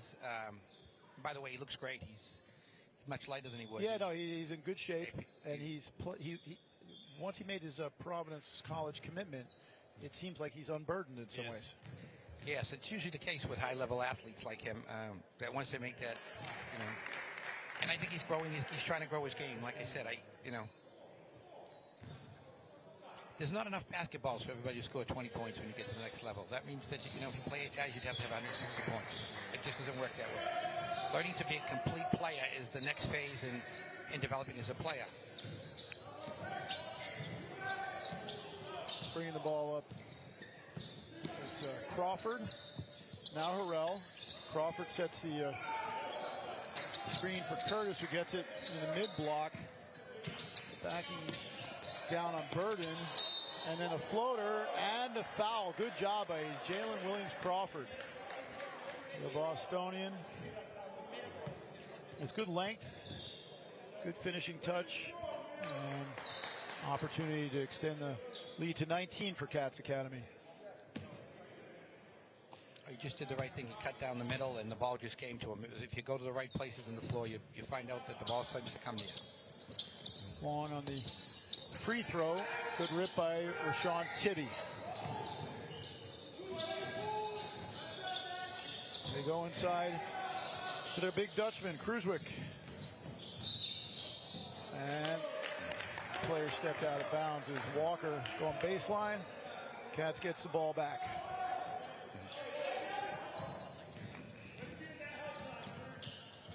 Desmond Bellet handling the ball. Burrell. Nice feed for Crawford, and Tibby fouls him as he attempted the dunk. And that's another, Brad, that's another good play by Jalen Harrell here. Making the right basketball play. And people are going to be open that play with him because he's so good. He's going to draw so much attention. I think both Kobe Bryant and Michael Jordan says there's a time to be selfish, and that's how you get good. And then if you want, when it's time to win, they both became unselfish, right? And I think for everybody that's been a real good player, there was a part of their life they were selfish, and then you learn to be unselfish because winning becomes the priority. It's a team game. It's a team game, and he's making a lot of good basketball plays today. Good ball handling from Nate Brazil. Guarded closely by Desmond Bellet Jr. Kruiswijk out to try to set the high ball screen. Gets the ball. Curtis right up in his shirt. Now Brazil out on the wing against Bellet, nowhere to go. Tibby. A little pick and roll action there, but Tibby traveled. Coach Craig Carter got his first victory as head coach of the Cardinals earlier this week, 75-72 over Redemption Christian. But he's got a lot of new faces to integrate. 10 new players for South Kent, only 4 returners, Vin, and that's tough. Yeah, and he doesn't have a lot of size either. So Tibby here at 6'8" and change. Harrell, drive, great touch. A little floater layup there. Another good play for him. Yeah, good body control. And that's a good move for him because he's got that physical body that he can put on somebody to create space. Oh, there's a good backdoor cut there by Burton. He couldn't hang on to it. He picks it up, kicks it out to Tibby. Burton, who is 6'10", elevates and uses the glass.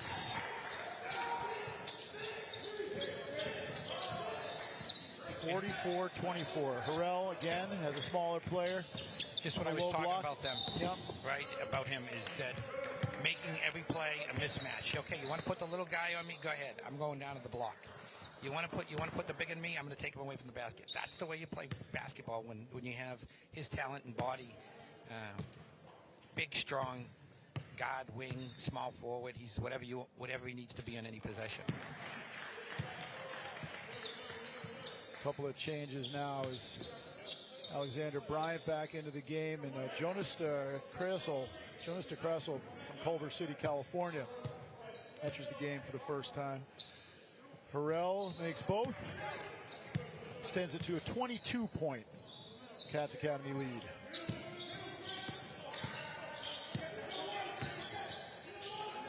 That's a loose pass. 4th steal of the game for Desmond Bellet.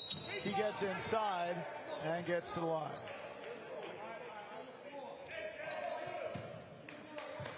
Nope. Save was on the floor. Yeah, see, you're wrong again, Brett. That's why I'm an announcer, not a referee. And timeout on the floor. All right, let me give you a little more about the NEBL. We talked about all the NBA alumni from NEBL schools. Current notable NCAA Division I players who were recently in this league. Oswin Arunser, who's terrorizing opposing offenses with his shot blocking and rebounding prowess at Providence College in his first year. Your former player at Rivals and Bradford Christian Academy, Kurt Tang at Michigan State. Another Rivals player, Andre Mills at Texas A&M, Ryan Mella. Also at PC, Luca Tays, former Newman player, he and Mela at Providence College. I should say at Newman, Luca Tays at BC. Marco Jackson injured, unfortunately, at Kansas. George Turkson, another one of Vin's players, Texas A&M. And 2 guys on national champion University of Connecticut, Hassan Diarra and Alex Caraban. Both had stints, Diarra at Putnam, Caraban at New Hampton. It's a special league, special group of schools. Oh, it sure is. A lot of great players, a lot of great stories. Off the inbound, Harrell gets it from Bellet. I love him there. He got fouled again, but they didn't call it. They didn't call it. Bellet and Harrell play a lot of basketball together. They know each other very well. Yeah. Here's Brazil. Bellet, I should say Crawford goes for the steal. No, that was a good attack by Burton. He couldn't put it home. Now Harrell, 1-on-2, and it'll be a blocking foul.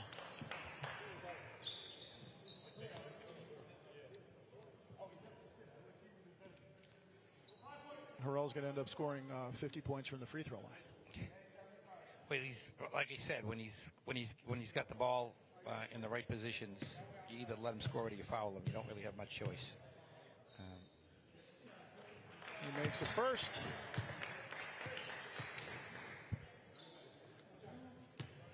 Chris Tunley will join Vin on the call for our last game of this slate of games today. Cushing Academy against Brewster Academy Prep. Really looking forward to seeing what James Cormier has in store with Cushing. They have some exciting players, both returning and new faces. Keep an eye on Ryan Mesh, the dynamic point guard.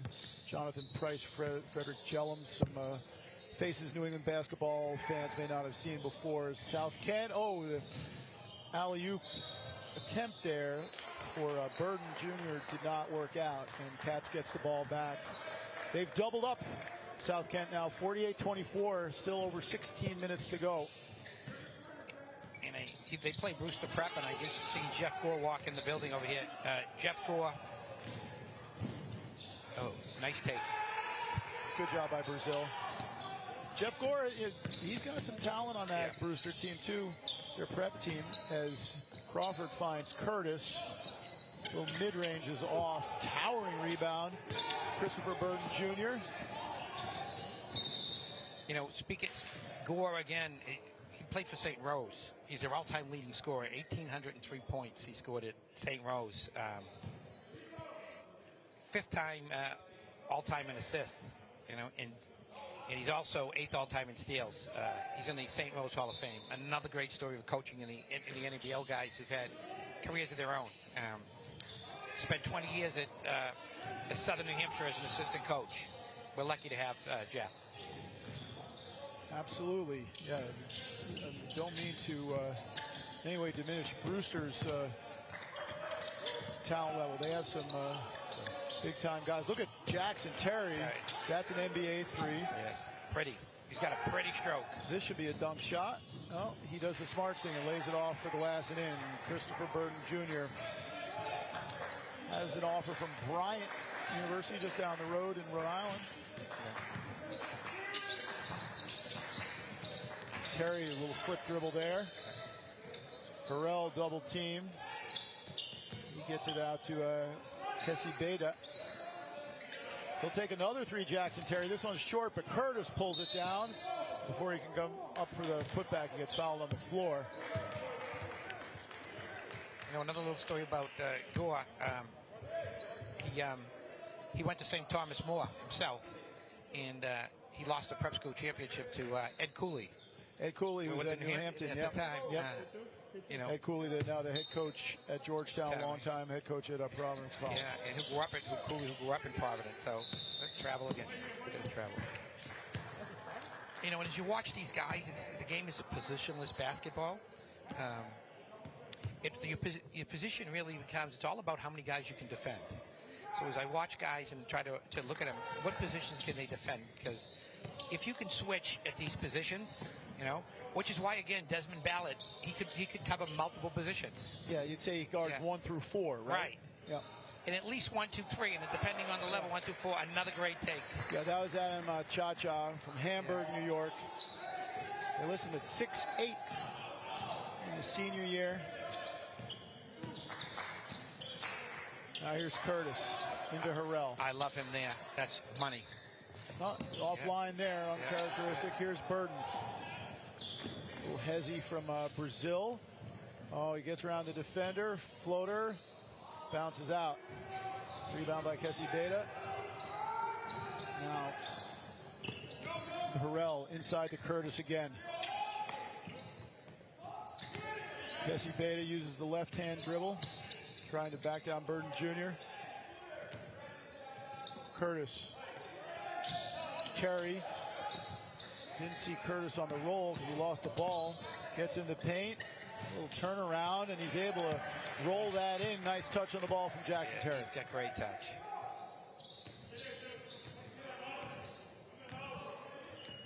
Now here's to Kressel, guarded by Harrell.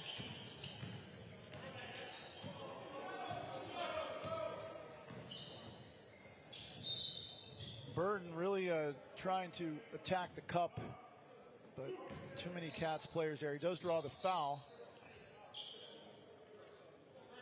And it's Jackson Terry committing the foul.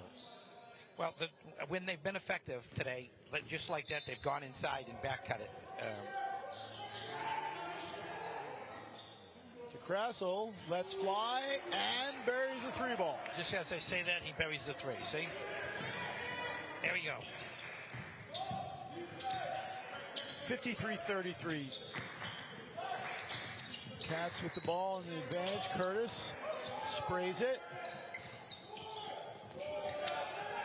Kessie Beta long on the three. Here comes South Kent looking to run, but they don't take care of the ball. Bryant can't keep it in. Possession back to Cats.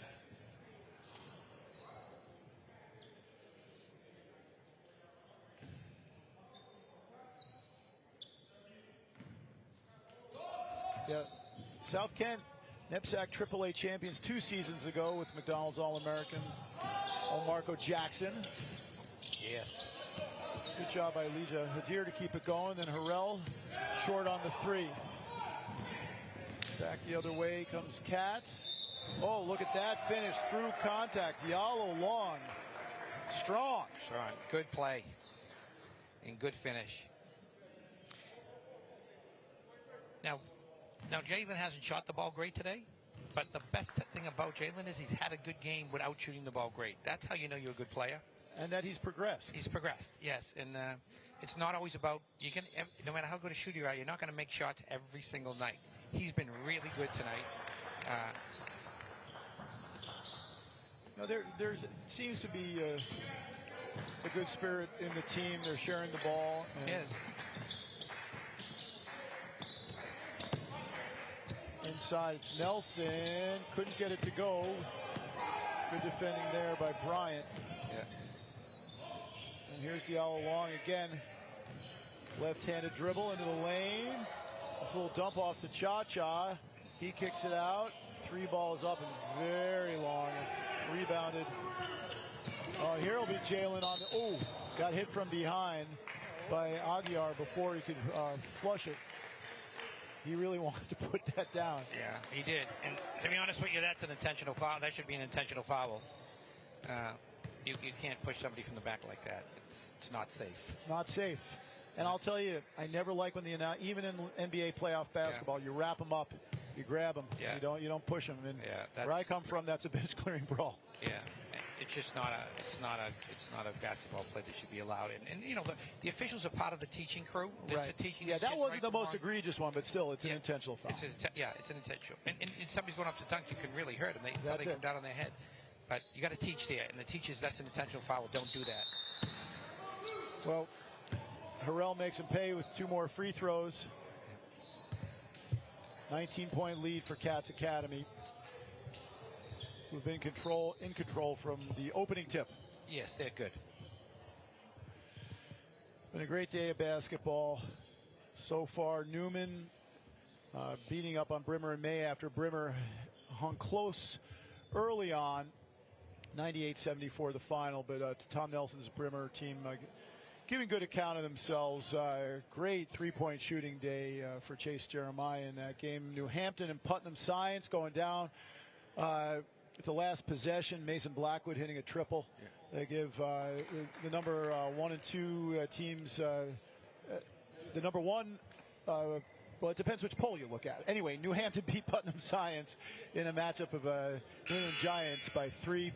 Where you're watching South Kent and Cats Academy now. Coming up after this, Cushing Academy against Brewster Academy, closing out our first day of 2 at the NEBL tip-off showcase at the track at New Balance in Brighton, Mass. So at least for today, New Hampton is number 1 and Putnam is number 2. There you go. Right now, the polls don't matter. You know, the preseason polls don't matter once we start playing. But those could change the next time they play because those teams are so evenly matched. And such a contrast in styles as we talked about. Yeah.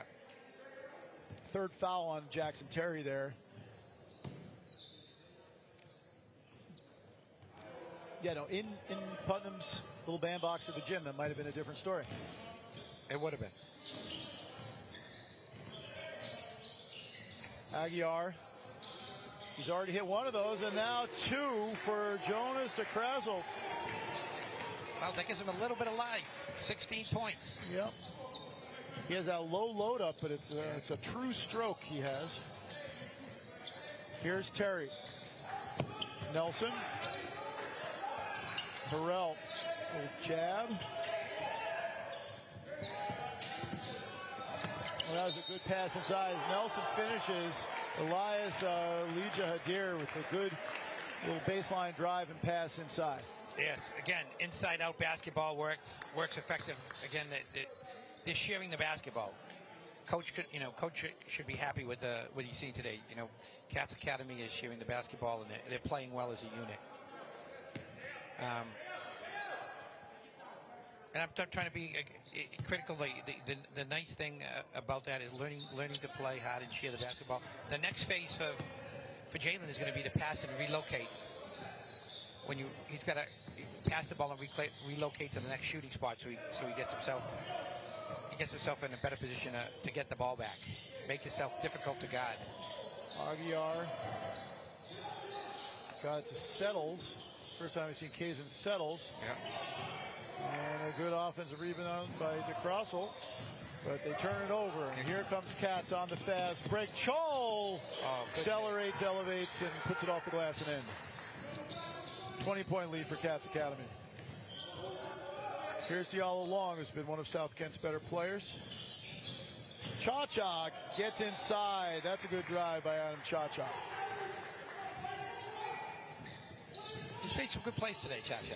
Yeah, he doesn't look like the most fluid athlete out there, but he's a smart player, uses his body well. Tough, unselfish. Harrell, Nelson, up fake, misses down one. Chol tracks down the rebound, finds Harrell, shows it outside, couldn't finish, but gets to the line again.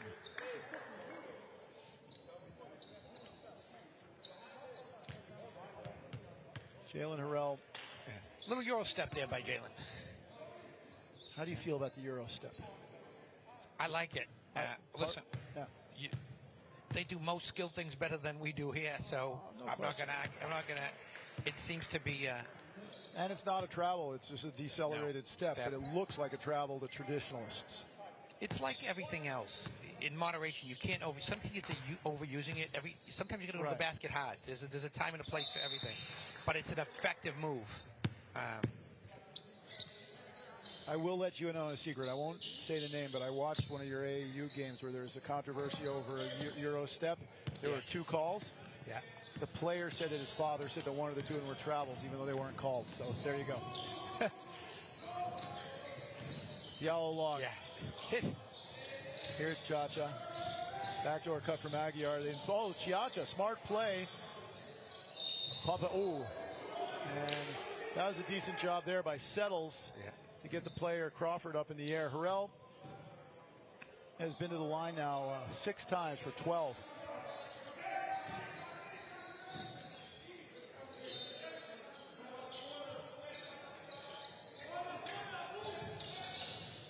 Crawford with a good steal, but he loses it. Aguiar takes over, and South Kent have it. They're down 20. Under 10 to go here in Boston. Aguiar, there's a Euro step for you, but he couldn't put the layup home. Now here comes Adamson. Ahead to Chol, keeps it in play, using those long arms very well. Cross-court pass, 3 balls up, offline. Bellick, great job to get a tip to it, and Katz keeps the ball. Katz they're beating South Kent to loose balls.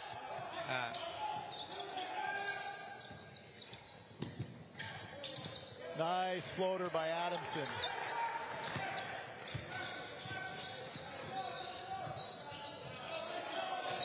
Aguiar bringing it up. And he's fouled by Elias Lija Hadir. And Coach Craig Carter is not happy about something, letting the referees know. It will be South Kent ball.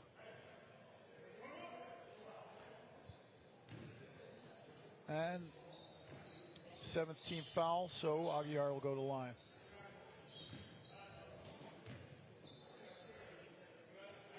Jalen Harrell now on the bench with 18 points, 9 of them from the free throw stripe. Aguiar makes the first, the 101. Well, that's how you know he played well. He got to the line. Yep. Yeah, 9 for 12 from the line so far.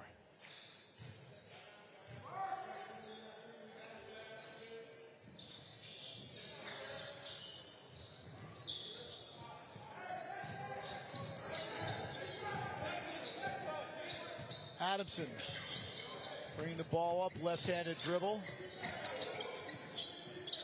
Now Bellick. So smooth on the ball against Cha-Cha, playing off 2 feet. Couldn't get the banker to go. Now Diallo long. Cha-Cha, looking for the backdoor cut. Elects to go to long instead. Sets the ball screen.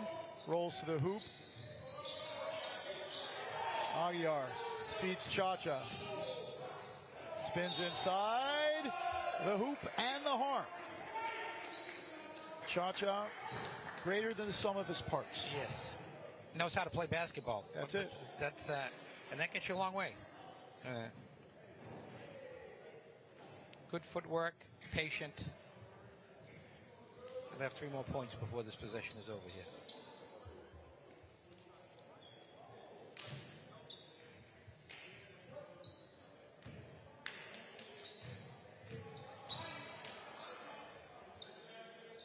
You want to follow us on X, Vince at Rivals Nation. I'm at Super Preps. Brad Feldman, Vin Pastore with you. My colleague Chris Tunley will have the play-by-play call on the Cushing-Brewster game after this. I'll be back for the Sunday games. Crawford, hands off. Now Terry. Going out long, loses his dribble. Steal by Aguiar. Oh, look at that. Desmond Bellis, so well timed on the steal. I don't know if that's officially going to be a steal. It should be. If so, it's at least his 5th.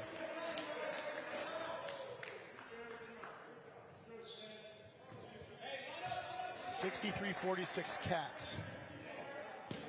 Want to also extend a special thanks to Dylan Thayer, Jeremiah Peralta for their help.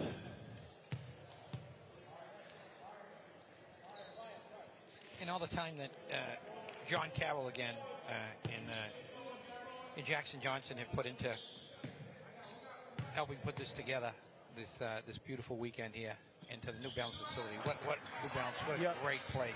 No, it really is first class, state of the art. And our TV crew. Yep, and well, we got like the MacGyver team out there. Those guys are pros. And Jalen Hazelton. Yes. Assisting the broadcast adeptly. He knows hoops. Settles, gets it back, barges his way in. The kick out. First 3 that we've seen Krasl miss. 2 for 3 now. Crawford over the line now. Jackson Terry. Good entry pass on a little lob there. Foul will be on the floor. And the free throws. And back to the line for Harrington.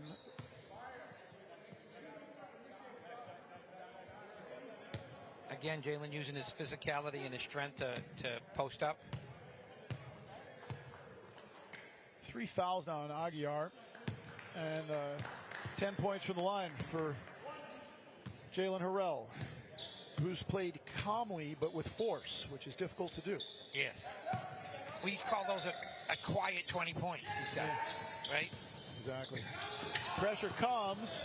Aguiar spins away. Lost his balance. Gets it to Krasl. He's under pressure. Tries to split the trap but loses the ball. Great diving save there by Bellet. He gets it to Julian Kabori.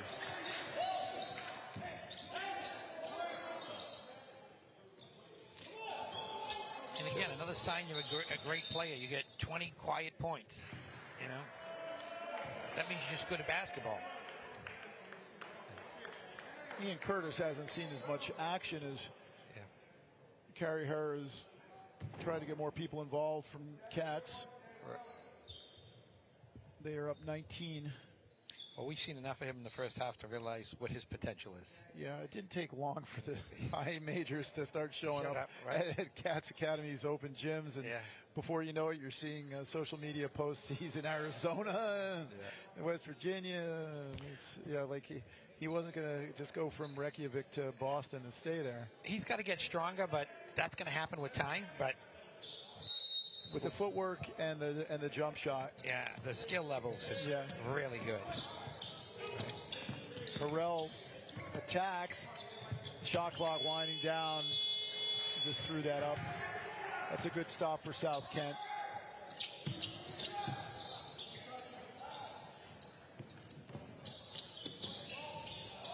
DeGrassel. Here's Long. Well, he goes to the rim.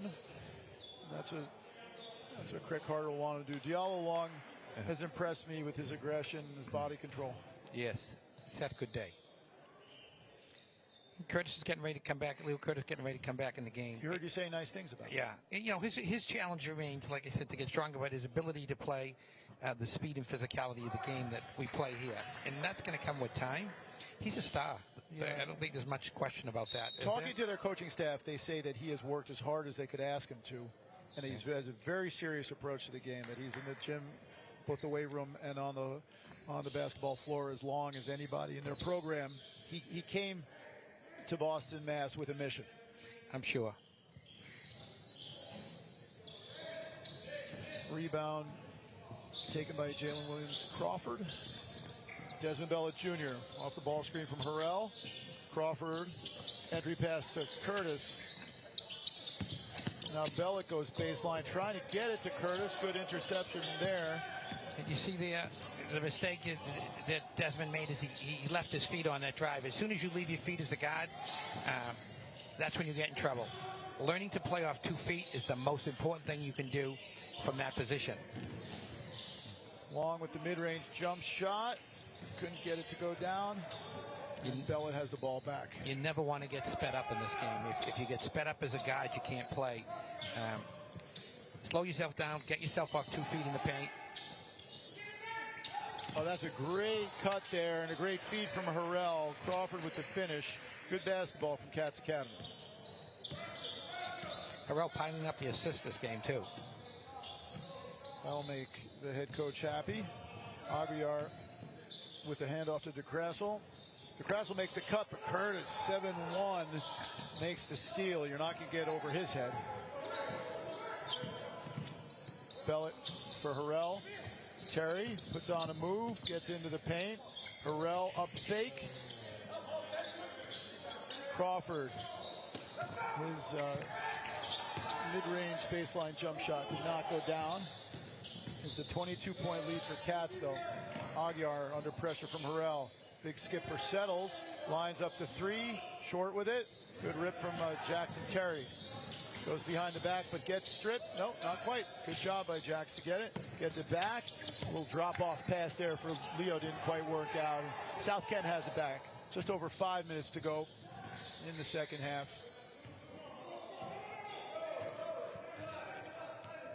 When you got a 7-footer on those drives, you got to throw it up to the rim. Let him go get it at the rim. Those are too hard to catch and finish for Leo. DeGrassel with his third 3. And he can be a weapon for Coach Carter. Yes, he's been one of the few shining lights here today for South Kent. Craig Carter assisted by Mark Bass and Steven Johnson. We'll take another look at the DeGrassel 3 here, Vin. It's a good kick out, and it's a low release. Yes, it is. The problem with that shot is he needs a lot of time to get it off. So, you know, when we look at basketball, we see if things are translatable to the next level. Low releases aren't translatable, right? Jaden Harrell's release, where it is, translatable to all levels of basketball. So he's going to work at that. He can shoot it, but it doesn't come from a good spot. Is it too late to change it? If he can do that already, can he move it up 8 inches, get a higher release point? Yeah, it's never too late to change. But you know, it's like real life. It gets harder and harder. It's harder and harder. It gets harder and harder. The older you get, right? My wife's been telling me to change for 40 years. It hasn't worked. We're right there with you, Vin. So change is hard. Which is why when you learn skills, if you get with good skill people, that you learn the skill the right way the first time, it makes your life easier. You know, I was a golfer when I was younger, so my dad took me for golfing lessons. Once you learn how to golf and get lessons, you can become a good golfer. Locked in, yeah. If you try to do it on your own, it's a very tough. It's a tough sport anyhow, but it becomes almost an impossible sport. Right, and with the jump shot, you can make little adjustments here, your footwork or load up. Seems like Jason Tatum made a few tweaks for the Celtics and got his 3-point shooting percentage back where it used to be. But it's muscle memory, so you need somebody spending time rebounding thousands and thousands and thousands of shots for you. That's how you change. player there stepped out of bounds is Yeshua Kesebeda. Turnover. And aren't you looking forward to I'm looking forward to the Cats Cushing games when it does happen. I think they've got to be a real good matchup in that AA. I don't know who's better. I saw Cushing's open gym. I was very impressed. Let's leave it there for now. Yeah. Tim Walker. Crystal gives it back to Walker. Settles, sets big picks, very physical player. They're not going to let him get that jump shot off now. Settles from the elbow. Couldn't knock down the jumper. Leo Curtis with another rebound. Desmond Bella Jr. defended by Sean Spencer. Little slip screen there from Curtis. He gets the ball and he flushes it down with two hands. Good play by Ballard there. North-south, lead guard, north-south. Play your rear end off on defense. That's your ticket. You know. No, and you know what? He's getting interest, Desmond Bellot. His list: Bryant, George Mason, Quinnipiac, Siena, St. Louis, URI, UMass. Any one of those schools could be a great fit for him. Agreed. And he's a class act out there, and they say he's a high academic too. Yeah. I know some Ivies are eyeballing him. Yeah, real good kid. And listen, this is all about, it can't be about one person. We want everybody to get theirs, right? This is about everybody. We want all these kids to use basketballs to get to college, right? And I'm rooting for them all. Doesn't matter who they play for. I'm rooting for them all. Let's get these guys to college and let basketball be that tool. Amen, Vin Pastore. I agree with that. Crawford. Harrell. Curtis. Well, he's tough to guard. I gotta say, like, handful Kesebeda. There's not much that Burden Jr. can do with him there because he's a bit awkward, but he's explosive. He is explosive. Very, like I said, he's very athletic.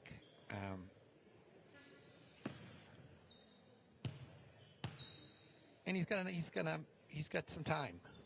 He's got some development to do skill-wise, but undeniably, size, athleticism, length, he's got a set of tools there to work with. Makes the second of two free throws. Make it a 71-49 Cats Academy lead.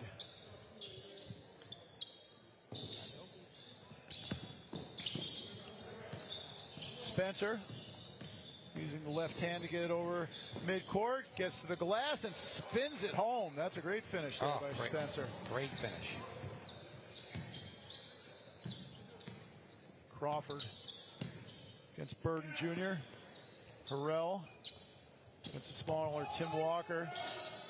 Extra pass. Crawford attacks and banks it home off the glass on the layup. Another assist for our guy there, Ballot.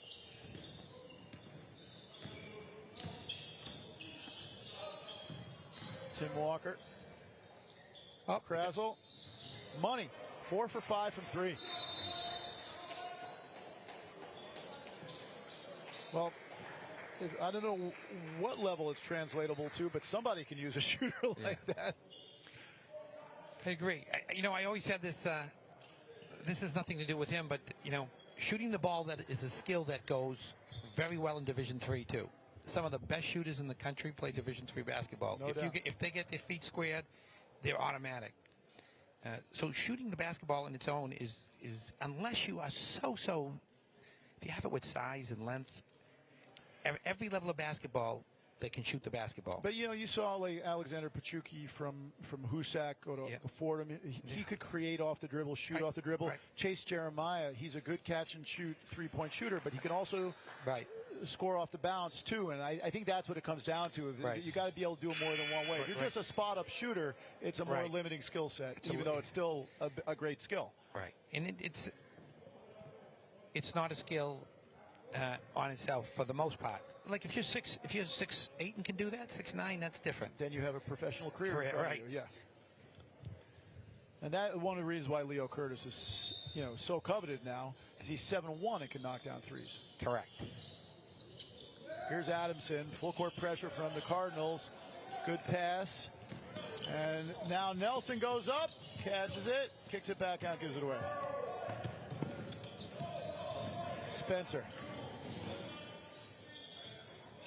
Settles moves it. Walker. 3 is up, and it's very long. Burton overshooting there. Adamson, another long pass.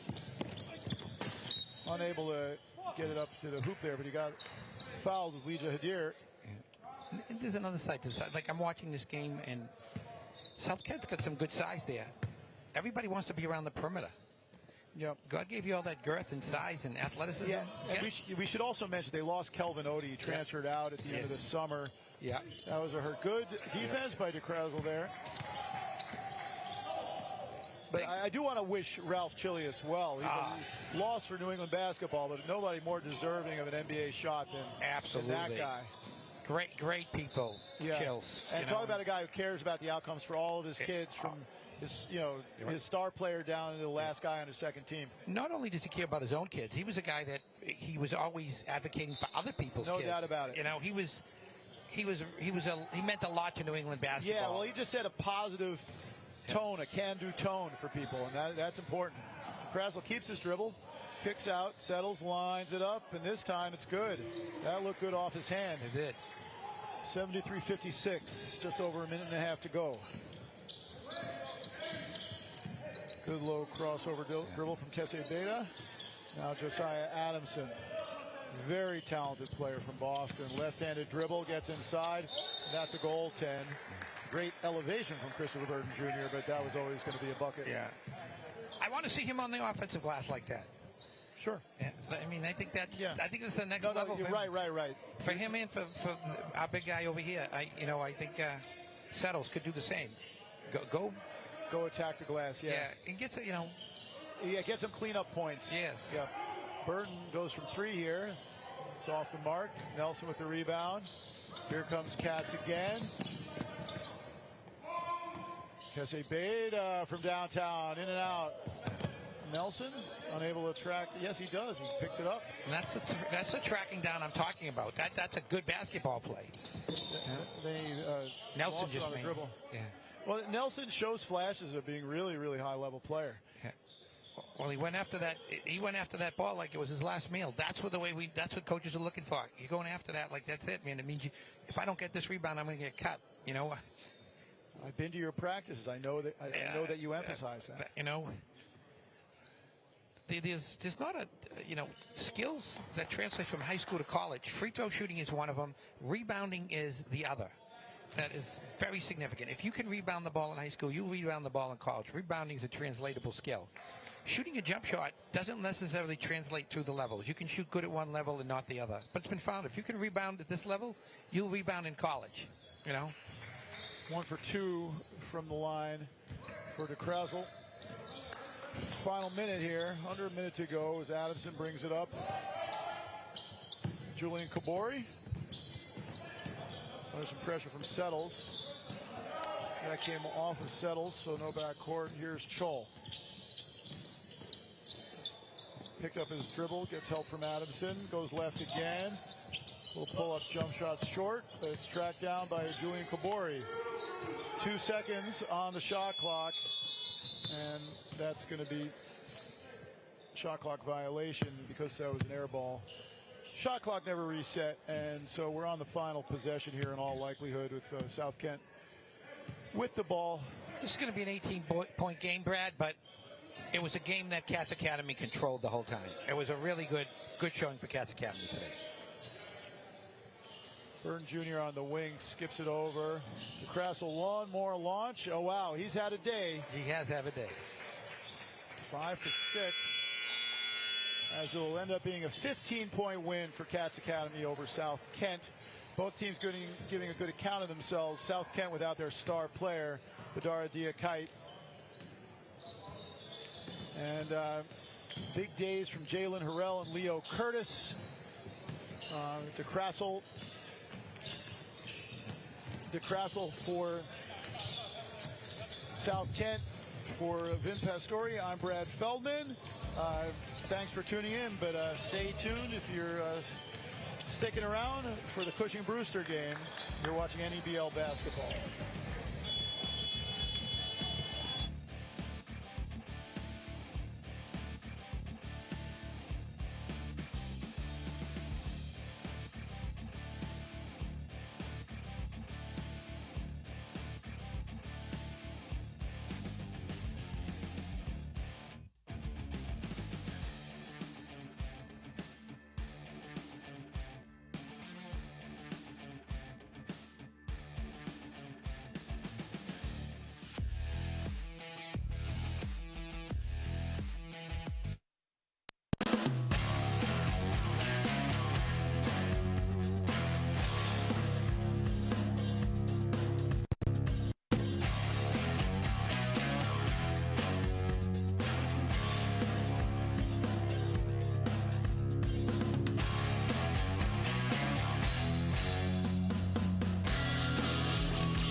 morning, all, and welcome to Boston, Massachusetts, here at the New Balance track.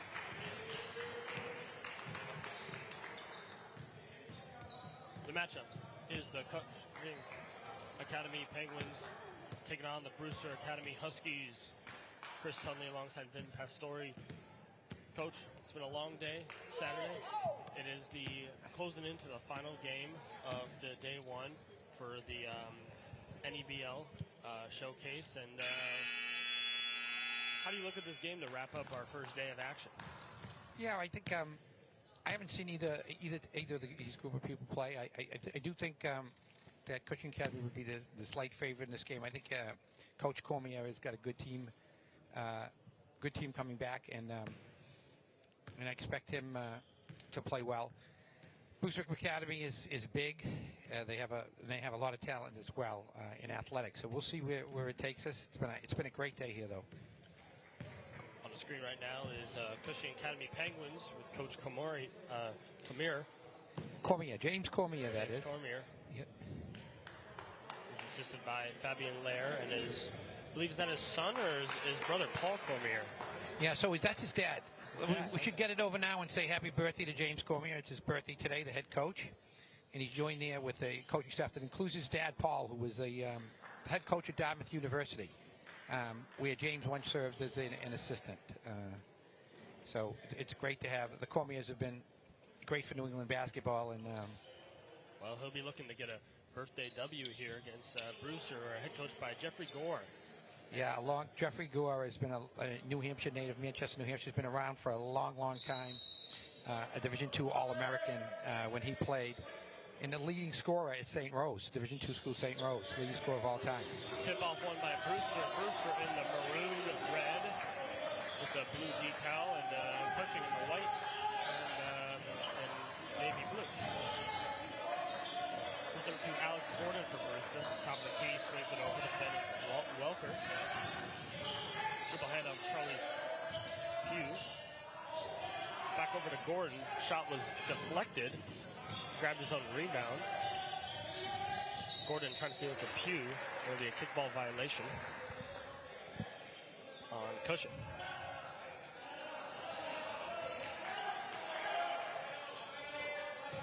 Brady O'Connell was the violator of that.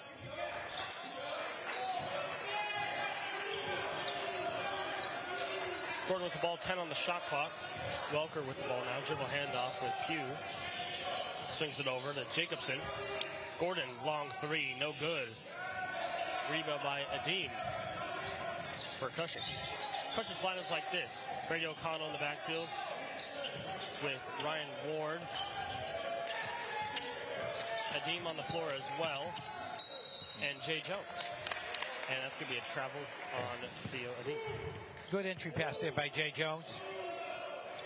Speaking of Jay Jones, the Penn commit out of Chestnut Hill, Massachusetts. Yeah, and they've got a great story in Massachusetts too. His dad's the head coach at Boston University, Joe Jones, and his uncle, head coach at Yale. That shot's no good by Pugh. Rebound by Jamison. Yeah. Up the floor, O'Connell. Swings in the corner, Jones.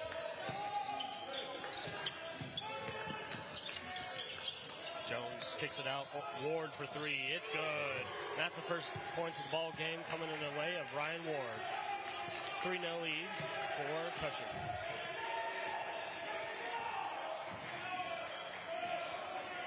Gordon up the floor, up to Welker. Over to Holmes. 6-7. Wing. Here's Holmes. Three-point shot. No good. Rebound by Jones. Up the floor he goes. Inside.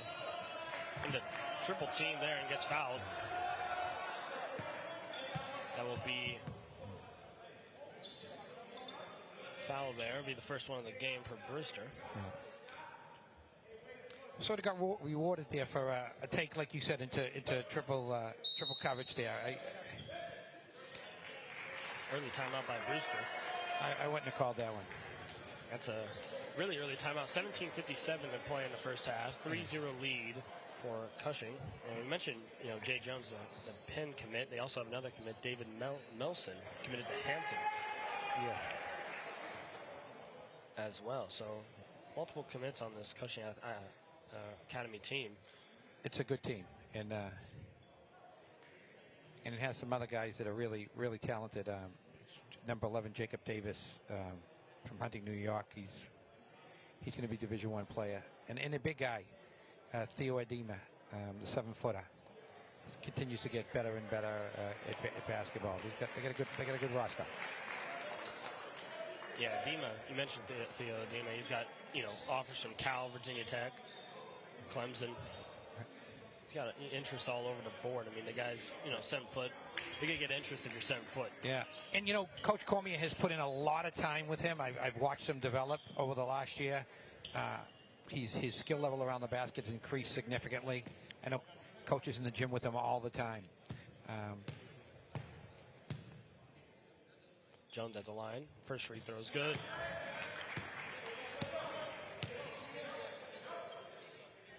Fun fact about Cushing Academy, founded in 1865. It's pretty old there. It's old school. There are approximately 400 students in the grades through 9 through 12 and a post-grad year, which a lot of these players are post-grad. And that second one is good. Jones graduated from River School. He's doing a post-grad here. He won a NEPSAC championship there. Gordon being hassled by O'Connell. Swings it over to Holmes. Holmes to feed to Welker. Welker dribble handoff with Gordon. Pulls up mid-range. Good. Oh, nice take. Alex Gordon grabs the first bucket for Brewster. Here comes O'Connell into the forecourt. Looking to answer. Swings it to Jay Jones. Jacob Davis inside. Bean puts it up with the slam. First points for him on the evening. Gordon up. Welker, top of the key. Dribble handoff with Gordon. Gordon drives left hand. Floater and good. Count it with the foul. Alex Gordon's going to the free throw line. That's his second basket in a row. He's getting recruited by some really high Ivy League types. Dartmouth being one. Really a talented guard. 4 points already for Alex Gordon.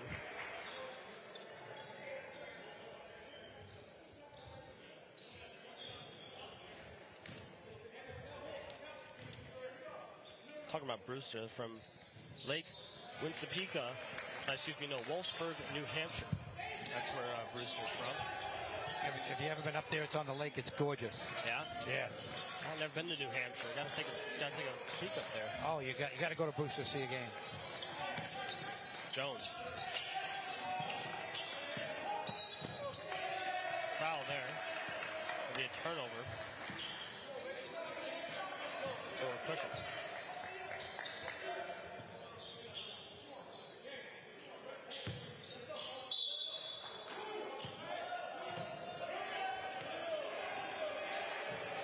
Cushing lead here, 16:45 to go in the first half.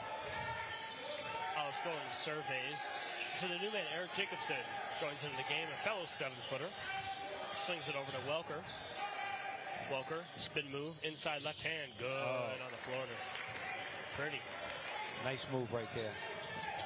Jones looking to answer here, tie ball game, 7-7. Battle of the 7-footers down in there. Jacobson and Coley Mark checked into the game out of Rockland, Mass. And he's shooting the three right now. Missed off the back iron.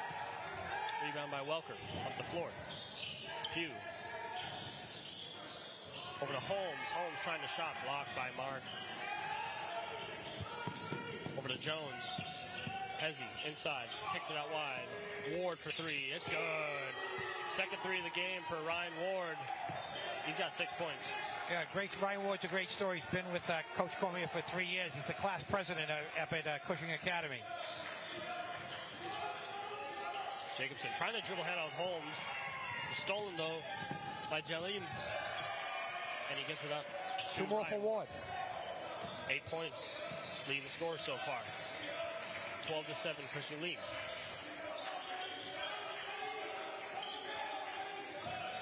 Gordon now dribbles the ball.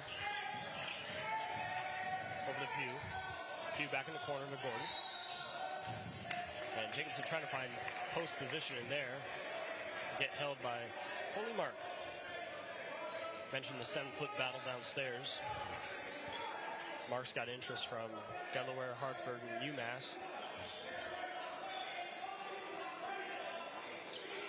Yeah, I noticed a lot in these tournaments, especially today. There are a lot of 7-footers out here. A lot of good 7-footers too. I mean, we just watched the Cats game, and that guy was pretty good. Yeah, he was. There is a lot of talented size. And it looks like Pugh stepped out of bounds, and that'll be a turnover for Bruce. A lot of talented big men here, and I think you're 7 foot. You could translate into the college game pretty easily. Yeah. Yes, we've got quite a few kids in the tournament that have come here from Africa to play. And like I said, Iceland and all kinds of places that are here into America to play basketball. It's a great thing. Yeah, a few Nigerians out here as well. Yeah. Notice. Price. Or to Mark. Mark now top of the key. Back over O'Connell. O'Connell hesitates. Kicks out wide. Price for 3. No good. Good hustle right there. Rebound by Mells. The Hampton commit. Price inside and gets it to go off the glass. 14-7 Cushing lead. Here's Luke Johnson from Brewster. Up the floor. He replaced Gordon. Gillen over to Jacobson. Dribble handoff here with Johnson. Johnson right hand. Trying to find Langdon. It came off his face and out of bounds. Pressure applied by O'Connell. Cushing's playing with a lot of energy in this game early. Nadeem checks back in the ball game. As well as Elliot Erickson from Gardner, Mass. He's got interest in UMass and Harvard. Does Erickson. Dima. Swing inside to Melson. That's good. First points for David Melson of the ball game. Another turnover here. Stolen there by Price. Price inside and gets fouled hard by Dillon. Talk about those 7-footers, man. That was a great pass by Adema inside there to Melson. I mean, talk about, playing on the perimeter and still being able to have that vision to dish it inside. It's pretty incredible for this size. It is. Like I said, he's developed and come a long way. Oh, there it is. Inside. Yeah. Trying to find Adema. Corner 3 for Price, no good. Rebound by Johnson. 16-7, Cushing lead. 3:48 to go in the first half. Flowers for 3, no good. Rebound by Price. And here comes Cushing. Looking at the half-court offense going here. Pick and roll action. O'Connell gets blocked. Connolly gets blocked. And it'll stay Cushing ball. There'll be timeout Brewster. 16-7 Cushing lead. And we talked about the previous games. Looking at the kind of a game's recap. The first game was Newman versus Brimmer in May. Newman handled them 98-74. We called that game. Newman were in firm control of that. And after that, it was Putnam Science Academy and Putnam Science against New Hampton. New Hampton got the win 75, and then Cats beat South Kent. So we'll come back in a second here. We'll come back after this.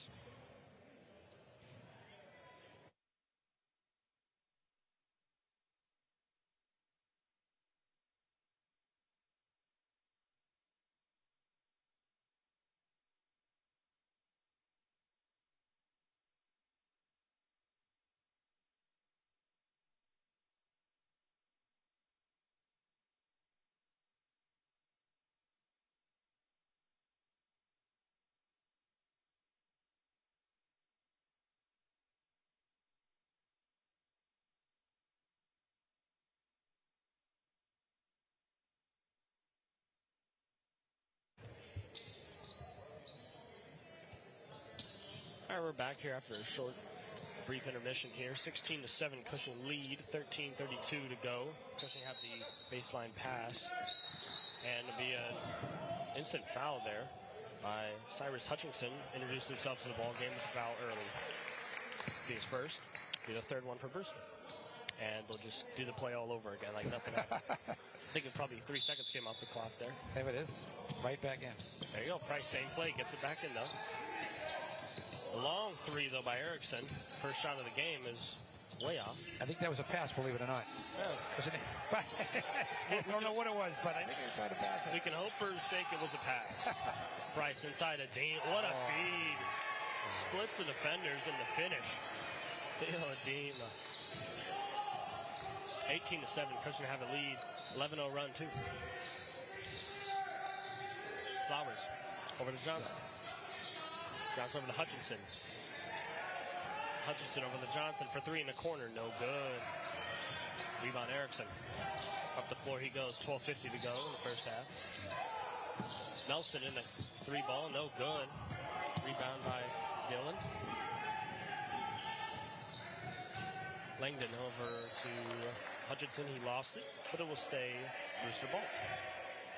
As I was mentioning before we went to break, the games, Putnam Academy played New Hampton. That was a great game. You were on the call for that. Yes, it was an incredible game. And it could have went either way in early test. 1 and 2 are playing right now. New Hampton takes the number 1 spot. Putnam the number 2 spot. With Newman number 3. Yeah, New Hampton. Mason Blackwood hit that game winner. The Penn State commit hit the game-winning three with 5 seconds left to place it up. Turnover there by Hutchinson. Here comes O'Connell. Over to Ward. Erickson. To Ward. Ward inside. Pulls up. Good. I think that's 10 for Ward. He's had a great start here. 10 points for Ward. Leads the league, leads the game in scoring. 20-7 Cushing. And Cushing are really pulling ahead here. Hutchinson inside. Baseline. Got fouled. There's a hard foul there. Looks like it'll be on number 12, Elliot Erickson. And Hutchinson will go to the line for first free throws of the game. Then the game after the game before this, Cats Academy versus South Kent, that was interesting. 75-60, Cats got the win, but I feel like the game was overall really well matched. Both teams, playing hard. Yeah, I think it's a day where everybody has competed well. Cats was a more talented team than South Kent. Of course, South Kent were missing their Iowa commit today in that game, so it would have made a difference if he was there. It's early in the year, like I said. Yeah.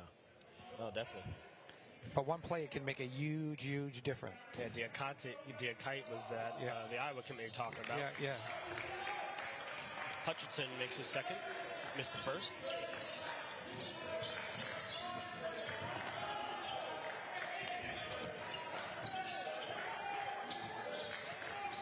Davis, top of the key. Dribble handoff. In the corners, Ward for three. Air ball. Rebound by Flowers. Entered the ball game. Johnson up the floor. Isolation. Now goes dribble handoff to Pugh, who pulls up for three. No good. Rebound by Flowers. Jones in the corner. Saves it. Back over to Jones. Commanded the offense. Drives left. In the corner.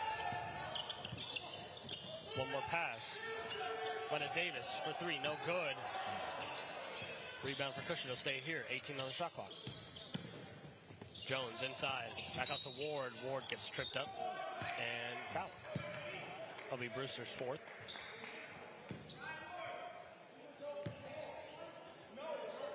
I like to see Jones be more aggressive on these. He's had opportunities to shoot the ball. He's passed up. He's had lanes to the basket to drive. He's a very talented player, committed to Penn. I'd love to see him do a little more. Inside. Jellin. And going to get fouled. Frederick Jellin from Copenhagen, Denmark. Was on that drive. Didn't get called for the foul. It was a foul on David Flores John.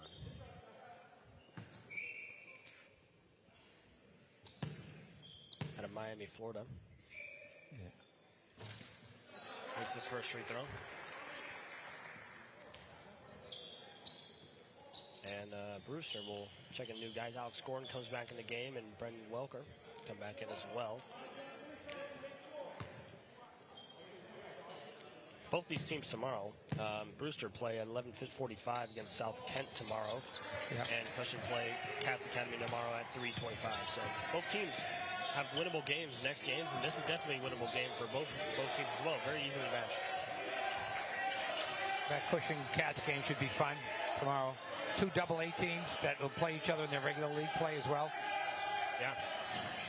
12 on the shot clock here for Welker. Welker back over to Flowers. Flowers pulls up in the mid-range baseline. It's good. Oh, nice shot by Elijah Flowers there. Good foul. Now Jones up the floor. Looking to respond. Over to Jellum for 3. No good. Rebound by Davis. Davis back out to Jones. He'll reset. He'll call for the Davis. Nope, not a screen. Just get the ball. Jones will get a back dribble handoff from Davis. Behind the back. In the corner for Jellum. Misses again. Second missed 3 for Jellum. Now in transition. Johnson swings it to Flowers. Flowers for 3. No good. Felt confident after hitting the first one. With a putback and 1 for Jaden Holmes. Count the bucket. And a free throw for Holmes.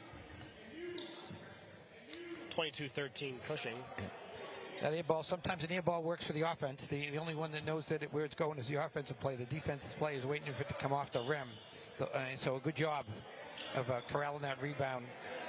I believe you started from the 3-point line there. I mean, you usually tell your players, right, if you're in the 3 line, you get that running start. You have a much better advantage than the defender who's just standing over there. Get a running start at that. Holmes at the line. Looking for his... Misses that. And the score will stay 22-13. Inside, concussion and the foul. Hard foul there. Great take right there by Brady O'Connell, showing a little bit of athleticism getting off his feet. Foul call made by Scott Hazelton there, the official. Scott Hazelton was a Massachusetts State champ himself at Central Catholic High School, Gatorade Player of the Year, McDonald's All-American, played at UConn, then finished up at URI, played some time overseas, and now back here officiating. O'Connell made his first free throw. That's just so cool that you know that, Coach. O'Connell misses that. I mean, referees, they get some high-quality referees who played the game before at the highest level. They know the game. Well, it's important when you're watching games that are played above the rim that it helps when you've played at that level above the rim. Johnson fadeaway, no good. Rebound by Jones. He'll push it up the floor. Hesitation. Back over to O'Connell. Looking to get another bucket inside of Davis. Good pass. And he is fouled, I believe, by Johnson. Be the team's 7th, and he'll shoot free throws, Davis. Davis has been a consistent player for Cushing Academy. He's held the fort down underneath for a long time. Tough, hard-nosed kid from New York. Yeah, Huntington, New York, 6'7". Hits the front iron on that free throw. He's got interest from Stonehill, Fairfield, and Vermont, does Davis. So solid schools there. I mean, they could use a wing/forward. Right. They have him listed as a wing/forward. Yeah, he's a small forward. He can be he could be a power forward too. He's got girth to him. He can play against bigger kids down on the block. And he's shown he can do that. Missed the second free throw there. And Brewster had the ball, but it was stolen. And an easy layup there on the bucket. Up the floor is Holmes. Over to Johnson.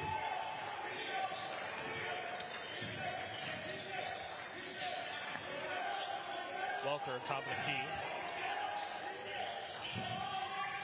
Another turnover. Here comes Jones. Transition foul. Foul by Holmes on that.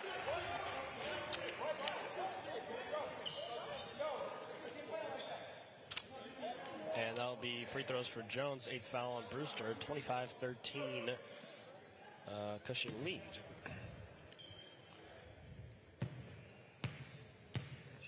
Hamilton commit. Take his first free throw, and it would be good. You know, last season for Cushing, 22-8, lost in the AA semifinals to Bremer May. Funny enough, was a big upset at the time. It was a big upset at the time, yeah. And, you know, looking to bounce back from that. I mean, they got some great players on this team that they could really build off of. And we got some younger guys, too. A lot of 27 classes here. That does a good mixture of, you know, post-grads and some sophomores. Yeah. Cushing Academy and Cass Academy, which will play tomorrow, they're the two favorites to win that, you know, the AA. Maybe we'll know a little bit more about both teams tomorrow.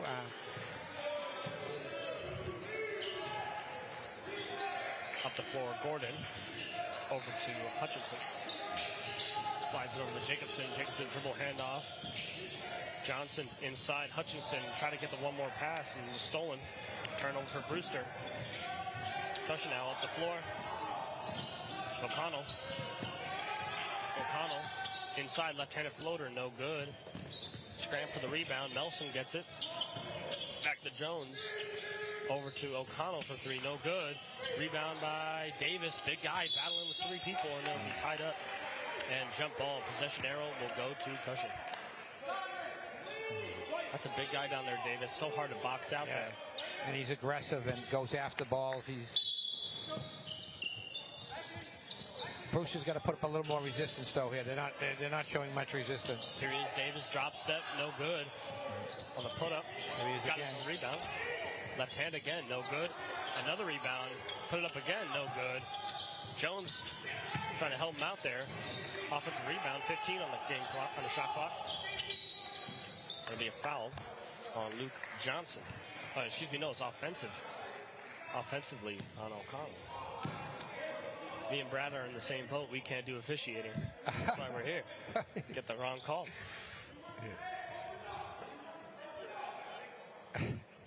He didn't have the foul under the basket there, so. 7:33 to go. 27-13. Cushing.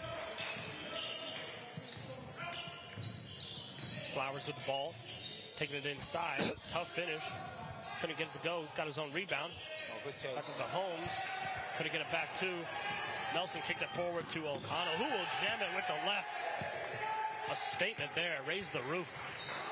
I told you, this O'Connell kid's got some. He's got some sneaky athleticism. Boy, 6'1" and can jump that high.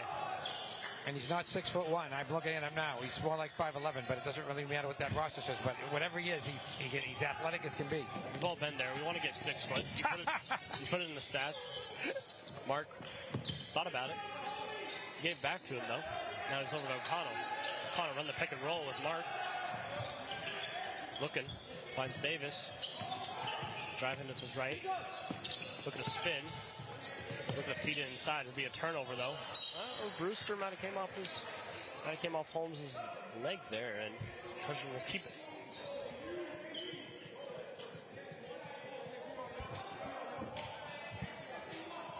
Look at that jam. O'Connell. Ooh. New Hampshire kid, he's really athletic. He's had a good game. I mean, vicious. Yeah. Vicious. O'Connell and Ryan Ward have been very impressive in this game for Cushing. Here's Ward with the ball now. Over Coley Mark. 7 feet. Into David Nelson, the Hamilton commit. Back out to Ward for three. Misses it. Rebound by Nelson. He thought about it. He'll drive it inside instead. Over to Erickson. Top of the three line. Need a logo. Trying to give it to Adema. Big lineup here for Cushing. They got 2 7-footers out there right now. There's Erickson for three, and it's good. Elliot Erickson. Cushing running these, a lot of the look like Princeton sets, and very effective in running these sets and getting wide open shots all over the court. Timeout Brewster, as there's a bit of a hole here. Coach Gore trying to rally his guys here.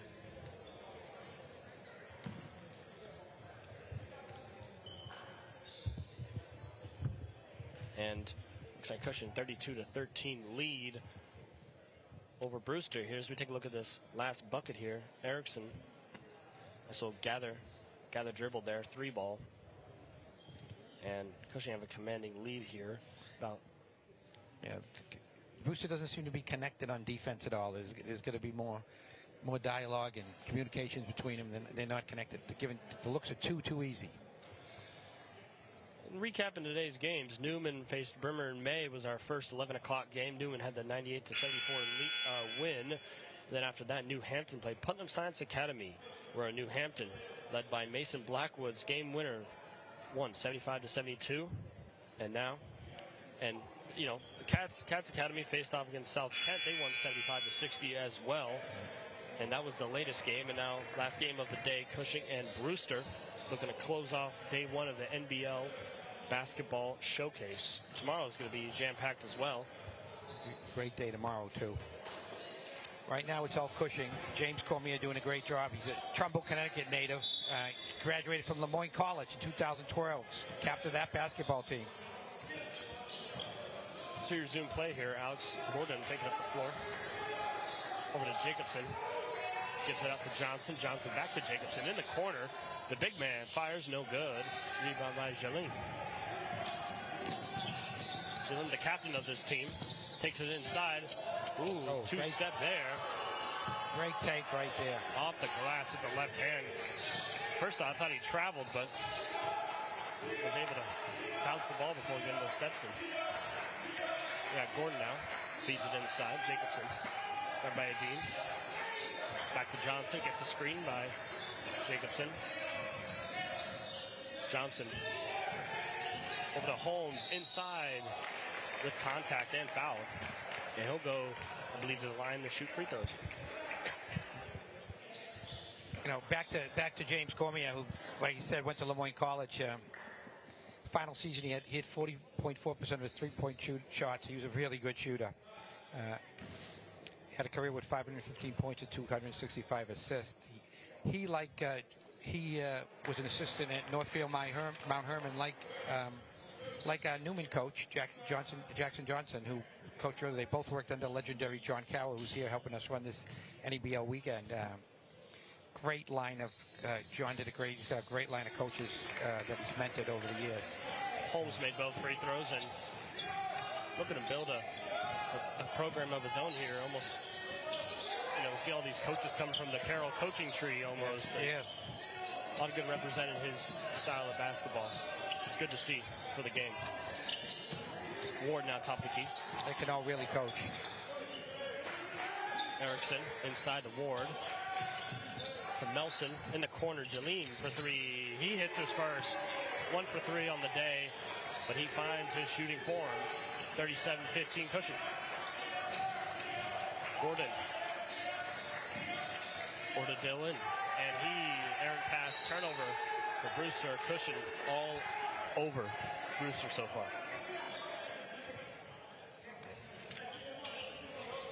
4:28 to go in the first half. And Jalene will inbound the ball. Like I mentioned, the captain of this team. He's had a good game. Over to Erickson. Back over to Jalene. Wearing the double ankle braces. Fade away. It's good. Got it to fall. He's got 5 points so far.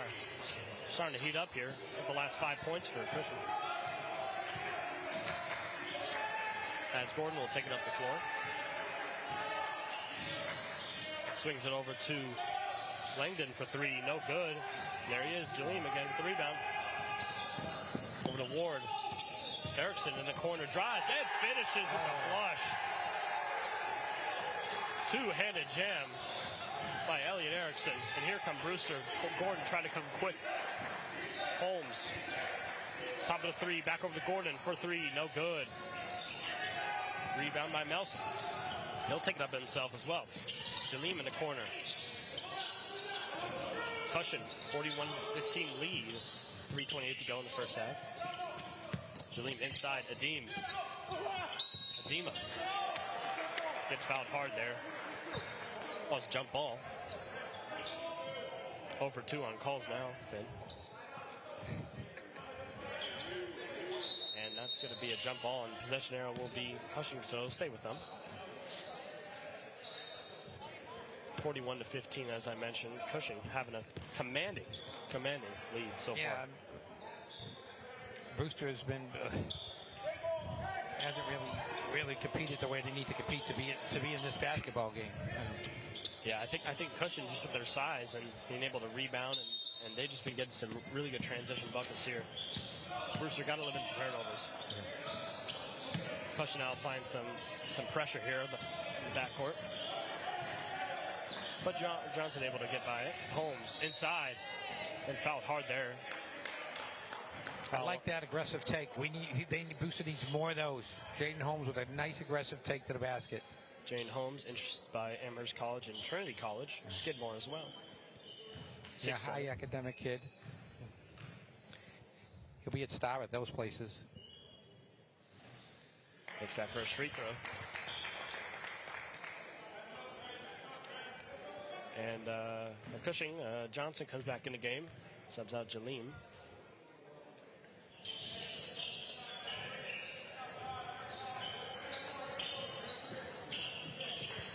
(41-17), 3:05 to go. Jones takes the ball at the floor. Finds Mark, top of the 3 line. Looking. Jones gets the ball, gets a screen from Mark. Figures the Price. Back over to Jones. 8 on the shot clock. Gets a screen inside. Right-hand floater. No good. Rebound by Brewster. The rebound by Jacobson specifically, but Jones is able to tie that up, and possession goes to Cushing. You know, looking at Price and Jones, they look so similar build-wise. I mean, you know, Price is 6'7", and Jones is 6'4", but they look just so, you know, big in that backcourt. Be a turnover there by Mark. Jacob Davis got to come meet that pass. That was actually not a bad pass into the post there. He waited for it. You got to come meet it with 2 hands. He had his guy sealed down there. Yeah, I can't blame Mark for that pass at all. He found him. Uschek texting the ball game for Brewster. And be an offensive foul, double dribble on Brewster. Another turnover, which are costly for Brewster at this moment as they're down big. With 2:20 to go in the first half. And Nelson looks to check in for Davis, but it'll be a timeout first. And we'll be back here with NEBL basketball coverage with Cushing and Brewster. We'll be back.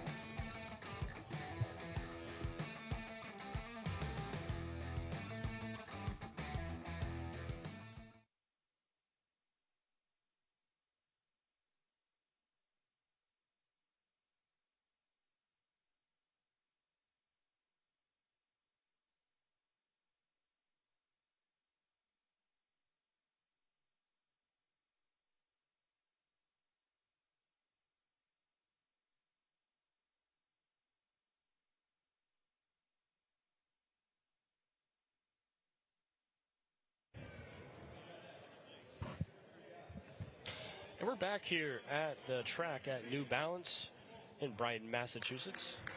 We got Cushing Academy Penguins going up against the Brewster Academy Huskies. Cushing out the 41-17 commanding lead. 2:20 to go in the first half. Yeah, it's been all Cushing so far in this one. There hasn't been any really significant resistance from Brewster. See if that will change here. Chris Tony and Vin Pastore here on the call. Vin's been here all 4 games. I've been trading off with Brad Feltman on a few games as well. Jones, 15 on the shot clock. Gets a screen by Mark. Lost the handle there. Turnover. Flowers had the steal. Now here comes Holmes up the floor. Gives it to Johnson. And Brewster will reset. Now Flowers gets it. Drives inside and gets fouled. And we'll go to the free throw line. Again, that's what Brewster needs to do, is attack the basket. When Flowers attacks the basket, he looks very good. When Jonathan Price, when Jaden Holmes attacks the basket, he looks very good. They need to get to the rim. Flowers knocks down the first foul shot. 7th foul by Cushing. I've noticed in these games there's been a lot of fouls because I just think these players have been so aggressive driving to the basket. I mean, I think the defense isn't bad. It's just a lot of fouls. I mean, I swear, last game that the first game of the day with Newman, it was like there was like 20 fouls in the first half. It was crazy. Just a lot of aggressive action. Kids are competing hard, which is good. Yeah. Yeah. That's what you want to see. As Ryan Mesh checks into the ball game, wearing the number 13.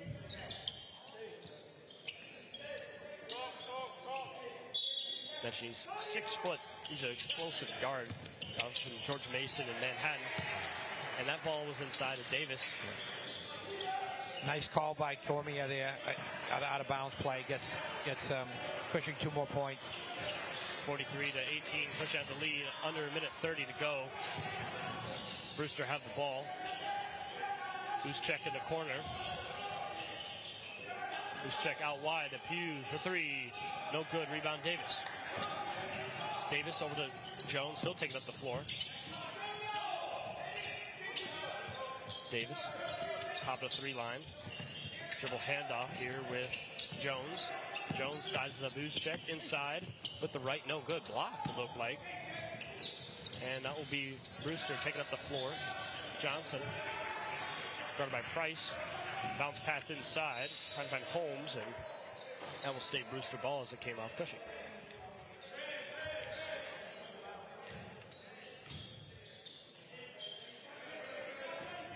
Out of bounds, Holmes puts it back into Flowers.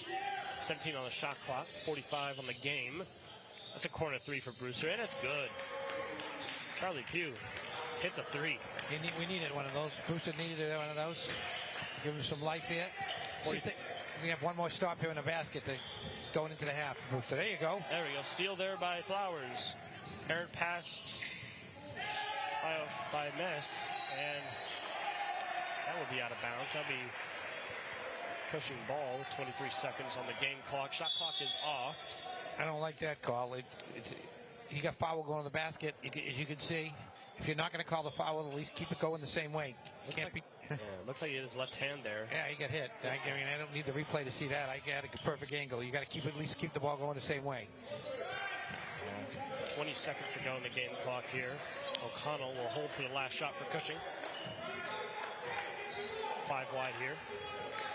11 seconds. Here comes Davis. Send the screen to the right. 8 seconds. O'Connell for 3, and it's good. Grady O'Connell, another nice basket. Holmes will heave, and it won't go far. As Cushing end that half off with the 3 by O'Connell, and 46 to 21. Cushing have the lead going into half.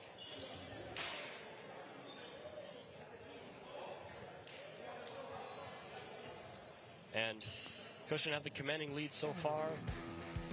And Coach, quick thoughts? Yeah, just too much Cushing that half. They were dominant inside and out. They knocked down 3s. They won the glass. Good half of Cushing Academy. We'll go to break here. Cushing has the lead 46 to 21 over Brewster Academy. We'll be back shortly.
Welcome back here to the track at New Balance in Bryan, Massachusetts.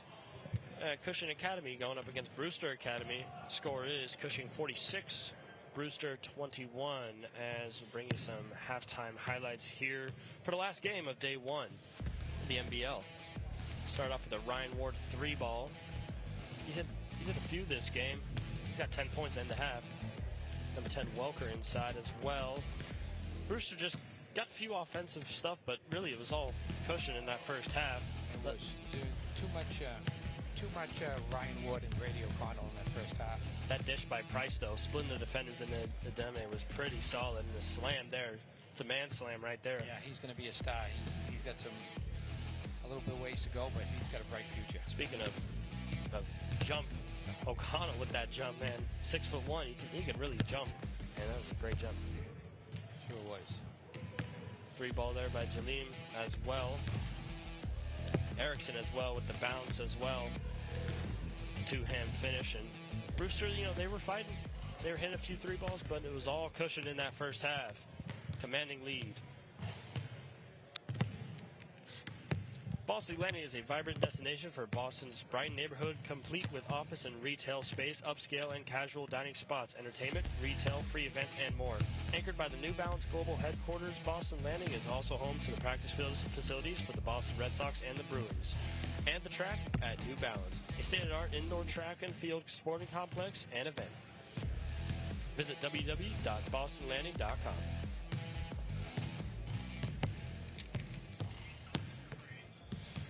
We'll be back here for the second half of the last NEBL game for the first day versus Cushing Academy and Brewster Academy. We'll be right back.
And we're back here for second half action at the NBL basketball showcase between Cushing Academy Penguins and the Brewster Academy Huskies.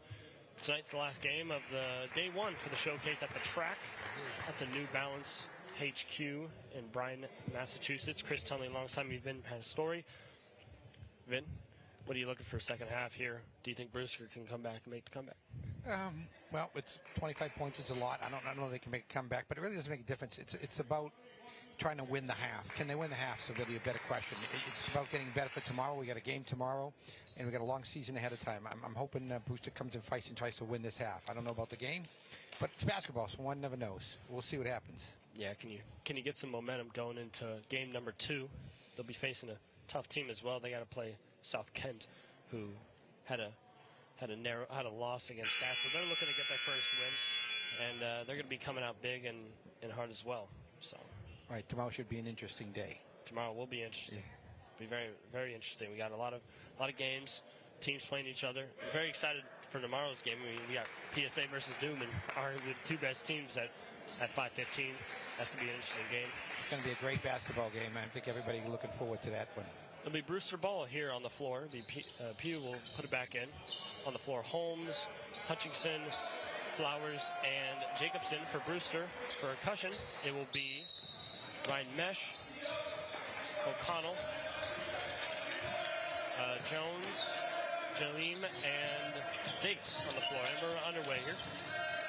Brewster with the ball, pull-up jumper by Pugh, no good. Heard by Jacobson, slams it off Jones, but then it came right back off him. Little pinball action there, and then we'll go Cushing away. Another good sign for Brewster. First shot was a unnecessary one, and to start the half, they really need to start this half off correct. So, 46-21.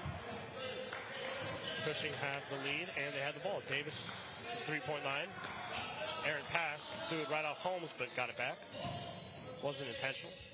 Mesh back inside to Davis. Davis left hand hook shot and good. Nice touch by Davis inside there. Soft touch there. Gets the basket. 48-21. First basket of the half. Flowers dribble handoff. Holmes over to Jacobson. 3-point line. Finds a cutting pass, but it won't be caught. Turnover. Brewster.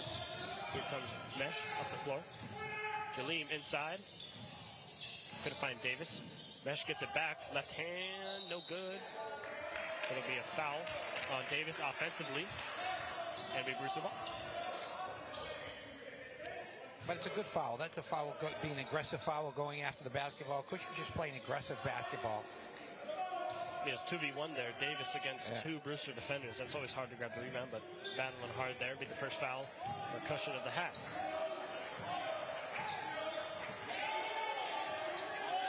Gordon. Over to Dillon. Hutchinson. Hutchinson trying to feed Flowers there. Turnover. Here comes Mesh.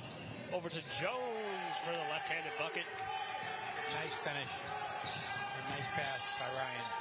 Cushion reached the 50-point mark, 50-21. Under 8:30 to go in the second half. Holmes turnover. Good rotation by Mesh. Mesh coming over. Finding Ward now. Back over to Jaleem in the corner for three. No good. Rebound Flowers. Comes up the floor. A little in and out there. Now drives to the basket. Couldn't get that off the glass. Davis. Big strong rebound with three people around him. Flowers looking for the travel on Davis. Wouldn't get that. Ward drives inside, kicks it out. Jones back over to Jaleem in the corner. He'll drive inside. Ward dumps it into Davis. Davis backing down. Shot was blocked there by Flowers, but then the putback by Davis is good. Davis just being aggressive underneath, throwing people around. Physical play there. Yeah. Gordon top of the key. Inside Flowers. Posted up against Davis, and he lost the ball. Ward with the steal. Ward now transition. Tough basket, and the foul. Off the glass. And one there. Ryan Ward will go to the line. He's got 12 so far. Yes, Cushing is playing well. I'm looking across and watching the Cushing coaches, how animated they are. I love watching Fabian Lauer over there. Brings so much energy and life to the Cushing bench. Three coaches standing up and getting into the game, and of course Paul Cormier, James's dad, is relaxed and like he's coached a million games. It's fun to watch over there. Looks like it'll be a flagrant foul on Brewster. As Ward will have a free throw missed. Some discussion over here on the Cushing sideline. Referees talking with Davis. Not sure what's going on over here. Cushing with the commanding lead. Looks like it'll be a free throw here now for Gordon on Brewster's side. Cushing might have got a flagrant as well. Both teams getting one flagrant, I'd imagine. Well, that was the N1. Yeah, that was a technical. I don't know what the technical was. Yeah, I missed it. He might have said something. Yeah, technical, yeah. As we see the replay here, Ward goes up, makes the bucket. So there's the N1. So somebody says something to somebody. You see Davis right there. Just getting animated there, emotional. He's getting a talking to on the sideline. Be a foul. Well, you know what the thing is with technicals, I don't care if we're up 30 points or not. Don't do it here because it's a habit that could cost us a game in a one-point game if that's the way you act. You know. Yeah. It's about training people. That's not acceptable. Don't get technicals. And Dillon on the inbound for Brewster, careless, and O'Connell took that inside. Couldn't get that to fall. Now here comes Brewster. Gordon, three ball. No good. Rebound by Price. I love Price. He's athletic. He's flying in the air to grab that rebound. Oh, so athletic. Athletic wing. Price inside. Adema. Back it down. Back right. Price drives inside. Looking for Adema. Couldn't get it. And that'll be a turnover for a Cushing rebound. Holmes inside. It'll be a foul on Cushing there.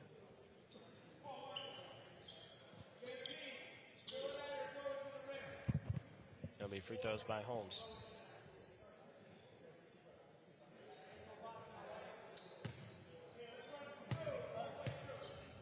(54-23). Cushing had the lead.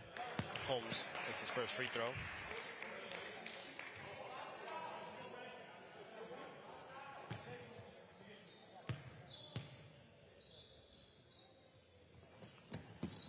Holmes' second free throw is good. About the climb here for Brewster. Down 54-25. 16:27 to go in the second half. Cushing had the ball with Price out of McKinney, Texas.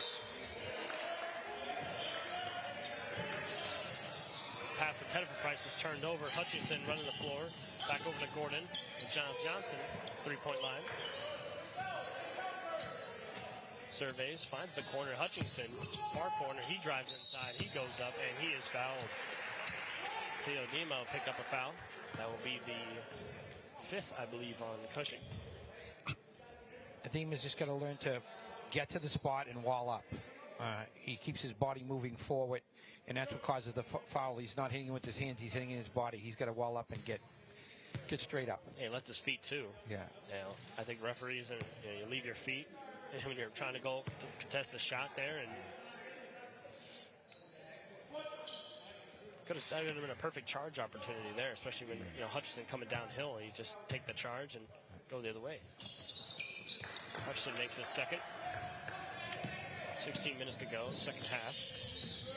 O'Connell will take it up the floor. Not Ryan Mesh, O'Connell. Had the jerseys mixed up, but figured it out now. Nelson, drove, kick it out there. Erickson back in the ball game. He's inside. He's getting caught up there. There'll be a foul on Luke Johnson for Brewster. It'll be a second of the second team foul for Brewster.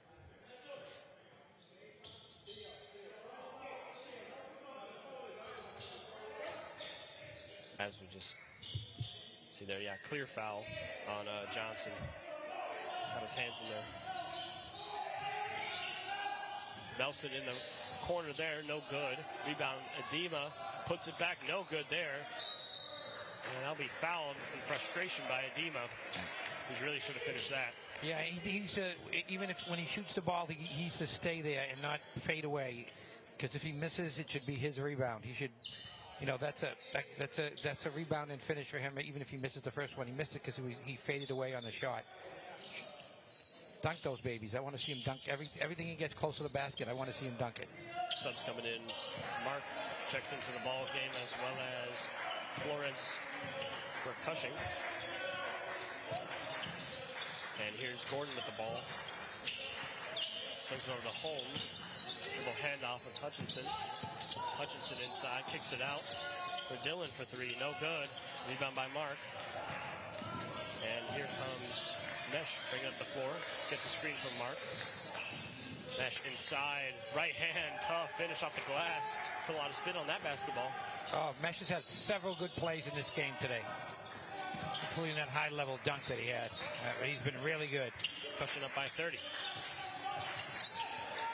Hutchinson swings it far side for Holmes for three. Good. Again, like I said, Brewster's got to see if they can win this half.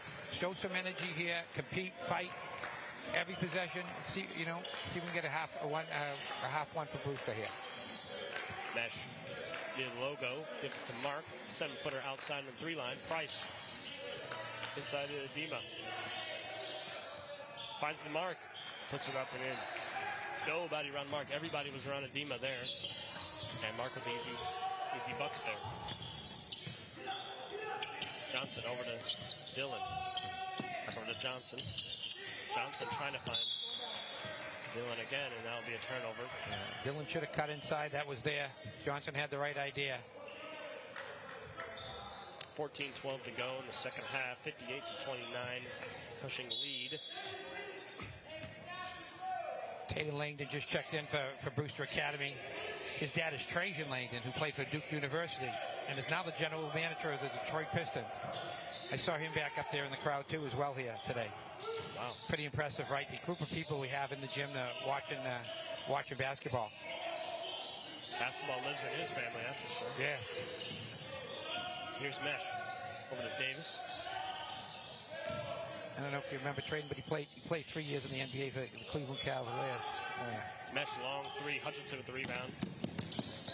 Up the floor. Langdon back out to Hutchinson. Hutchinson, too much steps. And he got the trap.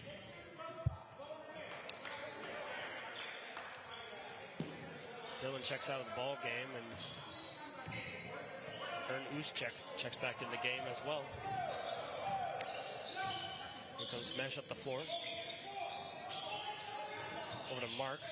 He's got interest from Delaware, Harvard, UMass, Stanford, Princeton. Smart kid he is. Three ball from Flores, no good. Rebound Holmes. Now Gordon with the ball. Gordon over to Holmes. Holmes drives inside. Fouled early by Coley Mark. He's done a good job when he's put the ball to the floor. Yeah, Holmes, he saw that he had the 7-foot mark on him. You know, he's gonna try to drive by with speed on him. Yes. Get the big man out at shore. You know, you're gonna. Oh, he's a very athletic wing. Again, right now most effective when he gets downhill. Jane Holmes missed his first free throw. 6'7" wing. Yeah. He's got, like we mentioned, interest from Amherst College and Trinity College. Could definitely be used there, maybe even at a higher level.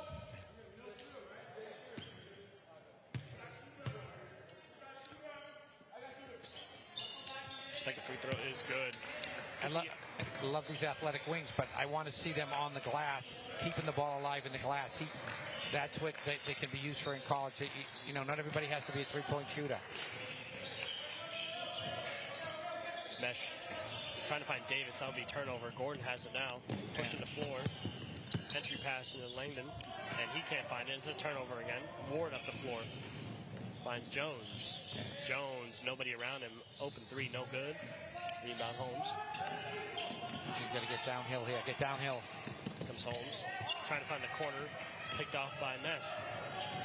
And he goes left hand and good. Great speed by Ryan Mesh. And a 30-point lead for Cushing is restored. Cyrus Hutchinson walked with that ball. Ryan Mesh, he's just kind of like, he's 6 foot, and he's just kind of like a pest. You know, he's all over the floor. He's stealing balls and making layups and dunking the basketball even. Right. Sometimes we don't know what they translate to, but one thing he translates to is winning, and that's the most important thing in this game. There'll be a timeout from Brewster. 60-30, Cushing have the lead. Yeah, Ryan Mesh just had a great game. Bedford, New Hampshire kid. I'll take that back. Where do you have him from?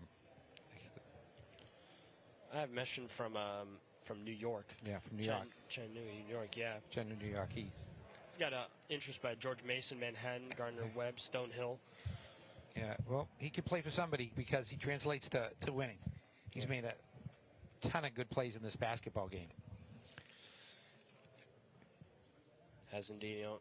I was doing a lot of research before on Brewster Academy. I didn't realize, they have 7 national prep championships since 2010. They've won 7 NEPSAC Class AAA tournament championships since 2008. And over the past 15 seasons, the program has averaged 30 wins per year at an 87% winning percentage. Right.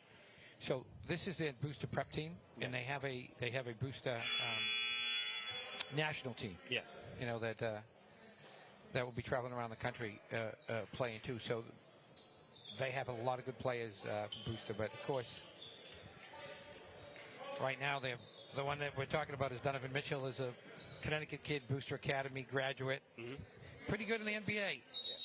We've had over 50 plus professional careers around the league that have come from Brewster alum, and we've had a lot of great players coming out of this school. As Ward for Cushing has a 3, no good. Jones gets the rebound, finds in the corner Jaleen, who drives inside, and will get fouled by Elijah Flowers. Jaleem's another kid that's really played a good game today. He's talented. Yeah, Frederick Jaleem. Yes, I really like him. He's got interest from Seattle, Vermont, Loyola, Chicago, San Diego, Seton Hall. The ball comes off his hand nice. He can put the ball to the floor. He's got a good skill set. He can help a Division I program for sure. I mean, he's 6'9", but I feel like he's more athletic than he looks, really. Yes. Missed the second free throw, but rebound by Mesh. He's all over the floor. Finds Jaleem again. No-look pass inside of Davis. Bounce pass. Got blocked there. But he gets his own rebound and puts it up and gets fouled. That's a killer for Brewster there. Yeah, again, that's a guard's job. When the forward goes over and challenges the shot, the guards have got to dig him out. Brewster's guards got to get in there and dig out those loose balls, letting those big guys have second opportunities. That ball hit the floor, then he came back and got it. We got to get in. Brewster's got to get in there and battle. Davis misses another free throw. And a bunch of subs coming in. It's a whole new 4, I believe, for Brewster. Excuse me, 4 out of 5 have been replaced. Coming back in, Johnson, Holmes, Jacobson, Dillon, and they kicked out Welker out there as well. Here comes Price coming in for Davis. Yeah. Jonathan Price out of McKinney, Texas. Yeah, I love his athleticism too. He has interest from Cornell, Western Carolina, and Columbia. Smart kid. And here's Brewster. Jacobson with the ball. Now Johnson gets a screen from Jacobson, pulls up in the mid-range, and good. Good play right there. 62-32.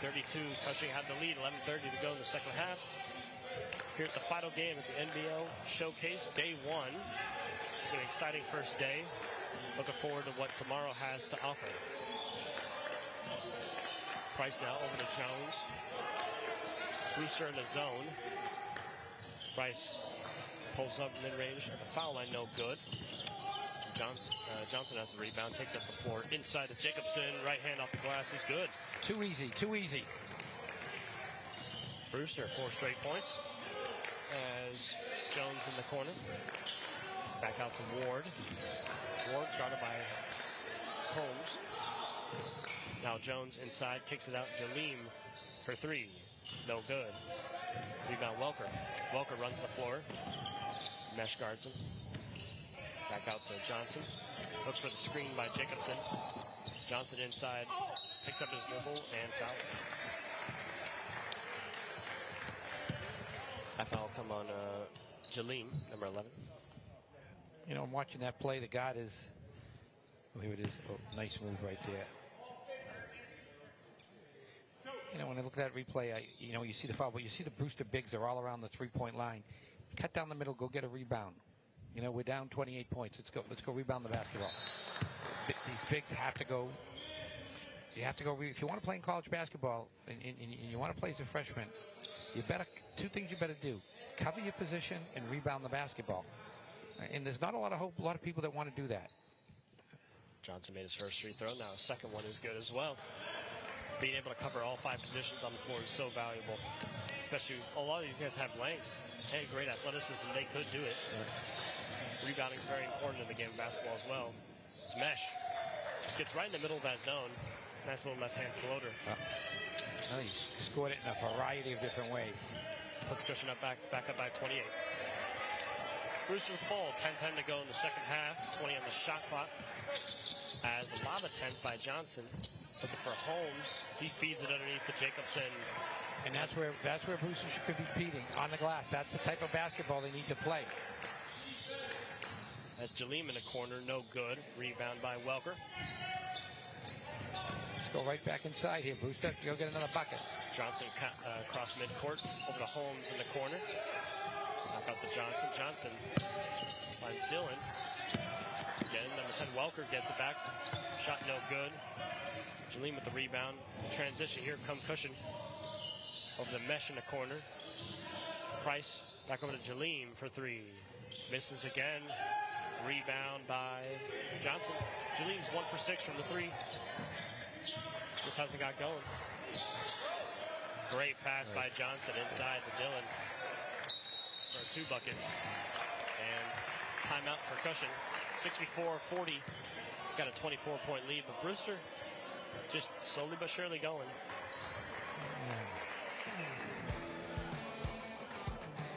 And Cushing have a 64-40 point lead. And we'll be right back after the short.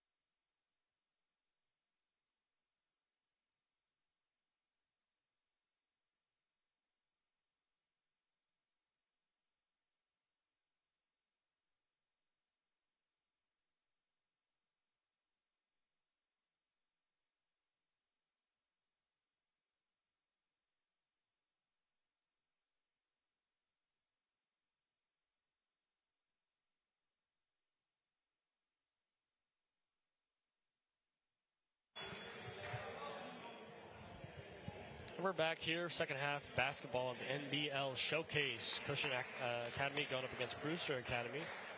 And Cushing held a 24-point lead over the Brewster Huskies as we return back to play here. Interesting enough, Coach Comier and Cushing having a commanding lead in this final game of the day one of NBL. Yeah, I've known Coach Comier for a long time. He's a really, really good coach. Not only is he a good X and O guy, he's a great motivator. He's got a long history of coaching in Division I basketball, and played himself as a point guard. He's really good. Learned from his dad, sitting there beside him. Nelson back in the ball game for Cushing. In a little bit of trouble, but Erickson bails him out at the logo. Swings it over. Nelson in the corner, but drives inside. Looks for Adim, can't find him. Turn over Cushing. And Coach Comier also learned from his dad, Paul, who's sitting there beside him. A great role model for him. And John Carroll, the old Northfield coach, who, like you said, his lineage of coaches is pretty impressive. Dribble handoff Johnson. Cushing bench getting loud here. 12 seconds on the shot clock. Johnson gets a screen by in the corner. Dillon back out to Johnson. 5 on the shot clock. Brewster gets a screen by Jacobson. Johnson puts a heave, no good. Adema gets the rebound. Here comes Cushing. O'Connell resets. Adema gets sets in the screen. Over to Erickson for 3. He's good. Nice stroke there by Erickson. Erickson's got 8 points so far. He's at 2 for 3 for 3-point range. 67-40 Cushing. Johnson inside and gets fouled. That'll be Brady O'Connell on that with the 8th foul for Cushing. You mentioned, Coach Comier, and for the other side, Brewster and Coach Gore. Brewster have had a long history of success here, and Coach Gore just trying to continue that success as well. Yeah, he's, like I said, Coach Gore's been around a long time, over 20 years as a Southern New Hampshire assistant basketball coach. Has had a lot of success, was a great player, not just a good player, a great player, like I said, a Division II All-American at St. Rose. He's in the record books in several categories. And he's mentored a lot of young kids up in Manchester, New Hampshire. Another guy that's just really good for basketball in New England. And then for them to come out here and work with kids, we're very lucky here in New England to have this kind of dedicated zealot. Johnson made both free throws. Mentioned Gore was an assistant at Southern New Hampshire University. 25 years specifically, 93 to 18. Oh, there you got it. See, I knew it was over 20. 25 years, well, impressive. That's a long time. 7:48 to go in the second half. 67-42 Cushing lead. O'Connell takes it up the floor, guarded by Holmes. Gets a screen there by Erickson. Swings it over. Nelson. Back up to Flores. O'Connell. Inside to Erickson. Back out to O'Connell for the 3. No good. Rebound Holmes. Here come Brewster. Johnson in transition, fouled by Adema. It'll be the 10th foul on Cushion. Johnson's been a bright spot for Brewster today. I think he's played well. He's played aggressive. I liked him, and I thought Alex Gordon has done a good job for them as well. The two guards, both 6 foot. Both 6 foot guards, and Johnson made his first free throw. As in the double bonus now is Brewster.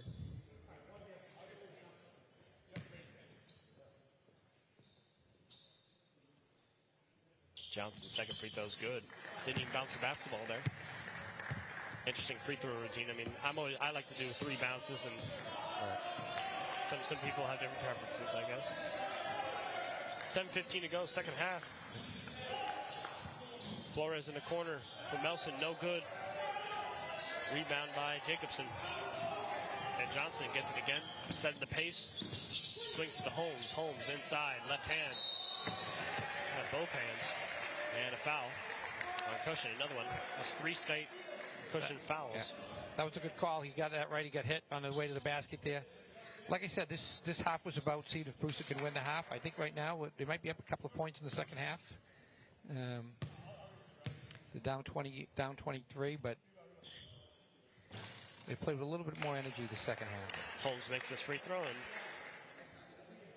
that's 5 free throws in a row for Brewster.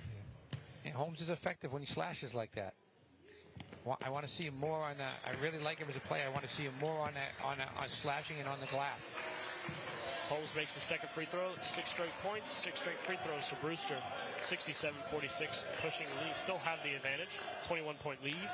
Nelson, 3-line, drives inside. Finds Ademi down low. Gets batted away by Dillon. Turnover, Cushion. Here comes Johnson, setting the floor. Lob pass inside of Jacobson. And didn't get that throw off. And again, it's like I said with the big Adema, he had his guy sealed great. When that ball comes from the bounce pass, he's got to step towards it, catch it, and dunk it. He waited for the basketball. He does a great job of sealing in there. He's doing it again. He's open. Flores inside, no good. Got his own rebound, though. Puts it back up. David Flores puts it up for his first points of the game out of Miami, Florida. 69-46, Cushion has the lead. Johnson gets a screen by Jacobson. Johnson in the corner. Holmes is good. 3-point shot for Holmes. He's had a great second half so far. 8 points so far. He's playing well. I said a lot of length, athleticism. Jones sets O'Connell the screen.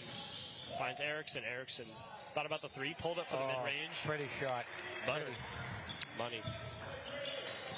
5:40 on the game clock.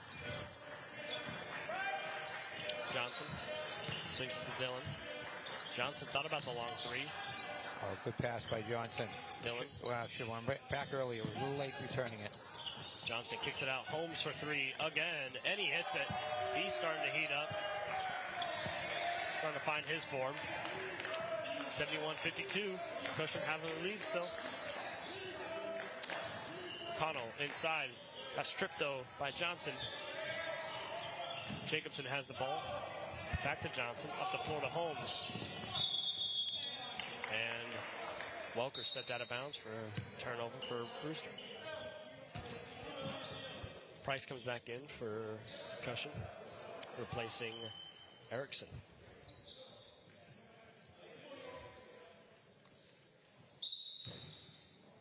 Jane Holmes giving Brewster life here. Well, they needed some, so like I said, it's about getting ready for tomorrow. You know, are you ready to play tomorrow?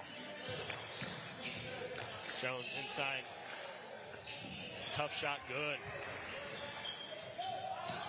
Jay Jones.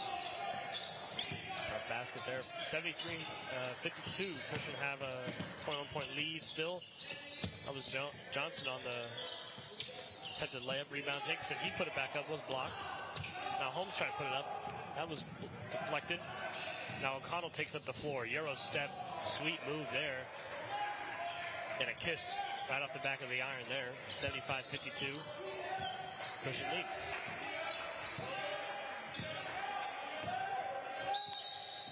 And a foul there on O'Connell. Off-ball foul on Dillon. Just trying to get post position. 4:11 left on the game clock. And Dillon will shoot free throws.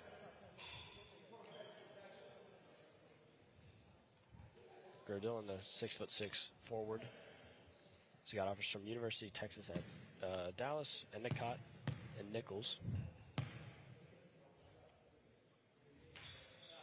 Interesting, you got interest from Endicott and Nichols, and you got an interest from University of Texas at Dallas. Like kind of two different places, but coaches will find you. It's your plan.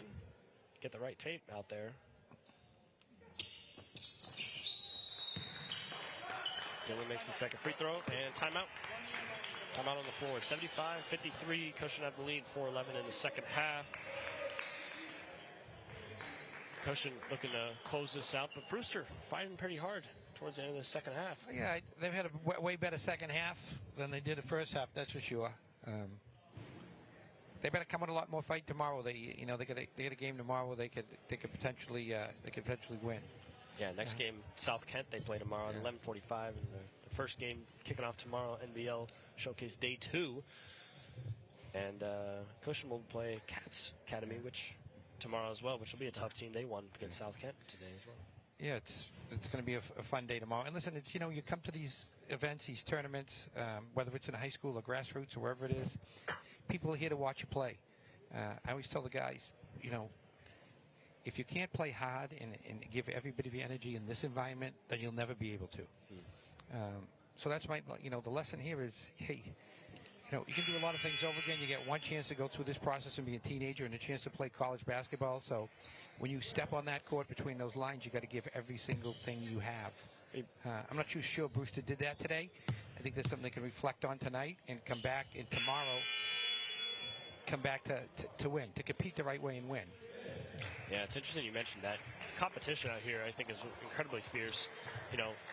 Especially mentioning that, PSA versus New Hampton game, Putnam Science. That game was so competitive, so close. I mean, those players are competing. You got D1 commits out there competing, and you got some guys that might go D3. Yeah. It looked the same, really. Yeah, and you got college coaches that get paid a lot of money. They want people that are going to help them win. That period. It's about helping them win. So. Foul on Flowers, committed the foul on Ward. Ward will go to the free throw line. Yeah, I was just speaking to, during the South Kent Cats game, I was speaking to Iowa assistant coach Courtney Eldridge. Yeah. I was looking at the Iowa commit at South Kent. And even with those commits, coach is still trying to see players, looking for players. Yeah. Courtney Eldridge, he's a local Boston kid, played for the Boston Amateur Basketball Club for BBC for Leo Papil. Yes. Now coaching University of Iowa. Yeah, in a big time basketball program. Very, very good player himself. Great to see him in the stands as well. Jones feeds it into Davis, who gets it off the glass and good. 3:33 to go in the second half. 77-53 Cushion lead. Tough basket by Flowers. Didn't get it, but got the foul. And he'll go to the line to shoot. That was a hard collision there. Hit the floor pretty hard. It was. Good call by the official putting him on the line. 33, Coley Mark looking to check into the game for Cushion.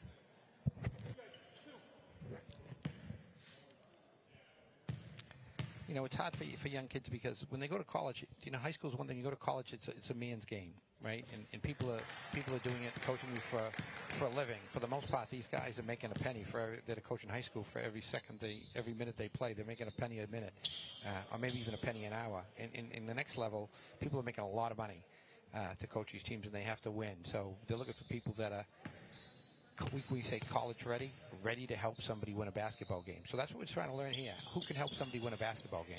Flowers made the first, but missed the second. And Warren will get the defensive rebound. Gets it over two people. O'Connell inside of Price. Euro step, but fouled. That foul is on Johnson for Brewster.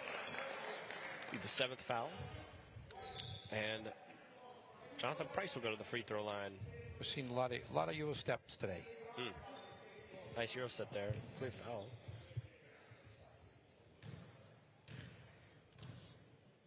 Jonathan Price, the class of 25 wing from McKinney, Texas. Yeah, athletic as can be. He needs to keep improving his skill set, but he's athletic as can be, and he's got to get downhill and continue to stay on the glass. That's his second free throw. Flowers up the floor to Johnson. Johnson inside right hand. Good. Coaching point for Johnson. Yeah. Coaching point there is go up with your left hand, not your right hand there. Yeah. But well, he did a nice job avoiding the defense and getting to the opposite hand. Price has the ball, trying to feed Jaleem. Ward gets it back, high off the glass, no good. Mark gets the rebound, put it up, but fouled. And that'll be a foul on Jaleem, as Coley Mark, 7 feet, will go up for that.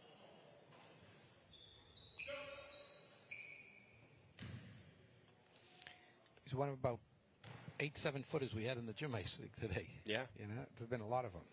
Missed the first free throw. I mean, he's just like every other 7-footer here. He's, oozes with talent. Right. And unbelievable athleticism. Being able to pass the ball into the paint, play on the perimeter. And we mentioned the Cats center. He's 7'1" as well, and he was shooting the 3-ball really well. Yeah, he translates to the game. The young man from Cats Academy. You got to find out how you use that height so you translate to the game. Again, to help somebody win basketball games, and that's what the Cushing guys are learning how to do. Mark made that second free throw. 2:42 to go, second half. 79-56. Cushing lead. Dillon inside left hand, no good. Rebound by Flowers. Flowers trying to put it up, couldn't get it. And a scramble for the basketball. Erickson hit the deck hard on his back, fighting for the basketball. And hope he's all right. It was a hard fall on the tailbone. Yeah, he's going to be all right.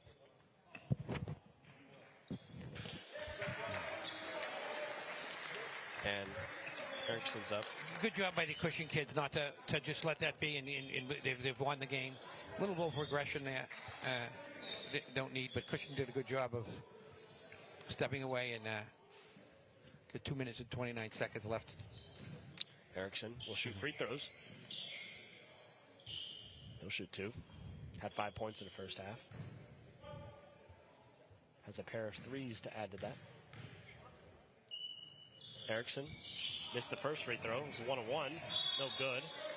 And he out of bounds. Brewster ball. 2:28 to go in the second half, concluding our day 1 coverage of NBL Showcase Basketball here at the track at the New Balance headquarters in Bryan, Massachusetts. Cushing Academy going against Brewster Academy. That shot was no good there by Flowers. Rebound by Price. Over to O'Connell. O'Connell inside. And it's another foul.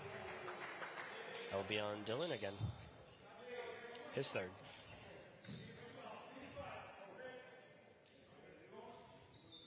And O'Connell will go to the line.